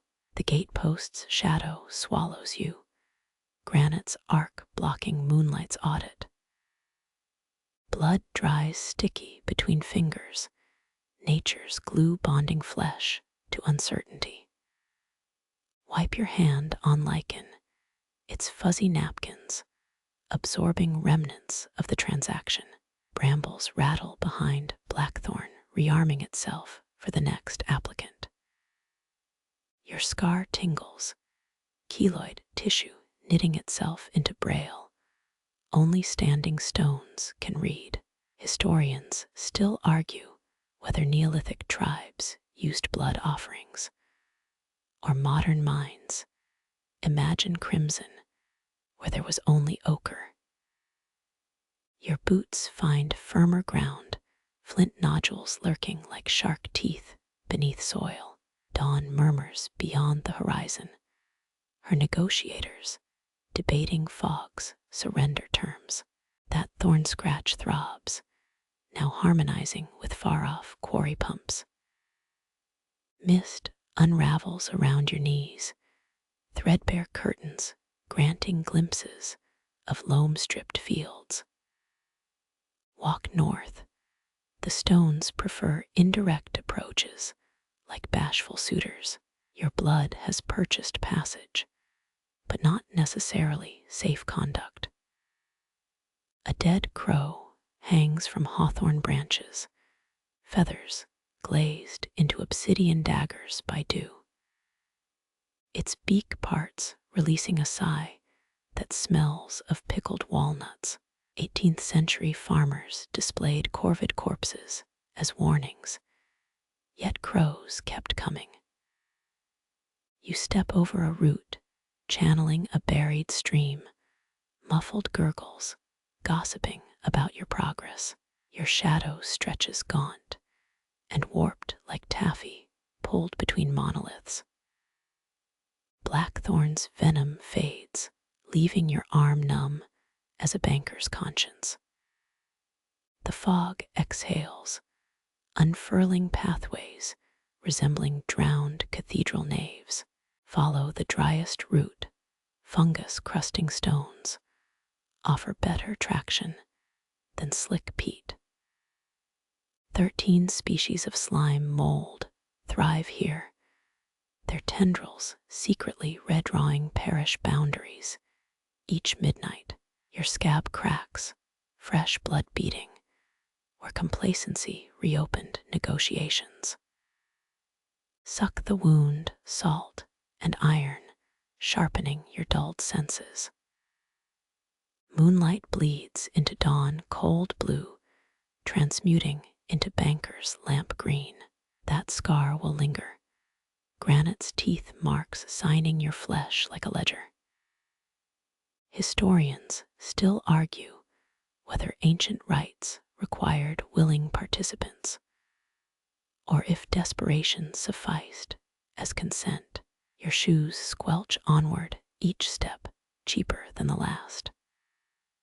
Blackthorn guards other gates tonight, your crimson admission fee already sinking into indifferent soil. Morning's first finch chirps, its melody priced at 3 drops of dew. Breathe, your lungs still currency the fog, accepts without surcharge. Crisp air braids itself through your hair, dawn's fingers untangling midnight's knots. The stones release you their attention, shifting to the next blood-tinged petitioner. Walk east, where bakery vans now whine along asphalt veins. Your pulse slows, ebbing from tribal drumbeat to commuter monotone. Thorn scars whisper when rain comes, reminding you of bargains struck in hungrier hours. Cement pavements feel alien, their flat lies denying peat's secret currencies. Sunlight adulterates the fog, turning vengeful specters into harmless ground mist. You'll miss the menace, the clarity of paying in blood instead of promises. A dog barks, domestic sound waves dissolving the last enspelled shadows. Blackthorn's sting lives now beneath your skin, a tattoo worn inside out.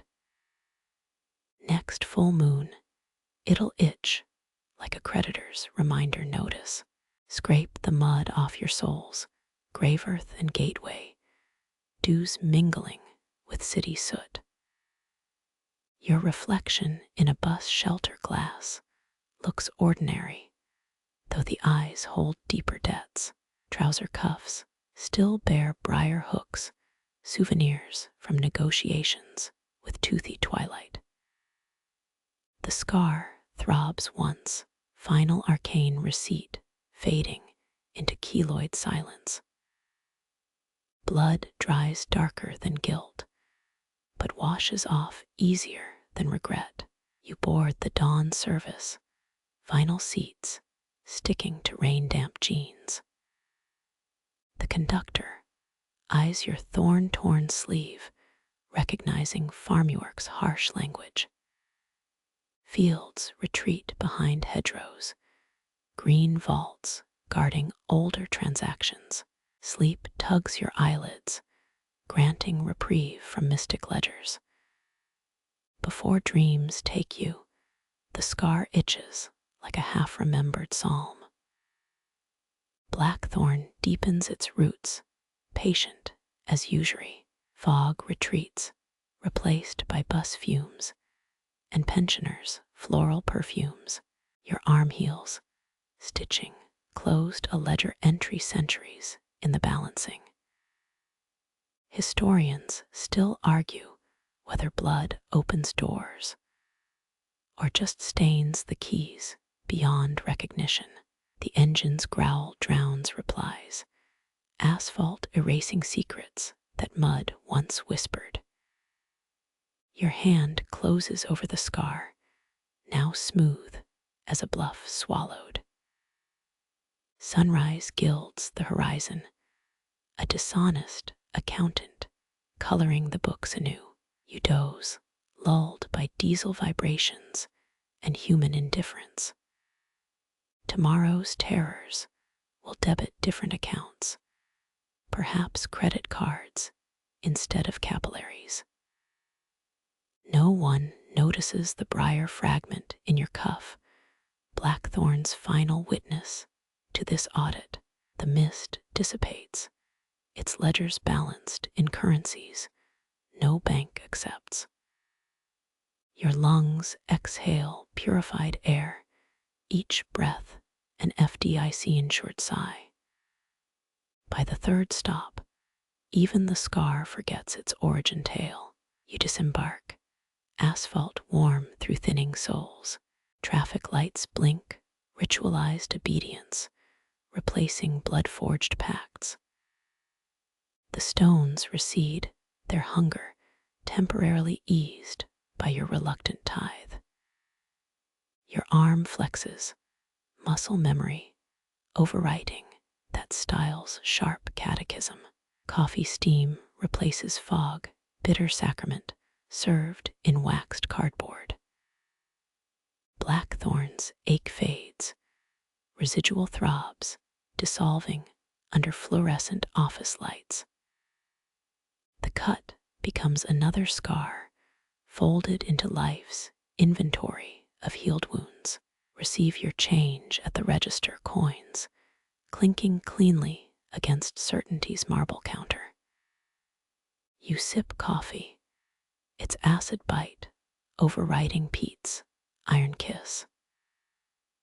Morning commute, chatter drowns nocturnal whispers, white noise erasing the fog's exacting contracts. Your phone buzzes, a modern summoning requiring different sacrifices. Still, your thumb traces that faint ridge of scar tissue. Keyboard clicks replace bramble rasps, mechanical rhythm drowning out menhir murmurs. Historians still argue whether ancient rites survived or just shape-shifted into gentler extortions. Sun climbs, liquid gold, erasing night's crimson transactions. The scar remembers quietly the price fog charges for its truths. Paperwork demands attention. Blunt pens, signing, pledges your blood already sealed. Blackthorn bides, new buds hardening into next winter's barbs. Your hand hovers over keys, momentarily craving ink instead of plasma. Clock ticks quantify devotion now, each second, a kinder tithe extracted. Lunch break arrives, sandwich crusts tougher than menhir lichen. Colleagues discuss mortgages, portals requiring signatures rather than scarlet entry fees. You chew slowly, letting mayonnaise dilute memory's metallic aftertaste. Rain patters windows, weak imitation of marshland's weeping fogs. Spreadsheets glow cells containing numbers once measured in blood units. That scar itches, phantom, sting still billing for services rendered. 5 p.m. light gilds the office park, a cheap gilding compared to moon-thorned gateways. You exit, automatic doors hissing like displeased marsh vapors. Blackthorn's legacy lives in you, patience honed by style negotiations. Key turns in ignition, engines growl, mimicking fog beast purrs. Drive home, asphalt supplanting peat as wisdom's substrate. The scar remains your flesh's archive of all that granite demanded. Moon rises unseen, its pull felt in keloid tissue, not tide charts. Secretaries become hedgewiches, commuting replaces pilgrimages you endure. Historians still argue whether menhirs sleep or simply wait between feedings. Your porch light flickers, cheap bulb failing to mimic willow wisps. Unlock the door, threshold crossed without hematological tolls. Pet cat greets you, demands payment in kibble, not plasma. Couch groans under your weight, polyester upholstery allergic to mystery's grit. TV murmurs, flickering hearth for the spiritually dispossessed. Blackthorn's scratch fades, subcutaneous itch becoming mere background static. You massage your forearm, keloid ridge, whispering in Morse code. Dusk thickens, prime time for Fogg's ledgers to reopen elsewhere. Shelves sag under books debating histories, unpaid dues, their spines uncracked. Microwave hums, leftovers transformed into sacrament by domestic hunger. Plastic fork scrapes container white noise to bury standing stones whispers. The scar silences, comforted by routine's anesthetic embrace. Moon finally clears the rooftops, pale creditor, assessing your lighted windows. It finds nothing to collect, your bargains now conducted by direct deposit. Blackthorn brambles guard deep woods tonight, denied your renewed signature. You yawn, giving fog no foothold in drowsy airways. Thermostat clicks, central heating vanquishing marsh-born chills. Your scar sleeps content with this armistice of fluorescent lights and installment plans. Sleep comes a blackthorn-free passage into temporary oblivion. No blood beads on sheets tonight. No fog things lurk behind dreams' turnstiles. Your breath slows, unmonitored by lichen-crusted sentinels. Dawn's alarm blares, cursing at your reluctance to rejoin daylight's economy. Shower steam erases sleep, grit, modern ablutions, replacing dew-cupping rituals. Collar conceals the scar, your throat now open for coffee, not incantations. Briefcase snaps, shut keyboard warrior, arming for corporate skirmishes. Blackthorn watches from distant fields, patient as compound interest. Historians still argue whether sacrifice ended or merely congealed into subtler forms. Traffic thickens, a congregation of wage earners chanting radio hits. Your scar itches once, final tribute demanded by circadian drudgery. Fingernail scratches the ridge, satisfaction paid in dermal cells. Office elevators rise, steel monoliths, indifferent to blood debts. You press the button, modern menhir, demanding digital obedience. The elevator dings, its jaws opening smoother than any fog gate ever did. Desk chair accepts your weight, ergonomic pieta. Computer screen glows, new spreadsheet demanding today's tribute. Coffee cools beside the keyboard, bitter brown substitute for sacrament. Keyboard clatter resumes, rainstick rhythm for data entry druids. The scar stays silent, honored in your flesh's quiet archive. Historians still argue whether menhirs sleep or simply bide between hungers. Blackthorn guards other pilgrims, now your ledger settled for this lunar cycle. Sunlight bleaches your cubicle pale imitation of menhir brilliance. You type words replacing blood as currency. Noon arrives, purchased in keystrokes instead of plasma.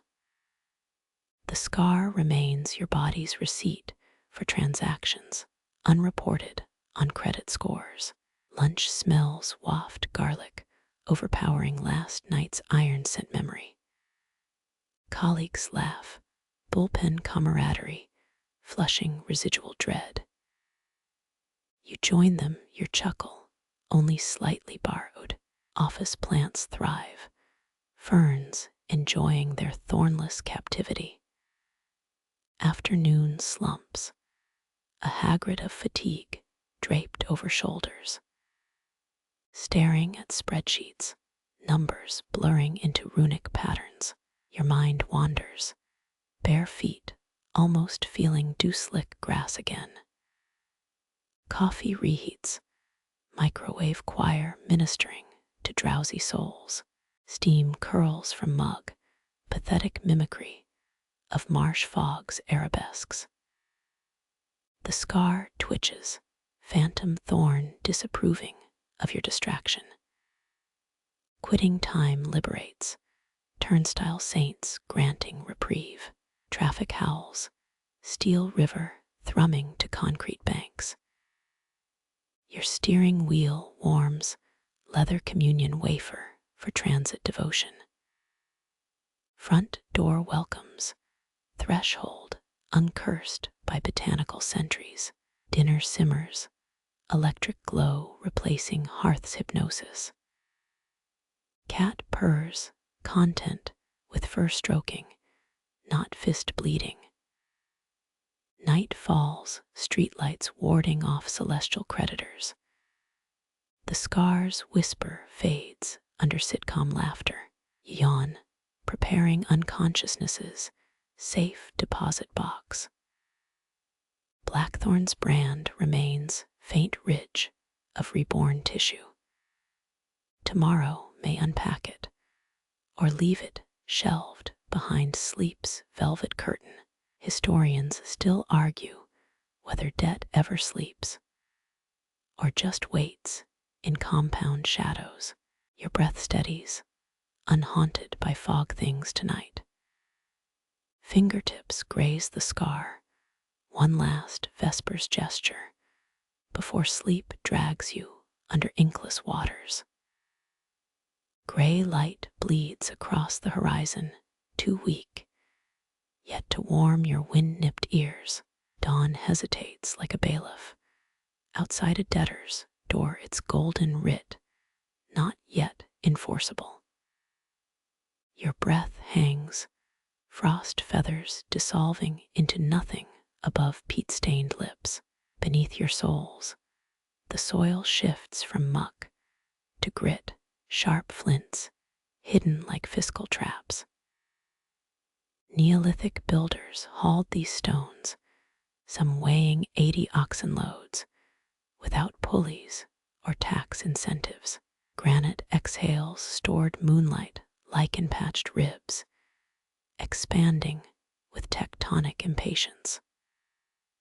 Wait, that crunch beneath your heel wasn't frost, it was the megalith's dreams crusting over.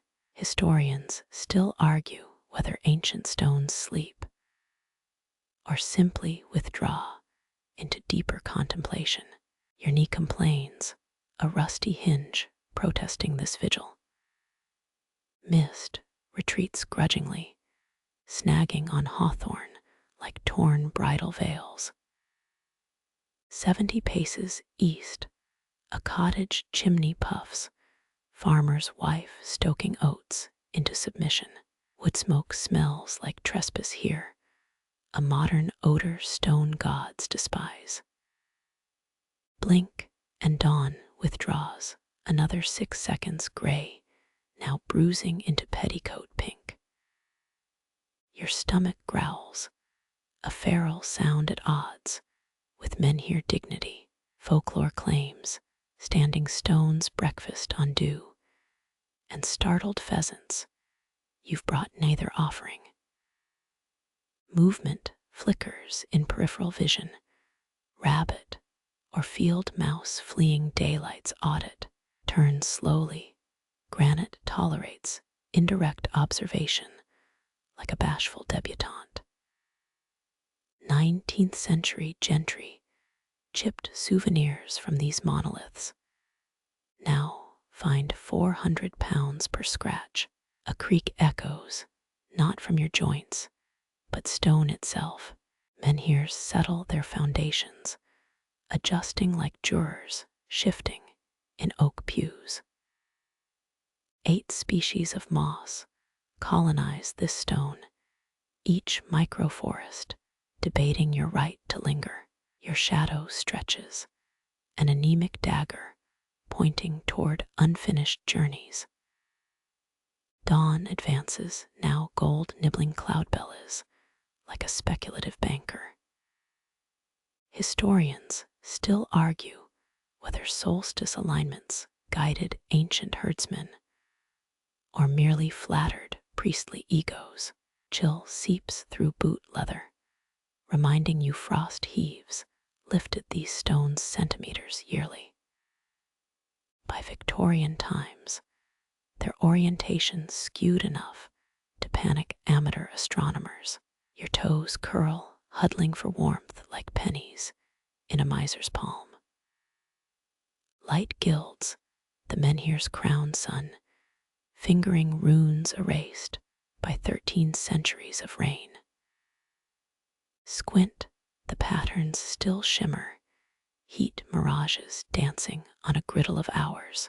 Local teens spray-painted this stone blue last summer rain, washed it clean by matins.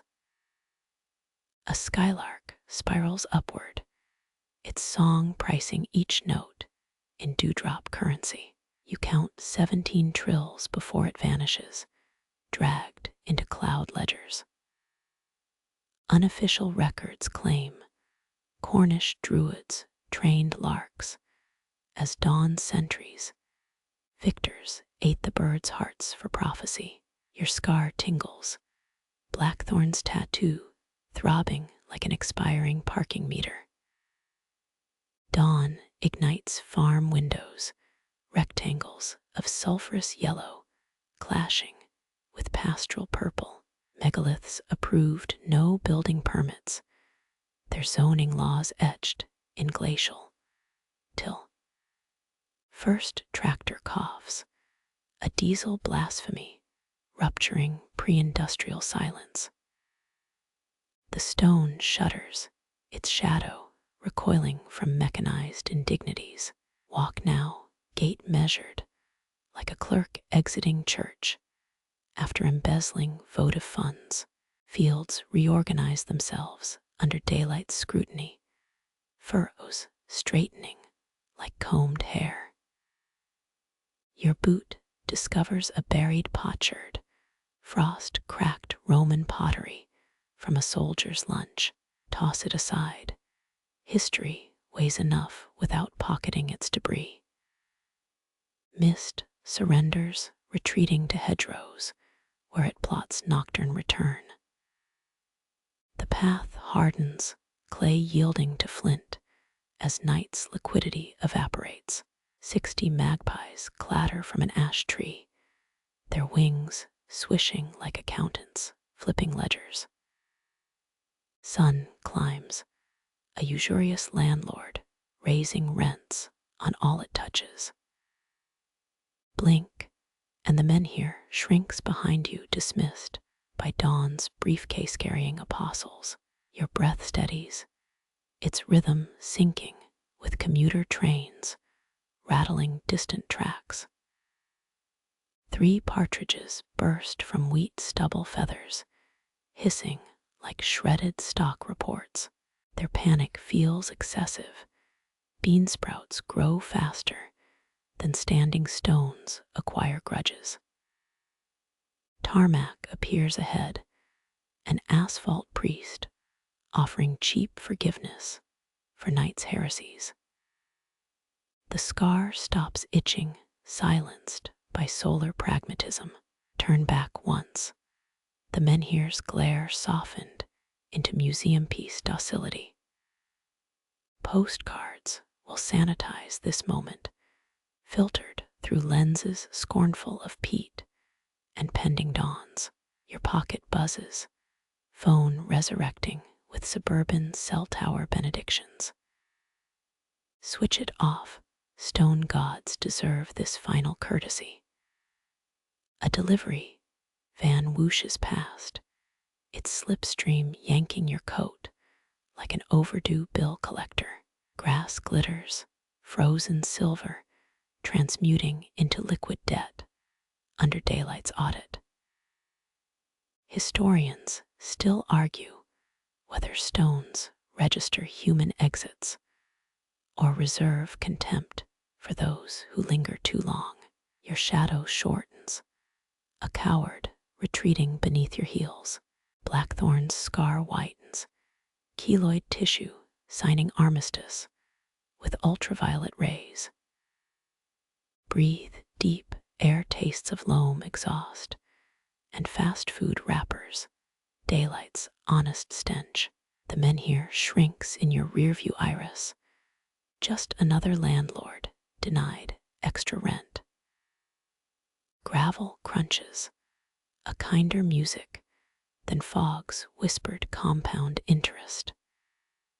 Your lungs inflate, purged of night's claustrophobic ledgers.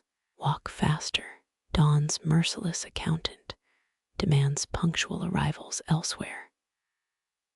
A lone crow caws derisive as a repo man assessing your threadbare soul. 50 paces from pavement, your boot treads finally shed the last peat tithe. Tarmac feels pornographic, its smoothness mocking the marsh's grasping need. Church bells toll, 7 lies bronze-lipped across compliant parishioners. Your watch confirms their count, daylight savings enforced since wartime fuel rationing. Stone's patience outlasts pendulum clocks, spring's unwind gears rust, epochs tick.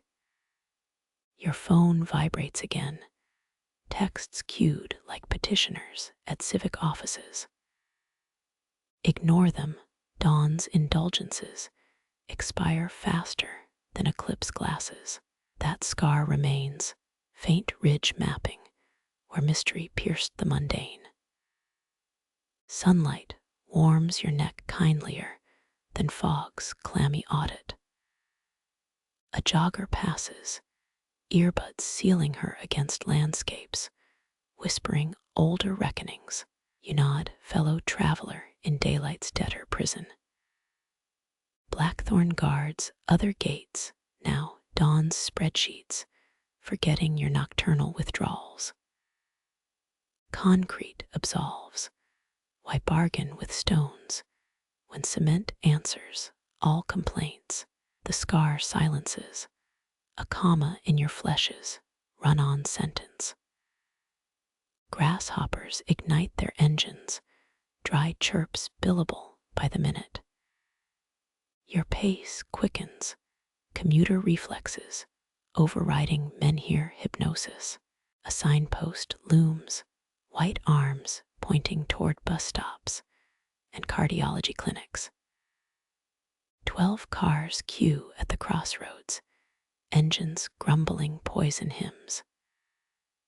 Join them, steel womb sheltering you from nature's awkward invoices. Seatbelt clicks, nylon band replacing blackthorn's embrace. Your reflection glares from the rearview dawn, exposing midnight's poor bargains. Drive east, the megalith already crumbling in memory's rear projection. Radio murmurs traffic reports. Modern augurs translating exhaust fume prophecies. Blackthorn's scar fades, your flesh's interest rates finally paid in full. Your thumb brushes the grindstone's lip, cool despite dawn's creeping audit. Press closer, its hum vibrates through molars like a forgotten fridge. They called it Dagda's quern. Celtic giants ground seasonal grudges here into flour. Grit clings to your cheek, stone pollen from industrial scale baking. English mills once demanded granite for honest bread, local quarries gouged out like pastry shells. Your ear detects whirring, invisible millstones still processing phantom grain. Breathe deep, air smells of scorched oats and ledger dust. 80 harvests funneled through this gullet, centuries of tax-tithed barley gone spectral. Historians still argue whether ritual querns symbolized fertility or just scared peasants into paying crop dues. A pebble rattles loose, tumbling like rebellious corn kernel down grooves. Your pinky traces spiral pathways, weather-worn whorls, mimicking fingerprint smudges. 19th century drunks swore grindstones sang at midnight, lyrics involving drowned millers' debts, rainwater pools in the central socket, cloudy broth flecked with insect wings. Don't sip, even ghosts need something to wash down regret loaves. The stone thrums, subsonic lullaby echoing inside jaw hinges. Sunlight bleaches the rim, frost's last tears evaporating into profit margins. Your shoe scuffs flint chips, failed millstone embryos discarded mid-carving. Industrial revolution killed hand querns faster than famine. But granite takes longer to forget. Lean in, the humming sharpens into a dentist's drill serenade. 8 folk songs reference quarried grief. None cracked the charts since gramophones. Someone chiseled initials here, Victorian vandalism, preserved through pure spite. Your collarbone tingles, granite resonance tuning bones like piano wires. Neil, earthquake tremors disguised as Neolithic baking fatigue. Actual Celtic querns took 5 sweating hours to crush breakfast. Imagine the pre-coffee tempers. Moss maps fault lines, lichen tributaries, feeding stones slow hunger. Touch the eastern edge. It pulses warmer than body heat. Unofficial records claim millers, widows ground moonlight into mortar, binding treasonous thoughts between bricks. A beetle scuttles across runnels, its shell iridescent as spoiled flour. Squash it, and the stone's vibration stutters like skipped heartbeat. 16th century bakers accused of hollowing querns, hiding Lenten contraband beneath oat dust. Shadows stretch, daggers pointing toward abandoned oat fields. Your stomach growls, protesting this communion with carbohydrate ghosts. Folklore whispers about flower phantom allergies, eternal sneezing fits for quern thieves. Wind riffles your hair, invisible fingers testing scalp's vulnerability. Blink, and the humming shifts into something resembling bagpipes crossed with tinnitus. Modern druids tried reactivating this quern last autumn. Veganuary rituals requiring gluten-free blessings. Your knuckle bleeds, split against sharper than expected granite teeth. Suck the wound, iron tang, blending with imaginary yeast bloom. Harvest hymns once echoed here, sung off-key by workers paid in sprouted grain. Footsteps approach, boots crunching flint with council worker apathy. Stand casually, hands folded like innocent parish ledger clerk. Groundkeepers fine anyone caught interfering with heritage residues, their breath staling of instant coffee and parking fines. The quern's hum drops an octave, stone's disappointment at interrupted confession. Walk away, but granite tinnitus lingers in fillings. Lunch trucks rattle roadside, selling sausage rolls that'll never taste of menhir grief. Tarmac welcomes your souls, warm asphalt erasing quern dust footprints.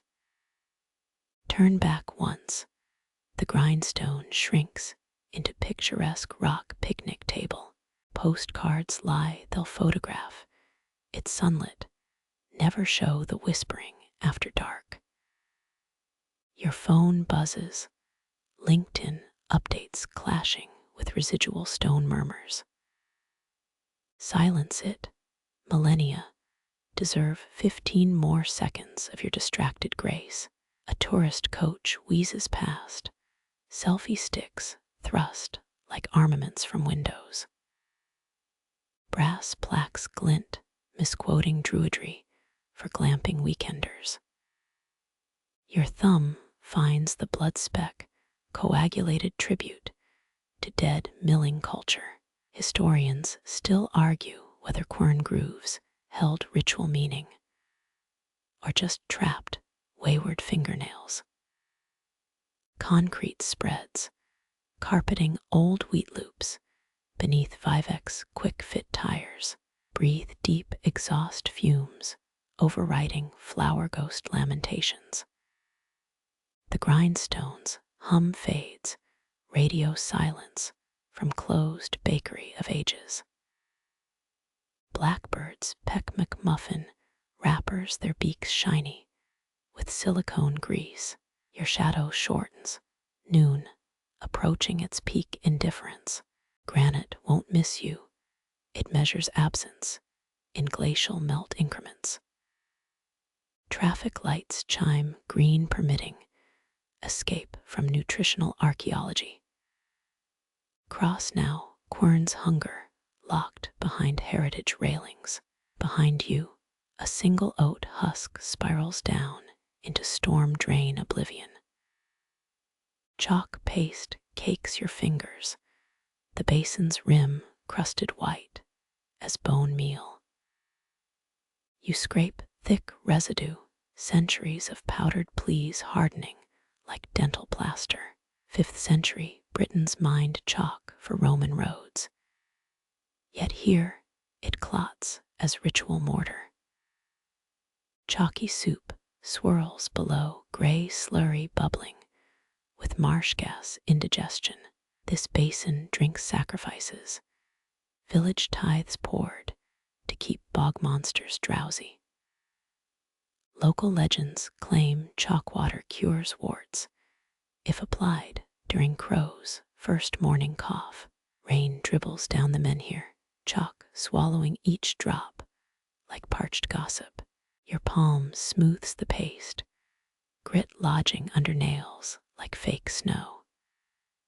Historians still argue whether these pools purified sins or just filtered tannin from well water. Kneel knees pressing into moss that crunches suspiciously like crackers. The basin exhales, a sour belch of fermented clay and buried roots. 19th century laborers refilled it monthly, paying chalk taxes to prevent fever mists swallowing lambs. Dew glistens on blackthorn leaves, quicksilver beads trembling at every breeze. Cup your hands, collecting liquid moonlight before it evaporates into dawn's ledger. 18th century witches allegedly bottled this dew, selling it as Fenn's tear love potions. Your thumb breaks the surface, ripples distorting reflection into funhouse grimace. Don't peer too long. Ancestors used these waters as vanity mirrors during droughts. The chalk seeps upward, white tendrils climbing your wrist like possessed ivy. Scrub briskly, skin burning from abrasive divinity, scrubbing mortal grime. 60 warts, supposedly dropped off Parson Higley here, though records omit where they crawled next. Your knuckle cracks against stone, iron tang threading through chalk's limestone breath. Rain intensifies, pocking sludge into lunar landscape miniatures. Turn your collar up, the The menhirs run off tastes like licked blackboard. Victorian picnickers once flavored this chalk water with gin, reporting visions of sheep-faced bureaucrats. Dew overflows your palms, tepid liquid escaping through prayer-clenched fingers. Drip it anyway, each splash makes the basin's hum drop half a tone. Experts think the chalk neutralizes peat's acidity, a Neolithic antacid for queasy marshlands. Fog thickens, swallowing tree-line contours whole as you refocus on scraping. Filthy crescents collect under nails, archaeology of your own meddling, now preserved. Tudor maidens washed freckles here, believing paleness masked peasant blood from tax collectors. Light bleeds eastward, sun gnawing through cloud fat like determined candle. Squint, the chalk paste glows faintly where your blood speckles it. Field guides insist it's quartz refraction, but your skin prickles like watched prey. Dip your sleeve, fabric drinking gray, goo hungrily before you rethink. Twist it, chalk oozing like ectoplasm from weekend ghost hunt novelty kits. Medieval tanners used such pools for lime-soaking hides. You smell vinegar memories of flayed sheep. Stand knee joints popping like over-torqued mason jars left damp. The basin's hunger lingers on your palm, deadened sensation like dentist's Novocaine. Folk songs mention twice stolen chalk, smuggled for both love charms and counterfeit teeth. Blackthorn branches snag your cuff thorns, approving this involuntary tithe. Rip free, fabric sighing defeat as drizzle pastes hair to your scalp. Edwardian schoolboys dared each other to lick the basin rewards, including iron tonic vomit and truant fame. Your shoe grinds chalk grit, powdered saints' bones crunching under tread. Blink fenlight warps distances between menhir and far parking lot.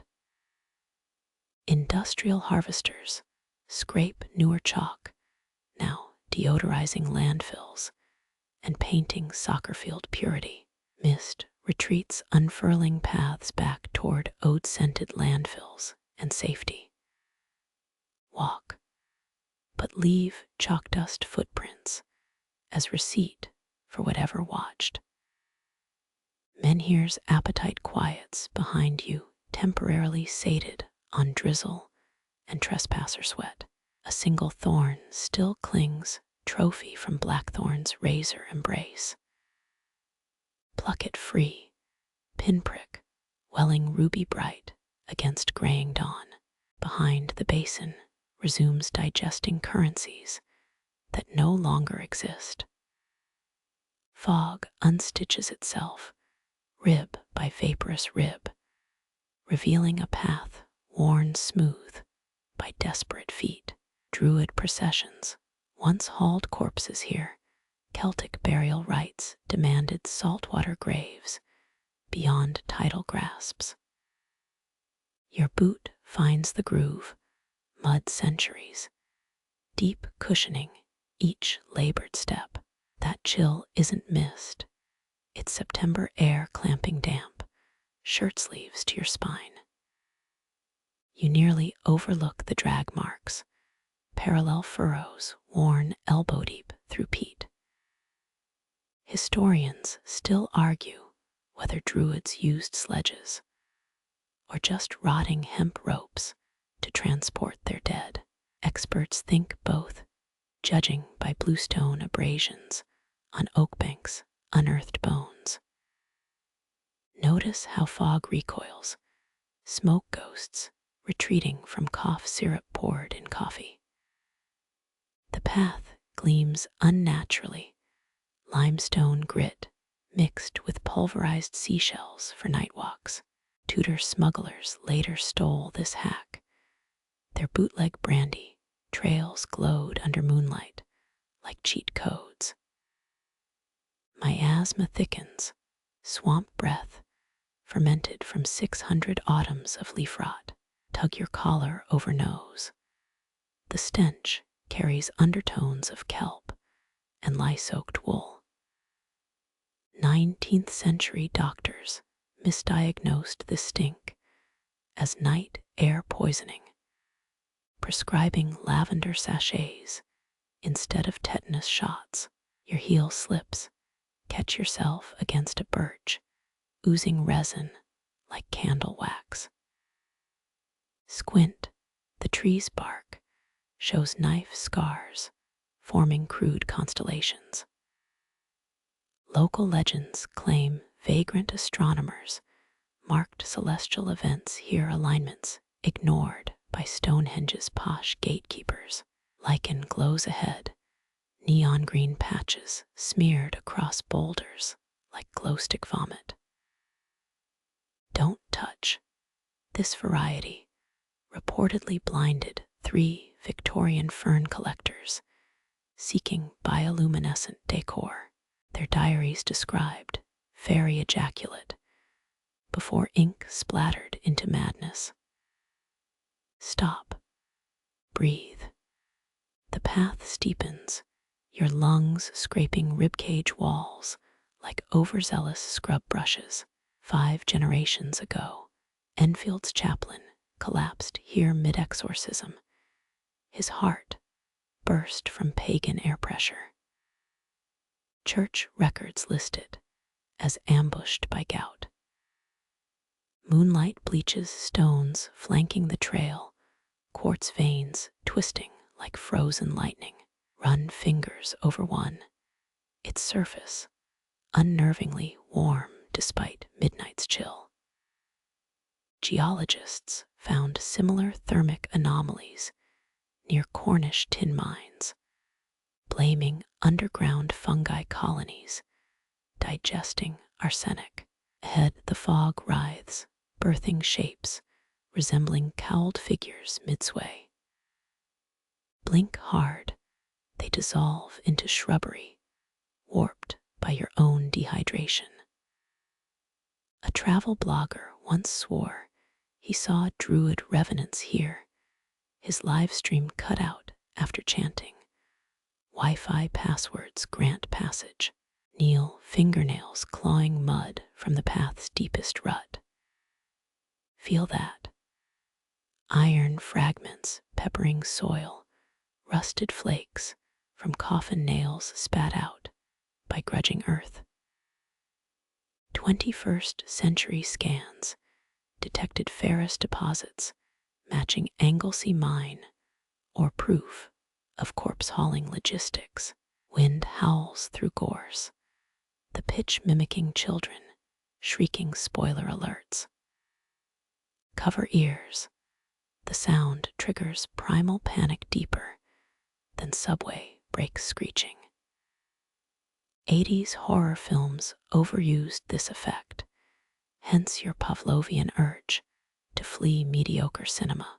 Bones protrude yellowed tibia, fragments jutting like broken piano keys.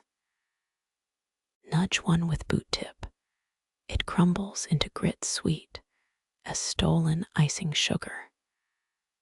Archaeologists left these, deeming them too modern for cataloging. Carbon dating pinned them at 1923.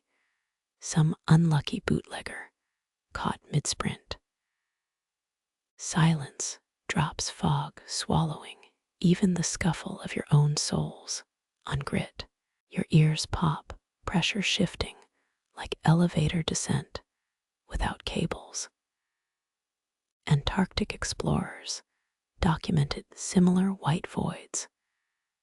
Their solution involved shouting obscene sea shanties until sound returned. Stumble sideways. Your shoulder impacts stone carved with faded boar graffiti. Rub the marking Roman occupation troops left these during hangover strolls between bordellos. Note how the boar's snout points toward an off-path thicket, Legionnaire's version of good noodle bathroom signs. Dead leaves swirl, autumn's dandruff collecting at the path's lowest dip. Kick through them, revealing flint arrowheads strewn like aspirin tablets. Flint knappers hosted illicit tournaments here until 1992. Police shut it down when reenactors kept accidentally shooting BMW tires. Listen, skittering footsteps echo 3 seconds after your own. Freeze.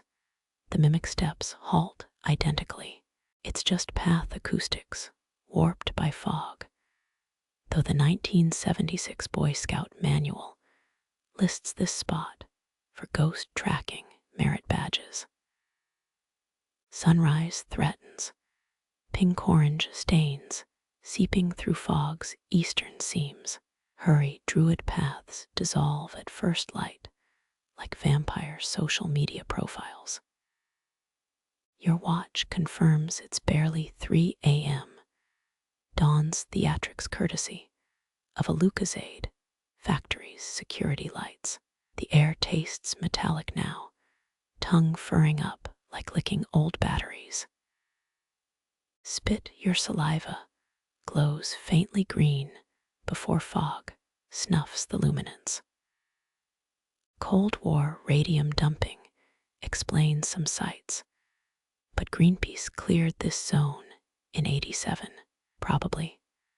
At last, the path spills onto a shale beach, waves hissing like betrayed lovers. Druid cairns loom stacked stones, resembling petrified beehives. Kneel, sand grinds into jeans like beach-themed exfoliant scrubs. You've reached the burial grounds, where fog births itself each dusk from drowned lungs. Mist curls upward, forming a vaulted ceiling above tide pools. Touch the nearest cairn, its surface slick with condensation from silent sobs. Historians still argue whether crucified criminals or plague victims got ocean tombs. County archives burned before answers fossilized. Breathe shallowly, salt sting merging with lingering marsh stench in your sinuses. Victory feels hollow here, like finding the last pickle spear floating in murky brine. Turn back. The fog reknits itself behind you, ribcage sealing over tired conquests. Your calves scream 70 circuits around granites, hulking indifference, pressing blisters into resolve. Each lap wears grooves in peat, the menhir watching without comment like a stone-faced bouncer at an existential nightclub. Roman auxiliaries practiced similar patrol rituals, blisters from sandals circling their muddy marching camps where Essex parking lots sprawl today. You're earning no empire, just dew-soaked socks and a growing kinship with confused earthworms. Granite radiates that same false warmth you felt on the quartz trail, underground spite heated by microbial farts, or maybe just geological gaslighting. Lean against it, your backpack strap snags a lichen patch glowing faintly chartreuse. Victorians once paid good money for lichen scrapings. Their fog collectors, society brewed megalith tea, alleged to cure gout and marital discord. Steeped 3 minutes, it tasted like regret and wet Labrador. The fog thickens, not in walls, but in lazy coils that snare around boots. It murmurs now, not words, but the acoustic equivalent of passive-aggressive post-it notes left by passive-aggressive roommates. Your watch froze hours ago, hands pointing blame at each other like divorced custody mediators. Time bends here, a fact archaeologists confirmed when 3 grad students exited this clearing with beards rivaling Tolkien dwarves. Their grant proposal swore they'd dug for 1 weekend. Kneel. The soil feels spongy beneath knees. A century of compressed peat sighing upward like memory foam from hell. Fingers brush something cold, rusted iron rivets scattered like metallic ticks. Knights Templar passed through here, secretly hauling Jerusalem loot, until local mud swallowed their hubris whole. Experts think those are just Cooper's scraps, barrel hoops dumped by annoyed medieval salesmen. Historians still argue whether this site served as Neolithic calendar or seasonal wasted teenager hangout. Both theories involve bad decision-making and missing socks. Your eyelids sag, gravity doubling its seductive whisper, promising dreams free of parking tickets and expired warranties. Don't. Granite guards rest, its grudging hospitality demanding perpetual motion like underpaid treadmill. Stand pace 81st lap past twisted hawthorns grinning with blackened berries. Their poison, of course, nature's version of do not eat silica packets. Someone tied charms on branches, faded blue ribbons and wishbones wrapped in copper wire. The whole thing faintly melancholic, like a grandmother's abandoned Pinterest board. Wind shifts, carrying the reek of moon-baked lichen and distant friar grease from highways you'll never reach.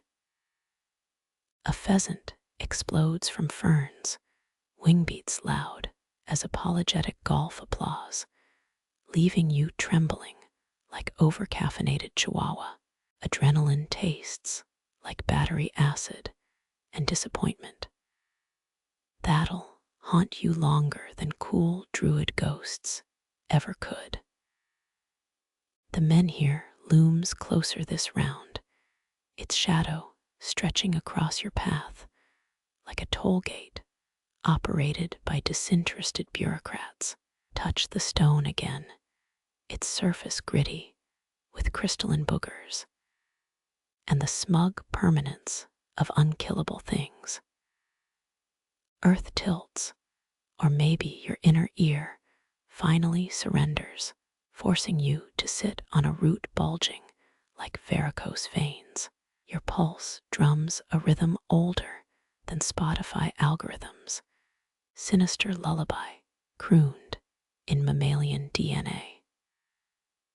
Stonehenge's builders would faint seeing you treat sacred fatigue with store-brand electrolyte packets. Fog condenses on your brow, dripping into collar with the tact of unwanted spa treatments. Each droplet carries the faintest buzz, static charge, or residual spite from grudges the land hoards. Swipe your forehead, palm coming away, glittering with pollen or spores, named after Star Trek villains. 48 minutes until dawn, according to phone, now flashing low-power tantrums. Though dawn's a capitalist construct, here where mist muffles sun's tyrannical arrival.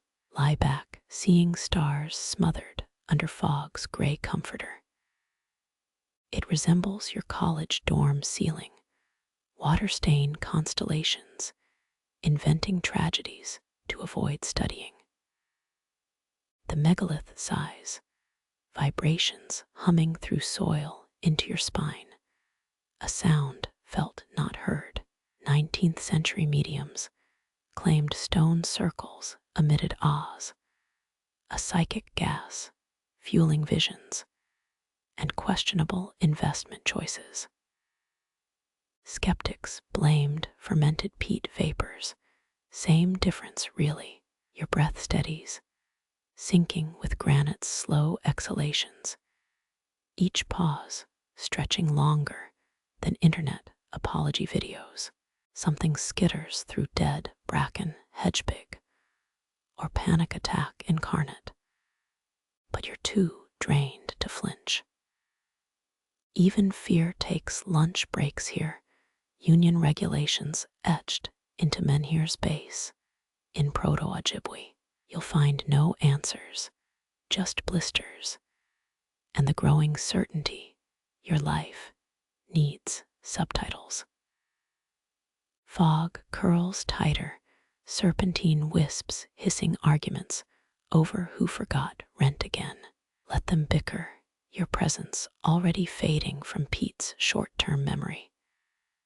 Soon you'll be rumor, another mumbling hack swapped over mead at idiot taverns. Granite won't miss you. It misses limestone quarries and polite silence. Rest now. Let the fog's meaningless spat swallow your vigil whole. The breeze wakes first, a hesitant exhalation lifting soil grains from 14 paces east. You taste grave dust, chalk, and humus flavors older than Westminster Abbey's foundations. That cathedral shares a secret, its mortar mixed with ritual barley ale. Builders knew some bonds demand liquid courage thicker than piety. Grit spirals into tiny cyclones, angry little weather systems debating property lines across your sleeves. One whirlwind hoists a beetle carcass, nature's version of freelance courier service gone horribly wrong. Historians still argue whether ancient barrows stored grain or regrets. Excavations find equal parts charred wheat and crushed hopes. Your own regrets feel lighter here, the wind unpacking them like unnecessary camping gear. Knees protest as you rise, granite's farewell nud, suggesting prompt exits. Topsoil shifts underfoot, revealing flint flakes worked by hands grasping tools before nails were invented.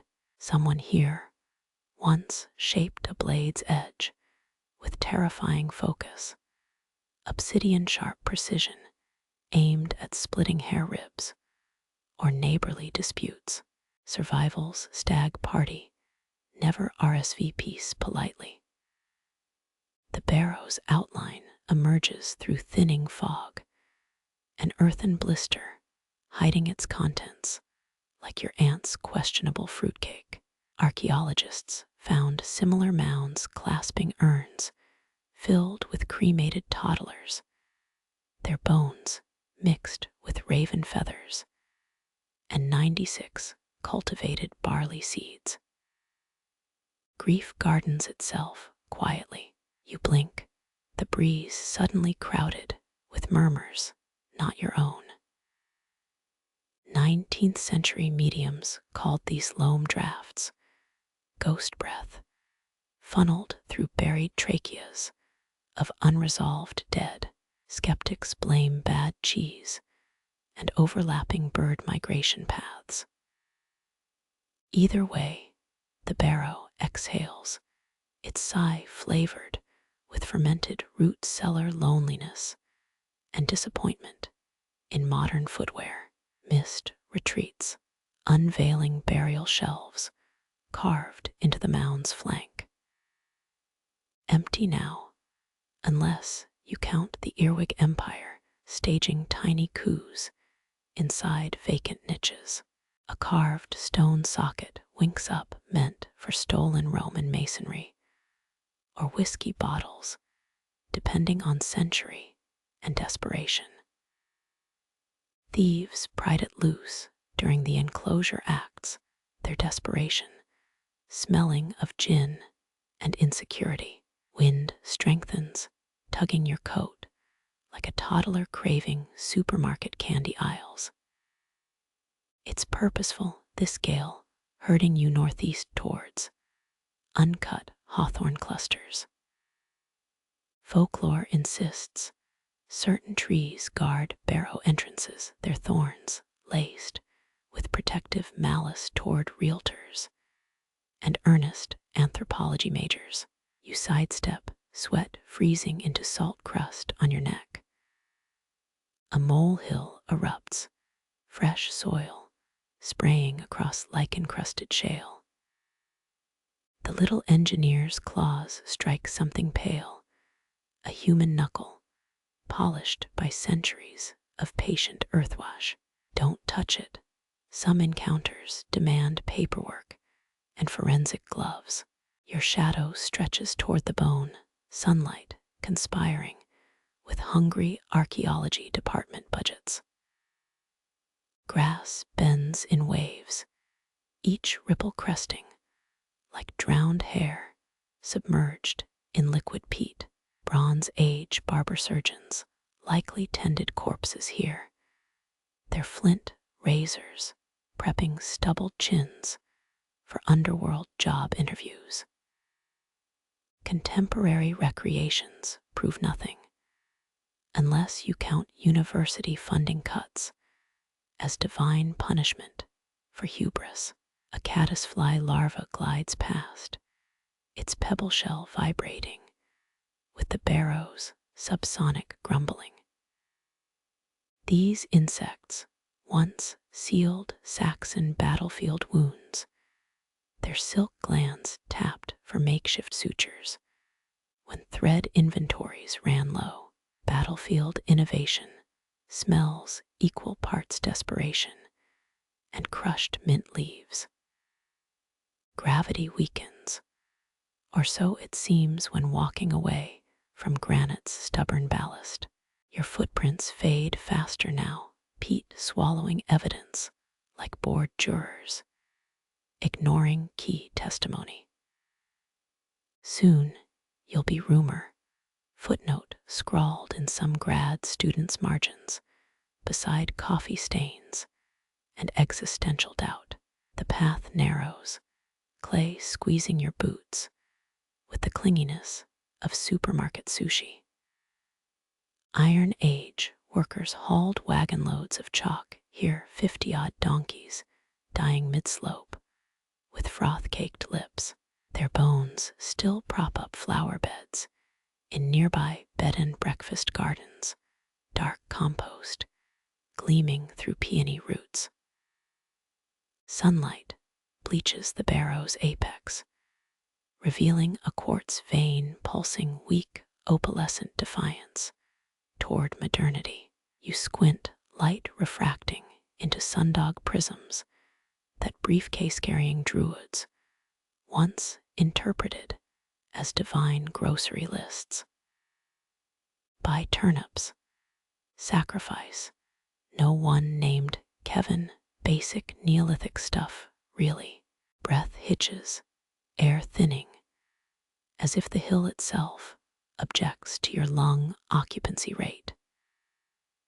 Victorian excavators wrote of similar suffocation, their reports attributing it to barrow guardians rather than poorly ventilated tunnels and expired pocket oxygen.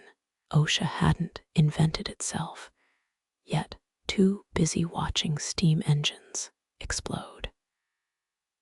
Your canteen's last sip tastes of plastic and inherited guilt, water remembering alpine glaciers it abandoned for this mediocre adventure. Spit it out. The barrow deserves better offerings than discount store hydration theatrics.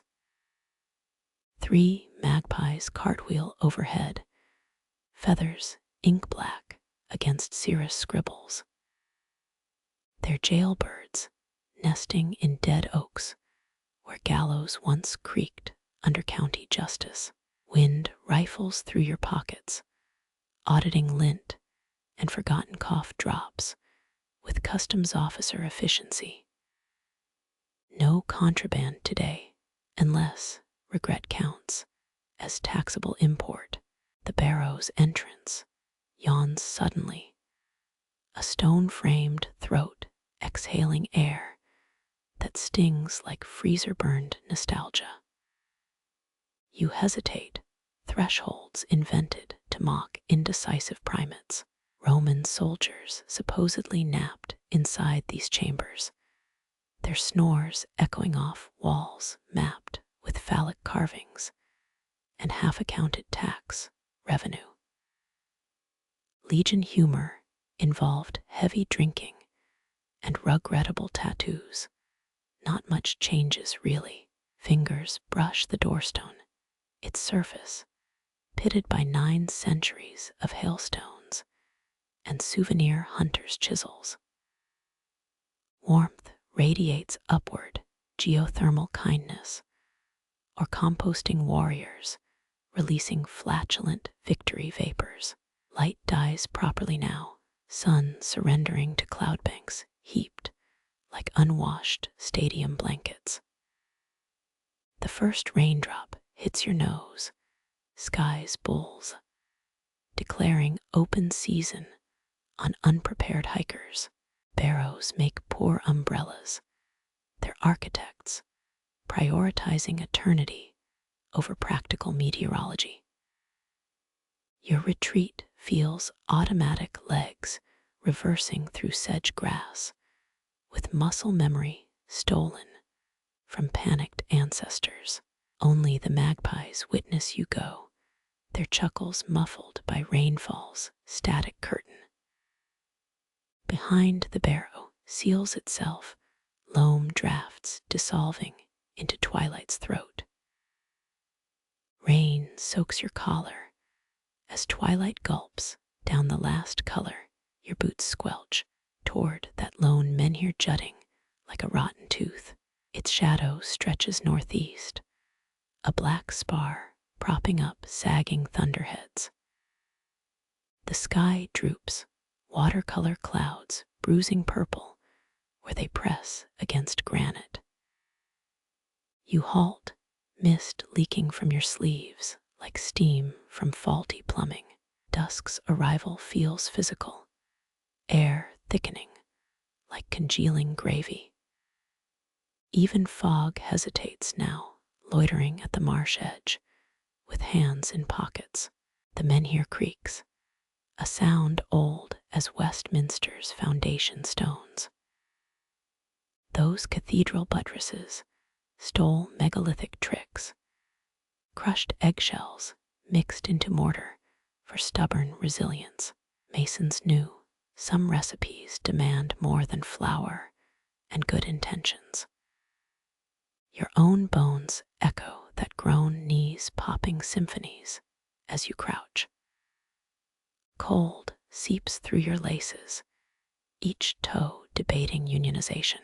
Rain beads on the menhir's western face, tracing symbols erased by 90 winters of acid storms. Pecked by bronze-age tools or bored shepherds, historians still argue whether these markings track seasons or sheep mortgages. Lightning foxes across the cloud belly, briefly tattooing the marsh with skeletal trees. That quick glare shows lichen patterns squirming, amoeba maps plotting microbial invasions. You blink, afterimages burning worse than poorly planned firework displays. Thunder follows, a bass note shaking peat layers, packed with arrowhead sharper memories. Iron Age forts used these stones as backrests, chiefs holding court atop grass thrones, while grooms hid expired cheese beneath menhirs. Bet they regretted that during heat waves. Wind combs your hair backward, nature's blowhard styling tips, always trending in downward disaster. The menhir's shadow lengthens, now stabbing halfway to a distant brock, collapsing under ivy and indifference.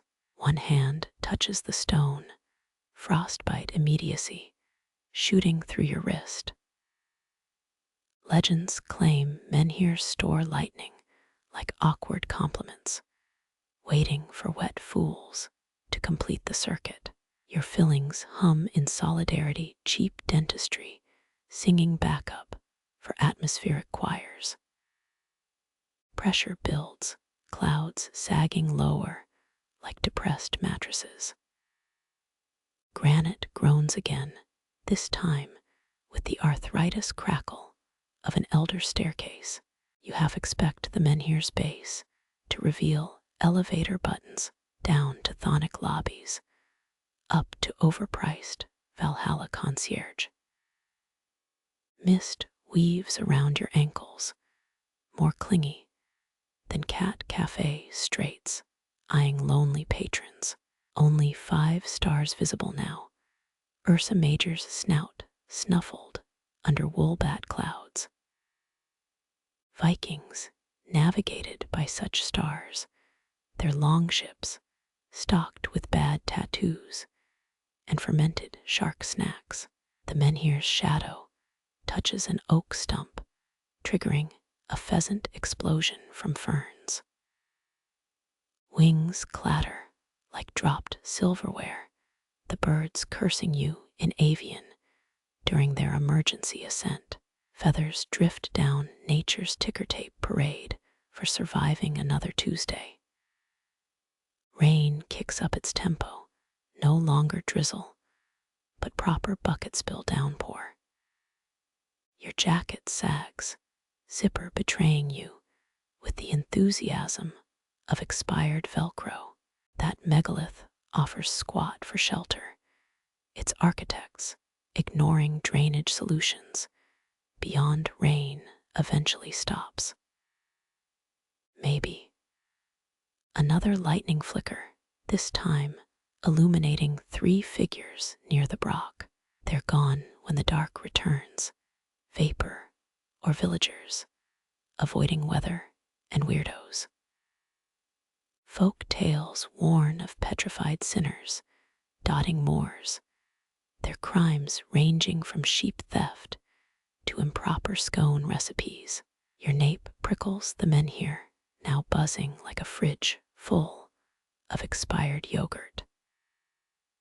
19th century mediums swore stones held telluric currents. Fancy talk for geological indigestion after millennia of bad decisions. Spirit boards lied less than their marketing teams. Thunderhead bellies rub together, a sound felt in molars before ears. Cattle low in distant fields, their complaints muffled by 400 yards and sheer bovine apathy. Even crows hunker down, feathers fluffed like goth throw pillows. The menhir's shadow snaps, recoiling toward its base as cloud mass shifts weight. Gravity seems negotiable here, raindrops hitting sideways like kamikaze window cleaners. You spit peat grit, dirt's flirtation, progressing to unwelcome tongue kisses. Hail peppers your shoulders, mothball-sized spite pellets bouncing into ferns. The stone's top vanishes under white streaks, granite getting a terrible sugar coating. 16th century farmers blamed hail on witch clouds, their solution involving scythes and zero due process. Darkness fattens, swallowing the last path markers. The menhir remains visible, glowing faintly, with stolen moonlight or sheer stubbornness. Moss pulses across its base, a livewire charting underground fungal stock exchanges. You count breaths, 5 in, 7 out, like escaping a medieval guilt seminar.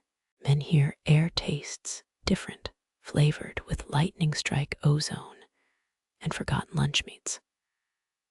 Sudden silence. Hail stops mid-fall, as if sky tapped pause. Your ears pop pressure, equalizing like elevator doors, sealing on awkward small talk. Then one long granite creak, the sound of continental shelves, shifting blame. The menhir's shadow stretches impossibly, now propping up the western cloud rim like Atlas, outsourcing his workload. Rain resumes, softer now, each drop whispering postscripts to unfinished arguments. Granite steams, where hail melted heat rising from buried ley lines or decomposing guilt trips. You turn back, path submerged under tea-colored puddles, reflecting 0 stars. Boots sink deeper each step, requiring the determination of tax evaders facing audit letters. Menhir's vibrations fade behind you its duty to hold up crumbling, heaven complete for tonight. The last thing heard, granite's arthritic sigh as clouds settle into insomnia positions overhead. Your throat rasps, cotton dry despite fog's clinging kisses. The canteen taps empty against your hip, its hollow clunk mocking desert hallucinations. Silence stretches until pebbles shift inside limestone hollows beneath the menhir. A sound like dice tossed by skeletal hands, ivory clatter debating fates between gritted teeth. You kneel, knees protesting like unoiled cellar doors, finger sift the rubble, each stone worn smooth by centuries of anxious rubbing. Ancient Greek oracles divined with pebbles, throwing polished agates onto bronze plates to hear God whispers. Your handful feels heavier, gravity borrowing from phantom scales. One pebble rolls free, a caramel-colored disc glazed by moonlight. It vibrates, purring against your palm like a cat demanding tribute. Lithophones sing when struck, stone xylophones hidden in quarries worldwide. Archaeomusicologists insist Neolithic folk jammed on resonant rocks. Your stomach growls, an untuned percussion section undermining ambience. The limestone hollow gapes, a puckered mouth exhaling chalk dust sighs. You hold the pebble near its chatter, intensifying into rapid clicks.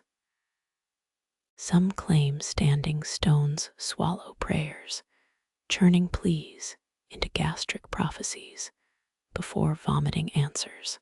Historians still argue whether Karnak's alignments functioned as ritual instruments, granite keys for seismic symphonies. The pebble's Morse code spells nothing sensible unless briskly invest in turnips counts as guidance. Mist flicks your earlobe, a damp ghost begging attention. Pebble rattle syncopates with your pulse 2 rhythms, arguing over shared metronome custody. Legends warn against stone-born thirst, druidic dehydration rituals where aspirants licked menhirs for moisture. Your tongue sticks to the roof of your mouth, adhesive failure of spit factories on strike. Shadows coil around limestone pores, inky tendrils tasting the air for cursed hydrologists. 18th century miners swore blind they'd heard quarries humming handle, their foreman blaming brandy fumes leaking from flasks. You press the pebble to your ear, its vibrations massaging temporal lobes like a bargain bin psychic. Static hisses, white noise embroidered with half-heard vowels. A second pebble joins the chorus, marble-smooth egg clacking against flint. Their duet suggests argument, twin siblings bickering over inheritance rights. Medieval alchemists believed stones, gestated underground pebbles, birthed from bedrock wombs during earthquakes, the hollow sighs, chalk particles snowing onto your sleeve. Saliva finally creeps onto your tongue, syrupy aftermath of adrenaline cleanup crews. The pebbles hush, their quarrel settled, like warring nations, signing bathroom truce graffiti. One tumbles into the hollow, pinging down limestone ribs like a nickel down a storm drain. Somewhere below, granite guts process the deposit with glacial disinterest. Wind riffles your collar, a dead relative's finger chiding neglected chores. Thirst retreats not quenched, but politely excused from dinner service. Pebbles mimic cicadas, now dry song celebration of another crisis deferred. Fog unravels overhead, tattered lace, revealing 7 stars regaining confidence. You pocket a pebble cold comfort against midnight's mortgage payments. 20 paces back, a dew-heavy blackthorn offers grudging drips into cupped palms. The menhir watches, granite shoulders shrugging at your retreat. Last sound, limestone, exhaling through its stony esophagus, digestion underway. The silence spreads, a wool blanket thrown over the marsh's mutterings. Even fog's constant shushing retreats, leaving your ears ringing in vacancy. Remember those Russian cosmonauts hearing phantom flutes in orbit. This hush feels deeper, vast indifference tuning its cello out of human range. Peat softens under your soles, swallowing pressure like wet sponge memory foam. 8,000 years of compacted reeds cradle each step, though vacation brochures rarely mention bog-scented aromatherapy. Your boot heel lifts with a sticky kiss, earth reluctant to release its newest souvenir. The menhir leans closer, granite cheek resting against atmosphere's clammy forehead. Some say these stones dance at midnight, twitching with tectonic arthritis when no one stares. You blink, it remains obstinately still, a surly teenager ignoring parental knock at dawn's door. Moonlight bleaches grass, stems silver, frost fingernails scratching at summer's obituary. Archaeologists mapped similar standing stones to solstice alignments, calendars carved from bedrock. When Wi-Fi meant wind chimes, historians still argue whether Avebury's circles charted stars or just Neolithic graffiti contests. Lichen glows faintly, biological street art, vandalizing geological commitment. Motionlessness becomes tactile, your ribs pressed between marsh stillness and stone indifference. Local legends claim menhirs are petrified giants, sentinel punishment for challenging cloud deities during brunch. One fossilized thumb seems to twitch, though sleep deprivation grants museums sentience too. Fatigue pools in your hip joints, lead syrup replacing synovial fluid. Twilight traffic's cruel math, exhaustion compounding interest, while stamina bankrupts itself. A frog plops into distant water, applauding your decision to finally stay put. 3 ravens croak, feathered hecklers, critiquing your posture from sagging pines.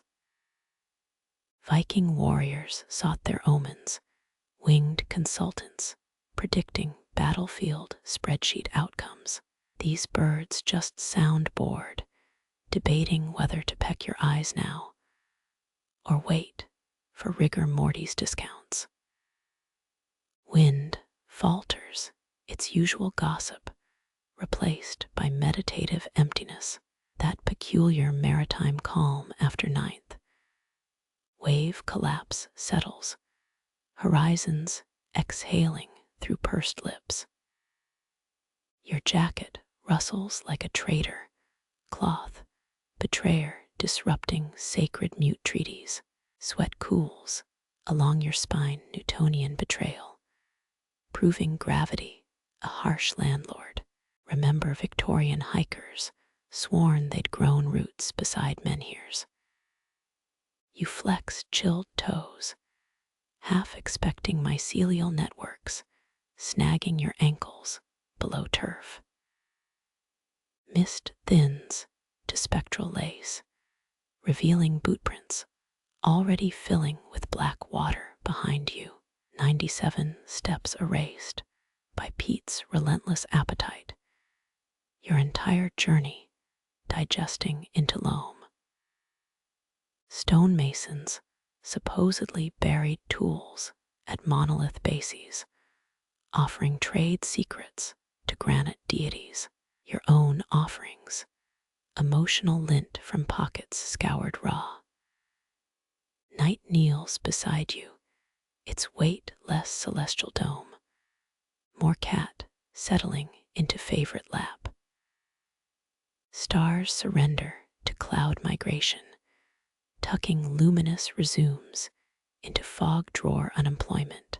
Orange streetlights stain the southern sky, suburbia's campfire songs intruding on wilderness insomnia. Some linguists believe ancient Breton lacked words for privacy, communal living etched into syntax itself. The menhir's presence feels neither private nor public. A bouncer checking metaphysical guest lists against faded ink. Did builders weep hauling these stones, mineral sweat mingling with human salt tracks? Fingers trace peat's springy surface, nature's memory foam, remembering every mammoth footfall. That DIY carpentry project, abandoned last Tuesday, feels cosmically trivial. Flat-pack furniture, dwarfed by monolith assembly instructions. Jaw unclenches, mandibles surrendering to gravity's downward nudges. Breath slows, stealing rhythm from a hibernating bear's snores. Silent laughter shakes your shoulders, absurdity of seeking closure from indifferent geology. Tonight's anxieties seep downward, siphoning into mycorrhizal networks like obsolete software updates. Your knees imprint the soil, temporary engravings beneath transitory thighs. Wool gathers dew, each fiber swollen, with miniature oceans evaporating lazily. Does granite appreciate human exhaustion, or simply endure it like acid rain pattering on stoic shoulders? One firefly pulses, biological semaphore signaling abandon plausible life choices. Karnak's alignments mirror Orion's belt, or maybe drunken builders dropped spare stones walking home. The debate continues in faculty lounges, caffeine fueling academic trench warfare over Neolithic intentions. Darkness coagulates, pressing pupils to their sponge-like limits. Postal codes and mortgage rates dissolve, cognitive weight shedding useless ballast. Menhir shadow stretches east Lichen constellations, smudging into one inkblot Rorschach. Your first yawn cracks the silence, seismic betrayal of circadian capitulation.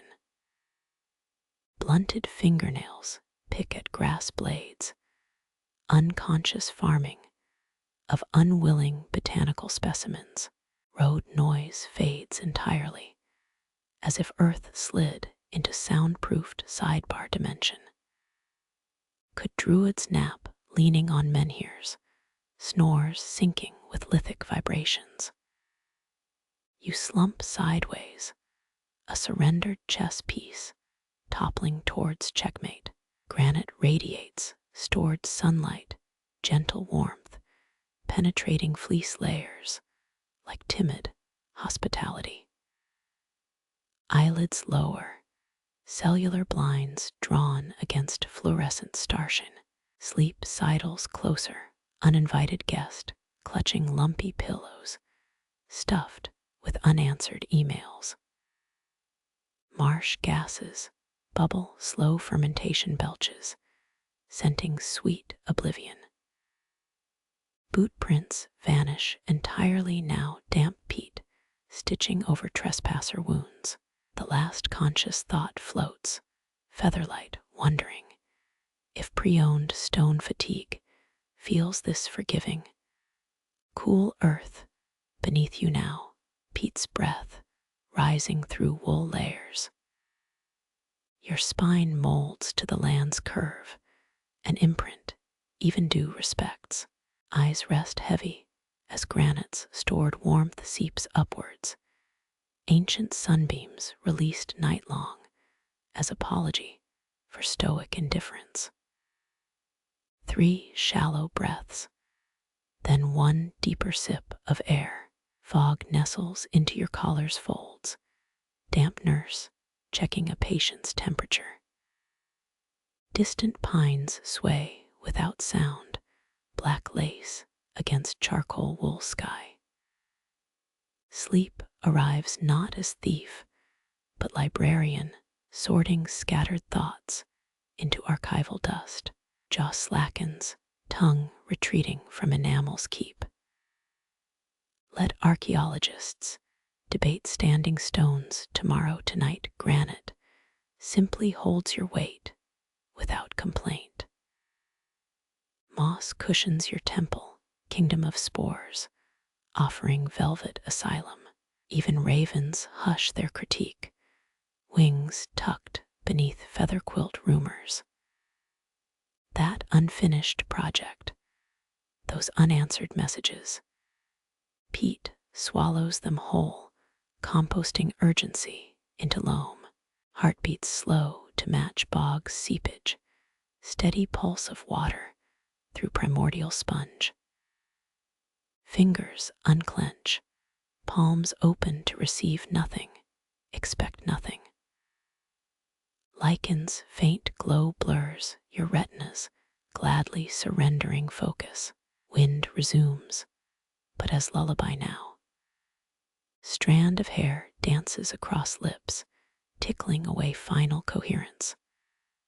Let streetlights keep their shift, you've clocked out entirely. Stone-rooted, earth-breathing, horizon dissolving its borders. The last firefly winks out, its semaphore now irrelevant. Marsh exhales time-scented oblivion into your lungs. Granite's murmur vibrates through scapulae, ancestral hum below hearing's threshold. damp shoes, distant frog croak, wool's itchy embrace, all blur into one thick sensation. Menhir stands guard, its shadow merging with yours as eyelids cement shut. Final conscious breath hangs, a cloud asides not to rain, clay settles between your cells. Time unthreads itself. Dawn will come, but not for you, not yet. Only peat's endless now, only granite's patient nod, only darkness, warm, complete, soft, gone.